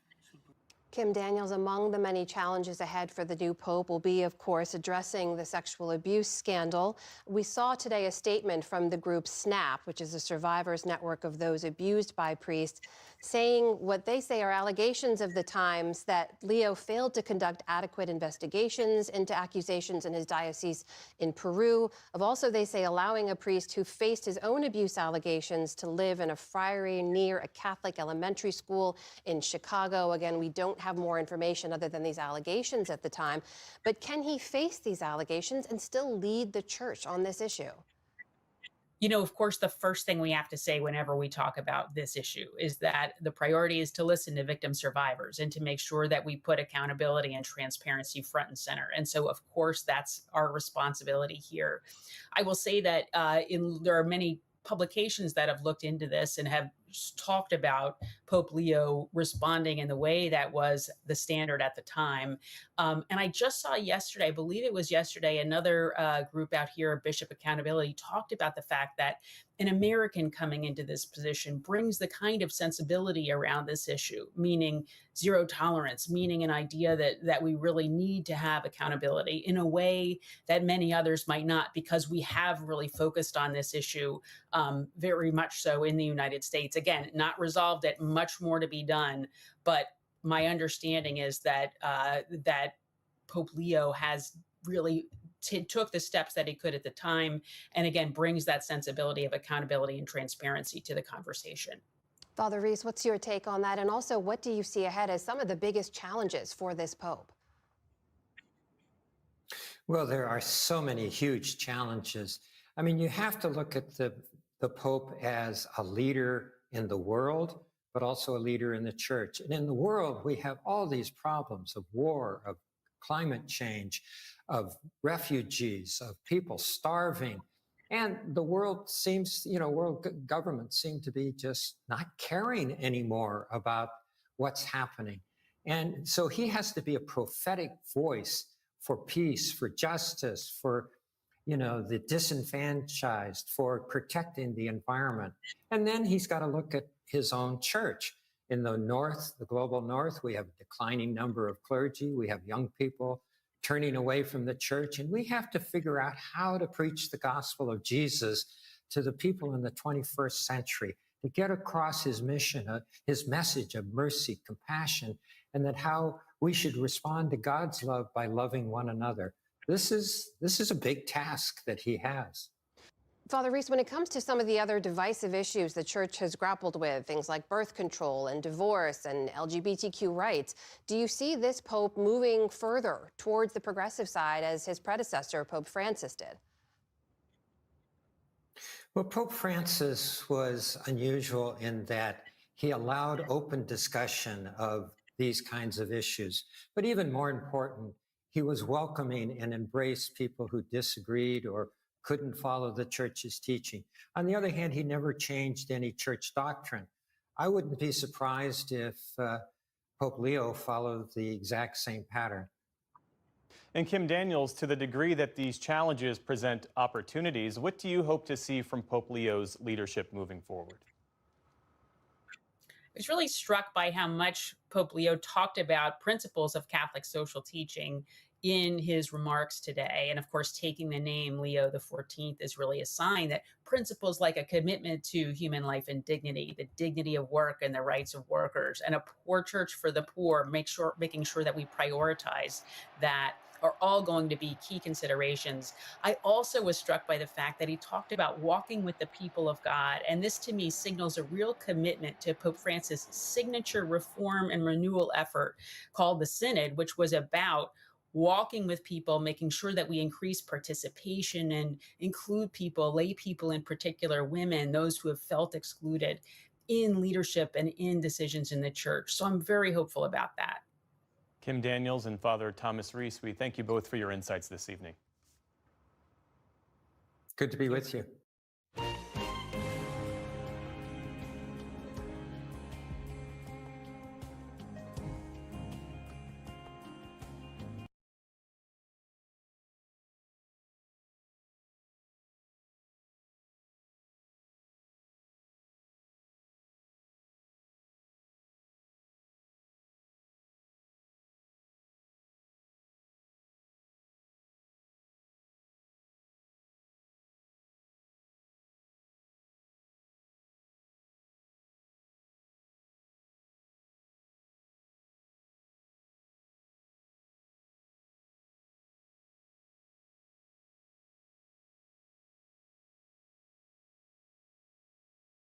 EWTN has been broadcasting live from Rome for several days, and our next two guests have been helping to lead our coverage and were in St. Peter's Square when the news broke about our new pope. Joining us now from Rome is EWTN Vice President Matthew Benson and Monsignor Roger Landry, National Director of the Pontifical Mission Societies USA. Thank you for joining us. Already, we have another pope of firsts, the first pope from the United States and the first Augustinian. Matthew, what does this tell us? Well, it tells us that the cardinals were well disposed to continuing the trend that we have seen in recent years. We had the first Polish pope, we had the first Argentinian pope, now we have the first American pope. But they chose very clearly, for a variety of reasons, to stay in the Western Hemisphere.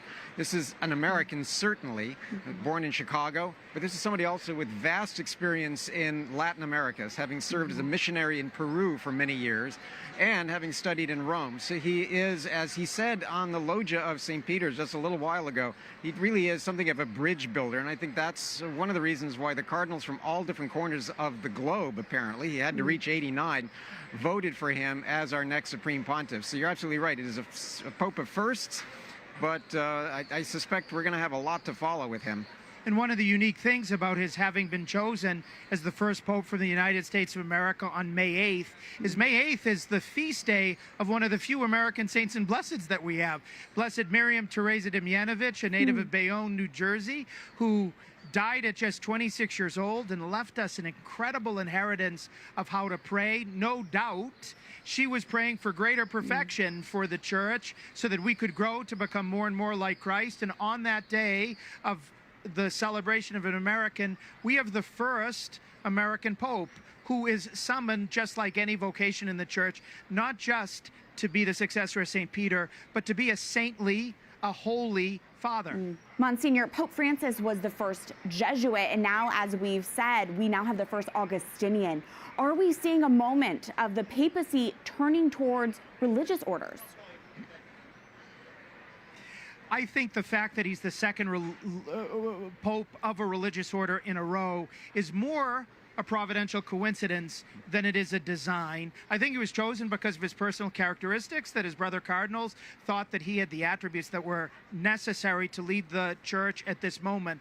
But I think from God's design, the religious have a lot to teach us all about how to relate to Jesus in his poverty, his chastity and obedience, because he shows us what real wealth is, what real love is, and what real freedom is. And the religious orders are churches in miniature. They show us the communion, the fraternity that's supposed to exist in the Church Universal, and they're able to take that as a gift, offering it to the whole world. And so I think that those are benefits that we're going to get from the fact that he is an Augustinian, now the successor of St. Peter. But I don't think that his brother cardinals were choosing him precisely because he was religious. Yeah, you could say that it is the very attributes of his life as an Augustinian. He's very obviously a committed member of the Augustinian community, the congregation, the order, that really impressed the cardinals. I mean, I think there are some attributes that they saw in him. It is very clear that being an Augustinian is very important to him. He mentioned it specifically in the very introduction he had to the church as Pope Leo XIV. It is on his coat of arms, for example, the symbol of the Augustinians. So it is part of his whole personality. And I think also that we will have a lot of interest in the coming weeks and years watching how being an Augustinian informs the decisions he makes as Pope in exactly the same way that being a Jesuit informed what Pope Francis did. Matthew, a name is always so significant. What can we learn from the name our Holy Father chose, Pope Leo XIV? Well, that's exactly right. It was immediately striking when we heard the name. We will learn more in the coming days, I'm sure, especially in a press conference and other things, exactly why he chose the name.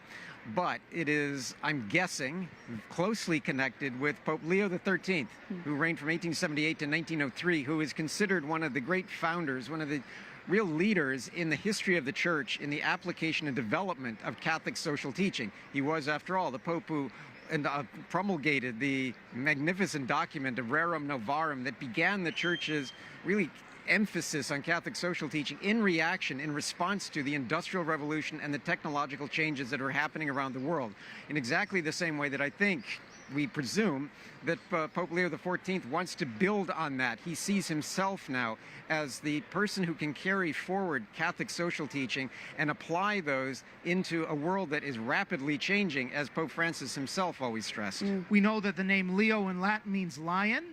And so we pray that he's going to show some of the traits, the characteristics, the virtues of a lion, that he's going to be courageous, that he's going to be strong. The church absolutely, in this age in which so many people are weighed down by anxiety, needs a strong Holy Father. And so we pray for him to have those virtues of a lion. Yeah. And Monsignor, what about what he chose to wear? Pope Francis emerged wearing a simple white cassock, but Pope Leo XIV was wearing substantially more. What does that tell us?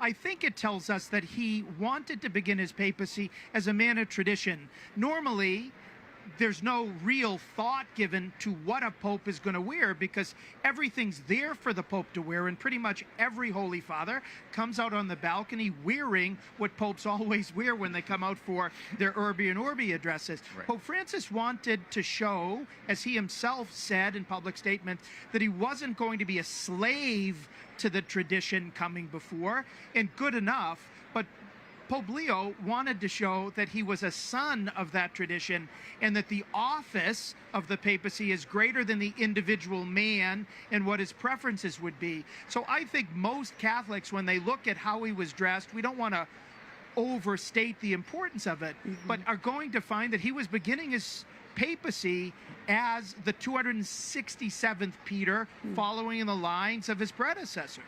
Yeah, and on that point too, I think there were really interesting visual cues in wearing the mozzetta, in wearing the stole, all of these things that are part of papal tradition. So he's not ignoring or rejecting Pope Francis, but I think he was establishing himself very clearly as his own person, as now Supreme Pontiff.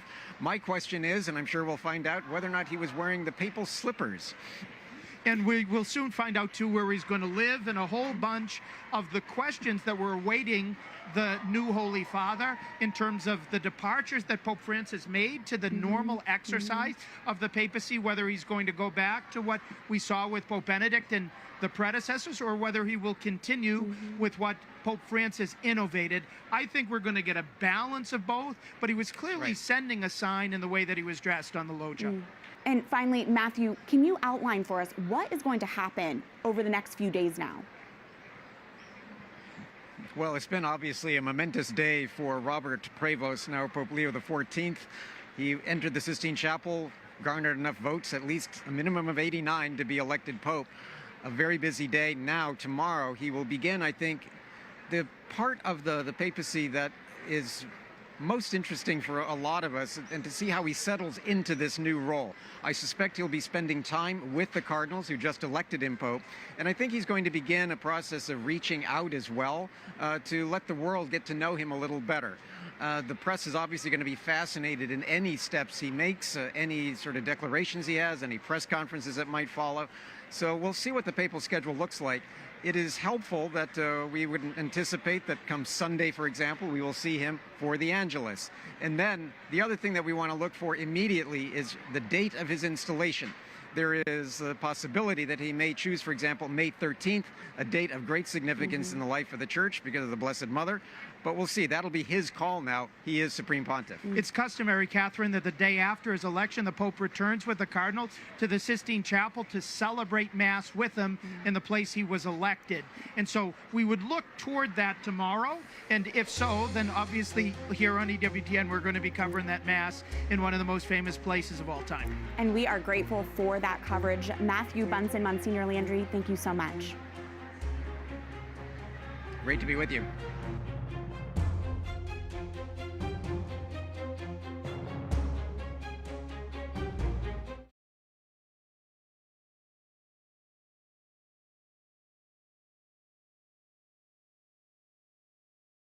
Joining me now is Archbishop Salvatore Cordileone, the Archdiocese of San Francisco. Your Excellency, thank you so much for joining us today. What was your immediate reaction to the selection of this new pope, the first American pope in history?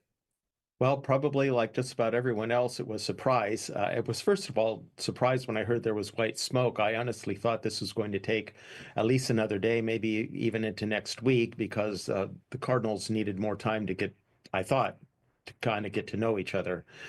And well, an American is really big news. I never thought we would see an American pope, but he's also Latin American. He's spent most of his priesthood in South America, so he knows both worlds and can bridge both worlds. Have you met the new pope? I've never met him, so I don't know him personally. Of course, I know him by name and somewhat by reputation, but I can't say that I know him personally. What do you think of his selection? What does that say about the future path of the Church, and whether this marks an abrupt change from Pope Francis, do you think? I sensed a definite vision of continuity and stability. There is a need for sort of more stability and sort of predictability, but I see his trying to continue with the vision of Francis with the kind of church we need that listens more and can bring the gospel out to the peripheries. So I see a sense of continuity with tradition and leaning into some of the vision of Pope Francis and bringing more unity and stability. I sensed his message. His message was, I think, very appropriate and very much from the heart. A message of peace. His very first words were, "Peace be with you." And he cited this as the greeting of Christ, his first words when he appeared to his disciples after his resurrection. He wished that peace to go into the hearts of the people and their families and into the whole world. He kept repeating this theme of peace. And he spoke about Jesus Christ is the way to that peace. He builds the bridge to God the Father. So it's through him that we can have that peace. So I think it's going to be very Christocentric, focused on the person of Jesus Christ, while at the same time trying to build up unity, not just within our own church, but in the whole world. He also spoke a lot about dialogue, right, and trying to bring people together and build bridges among people all in the world. One more thing I would like to say, though. This is so I don't know him, but I think I got a deep insight into his person. This is something very subtle that probably not very many people notice, but based on my own personal experience, I did. If you noticed, at one point in the address, he shifted into Spanish in order to greet the people from his diocese, Chiclayo, in Peru. If you notice, at that point, a big smile comes across his face. That tell me that the man has a very pastoral heart. He is first and foremost, to the core of his being, a pastor of souls. He's not a careerist. He's not a politician. He's not even a governor, but he's first and foremost a pastor of souls. So this, in my mind, bodes well for us. You mentioned unity, though. I want to lean into that for a moment because there's been talk about how the church manages divisions between progressives and conservatives around the world. Will this selection of this pope help heal that rift, do you think? Yes, I hate those labels. People use them a lot. A lot of people within our own church, they don't really apply in a political sense. We can have different pastoral strategies and pastoral priorities that might reflect one way of looking at issues than the other. But we have the truth of Jesus Christ that comes to us from the Gospels through the teaching tradition of the church. And we need to know how to apply those in effective ways in the world in which we are living. I do see him, he spoke about building bridges. He in his person is a bridge builder, right? He's from Chicago. He's a North American, spent most of his priesthood in Peru, so he knows the South as well. He's himself is a bridge between North and South. So I think given the kind of person that he is, and if his opening message is any indication, I think he will be a good force for unity in the church. The more we can tap into, he focused on the person of Christ. If we focus on the person of Christ and the saving truth that he gives us and the beauty and goodness he calls us to, we can have unity, even with differences of opinions and different ideas of strategies and so forth. We can have unity in the church and in the entire world. With the selection of this new pope, though, will that change how you lead the diocese, the archdiocese? Every pope sets a tone, and we take a lead from the pope, so I'll see the kind of tone that he sets. I don't see a wide kind of radical difference from what has come before, is not only his immediate predecessor Francis, but Benedict and John Paul and so forth. I also am, I think another signal is the name that he chose, Leo XIV. Leo XIII was the Pope in the 1890s into the very early 1890s into early 1900s. He died in 1903.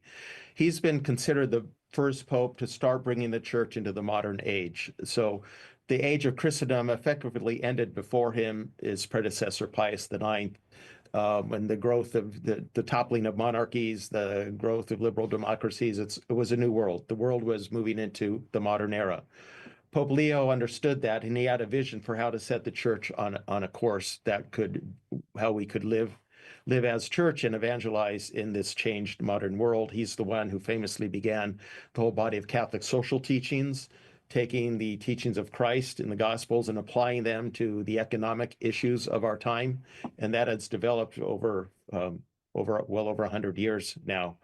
So I think that by picking that name and the message he gave, he knows how to tap into the tradition and live as faithful Catholics for the good of everyone, not just our own fellow Catholics, but for the whole world.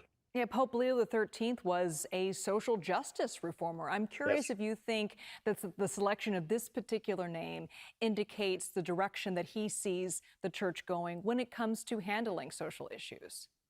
I think so. So if we think about what was happening in the world at that time, the late 19th century, We had the Industrial Revolution that had horrendous sufferings of people, working people in the factories and so forth. Then on the other hand, we had Marxism that was purporting to be a classless society, but was also very damaging, did a lot of harm. They both, in their own way, were very materialistic. Of course, Marxism is an explicitly materialistic philosophy and atheistic. It sees only the material. The Industrial Revolution was effectively, it was using people as sort of a means to an end. It wasn't really acknowledging the full truth of the human person.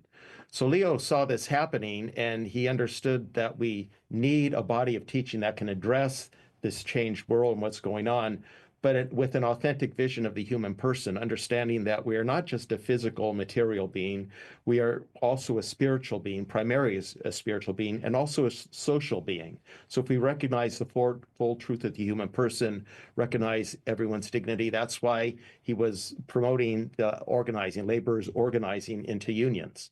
But it's interacting in society that we work out our vocation to find happiness with God, and we use our gifts, our talents that God gives us for building up the common good. So I see him as recognizing what's going on in the world, but we need an authentic vision of the human person in order to chart a steady course that will be for the good. I'm curious how you think his role may play when it comes to the crackdown on illegal immigration. I mean, in his address, he mentioned the obligation that Catholics have to people who are disenfranchised. Do you think this signifies that the Archdiocese will play a bigger role with those illegal migrants who are here? We are already trying to do what we can. We're having conference or meetings for helping immigrants to know their rights, know your rights symposia. And we're trying to give legal assistance as best we can. So we're certainly going to continue that. And I think it's quite clear this will be a priority of his, again, having lived most of his priesthood in South America, and he would have a heart for that situation. So I think he'll be a strong voice in that area, which of course gives us support more locally for doing what we are called to do. You know, the United States right now is a very fraught relationship with so much of the world. Do you think the selection of an American pope will counteract that?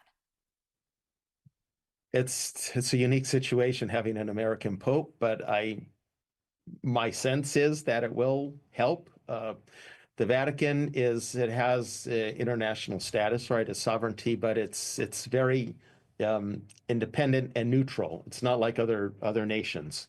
So it can bring that voice and vision of objectivity and neutrality. And I think given his experiences of North and South, he'll be able to do that. And I think an American who's lived most of his priesthood, a North American lived most of the priesthood in South America, he can understand both worlds. And I think it will be a sort of a moderating influence. And I think, again, he kept repeating the theme of peace and building bridges. It seems to me that's his vision for his pontificate. Archbishop Salvador Cordileone, thank you so much for joining us. You're welcome.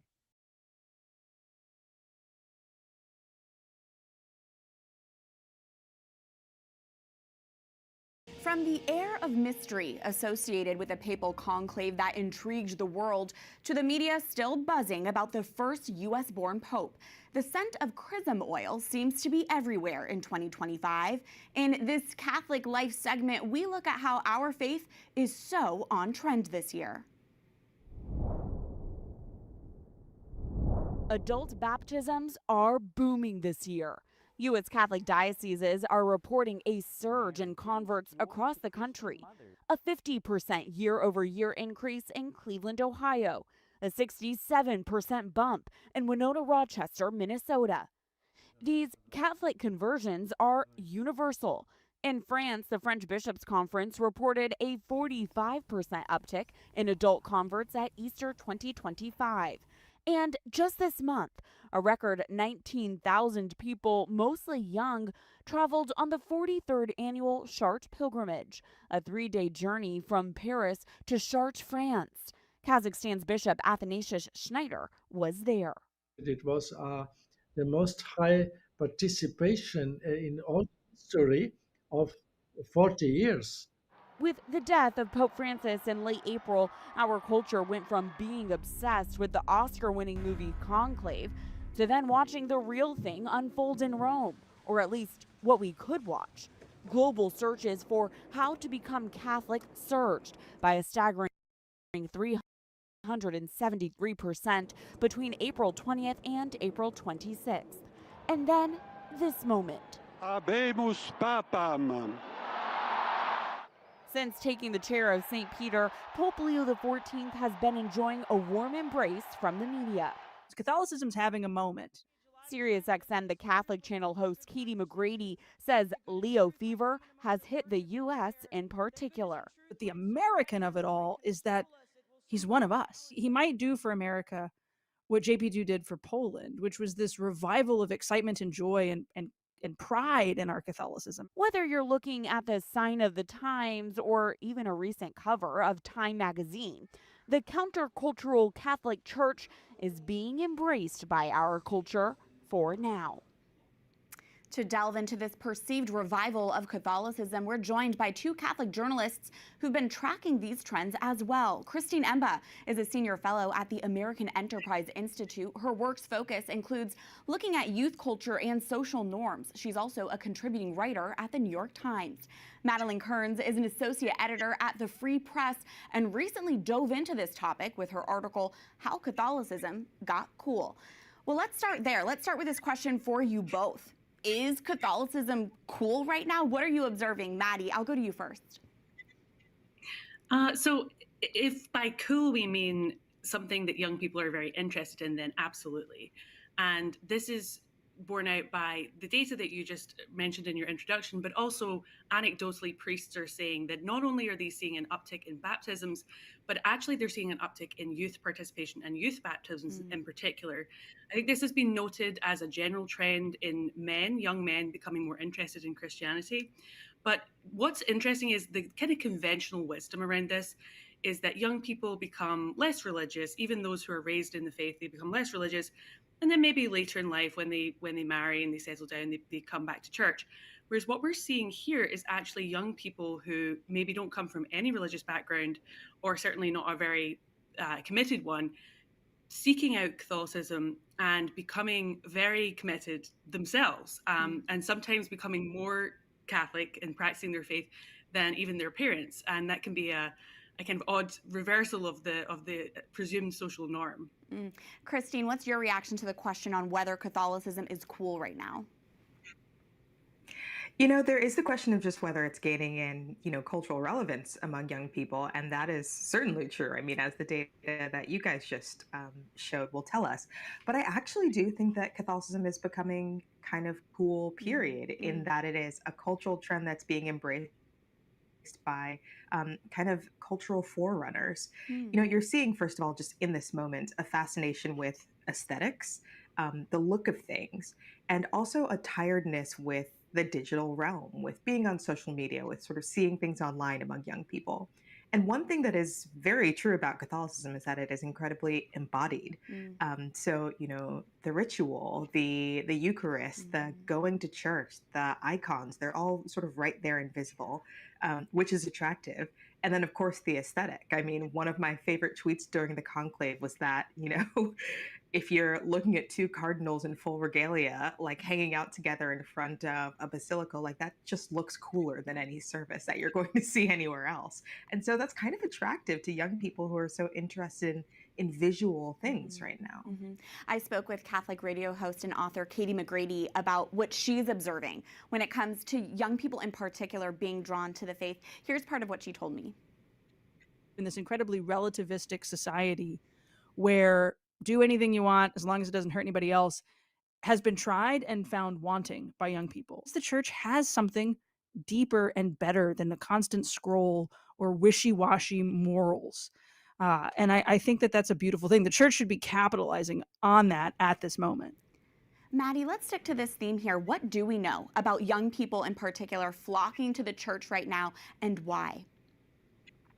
Well, certainly I think there is an emphasis on traditionalism, and I don't necessarily mean the traditional Latin Mass, which is what people assume you mean when you say that, but rather orthodox teachings, morals, the challenge of Catholicism, the challenge of being very different from what secular culture offers. And certainly one thing that struck me was that the young people I was speaking to for this article were telling me things such as, I went and tried other forms of Christianity, but it was too wishy-washy, or one young man said, oh, it felt like I was at a concert, whereas when I'm in the Catholic Church, I feel like I'm there for God, I'm there to worship.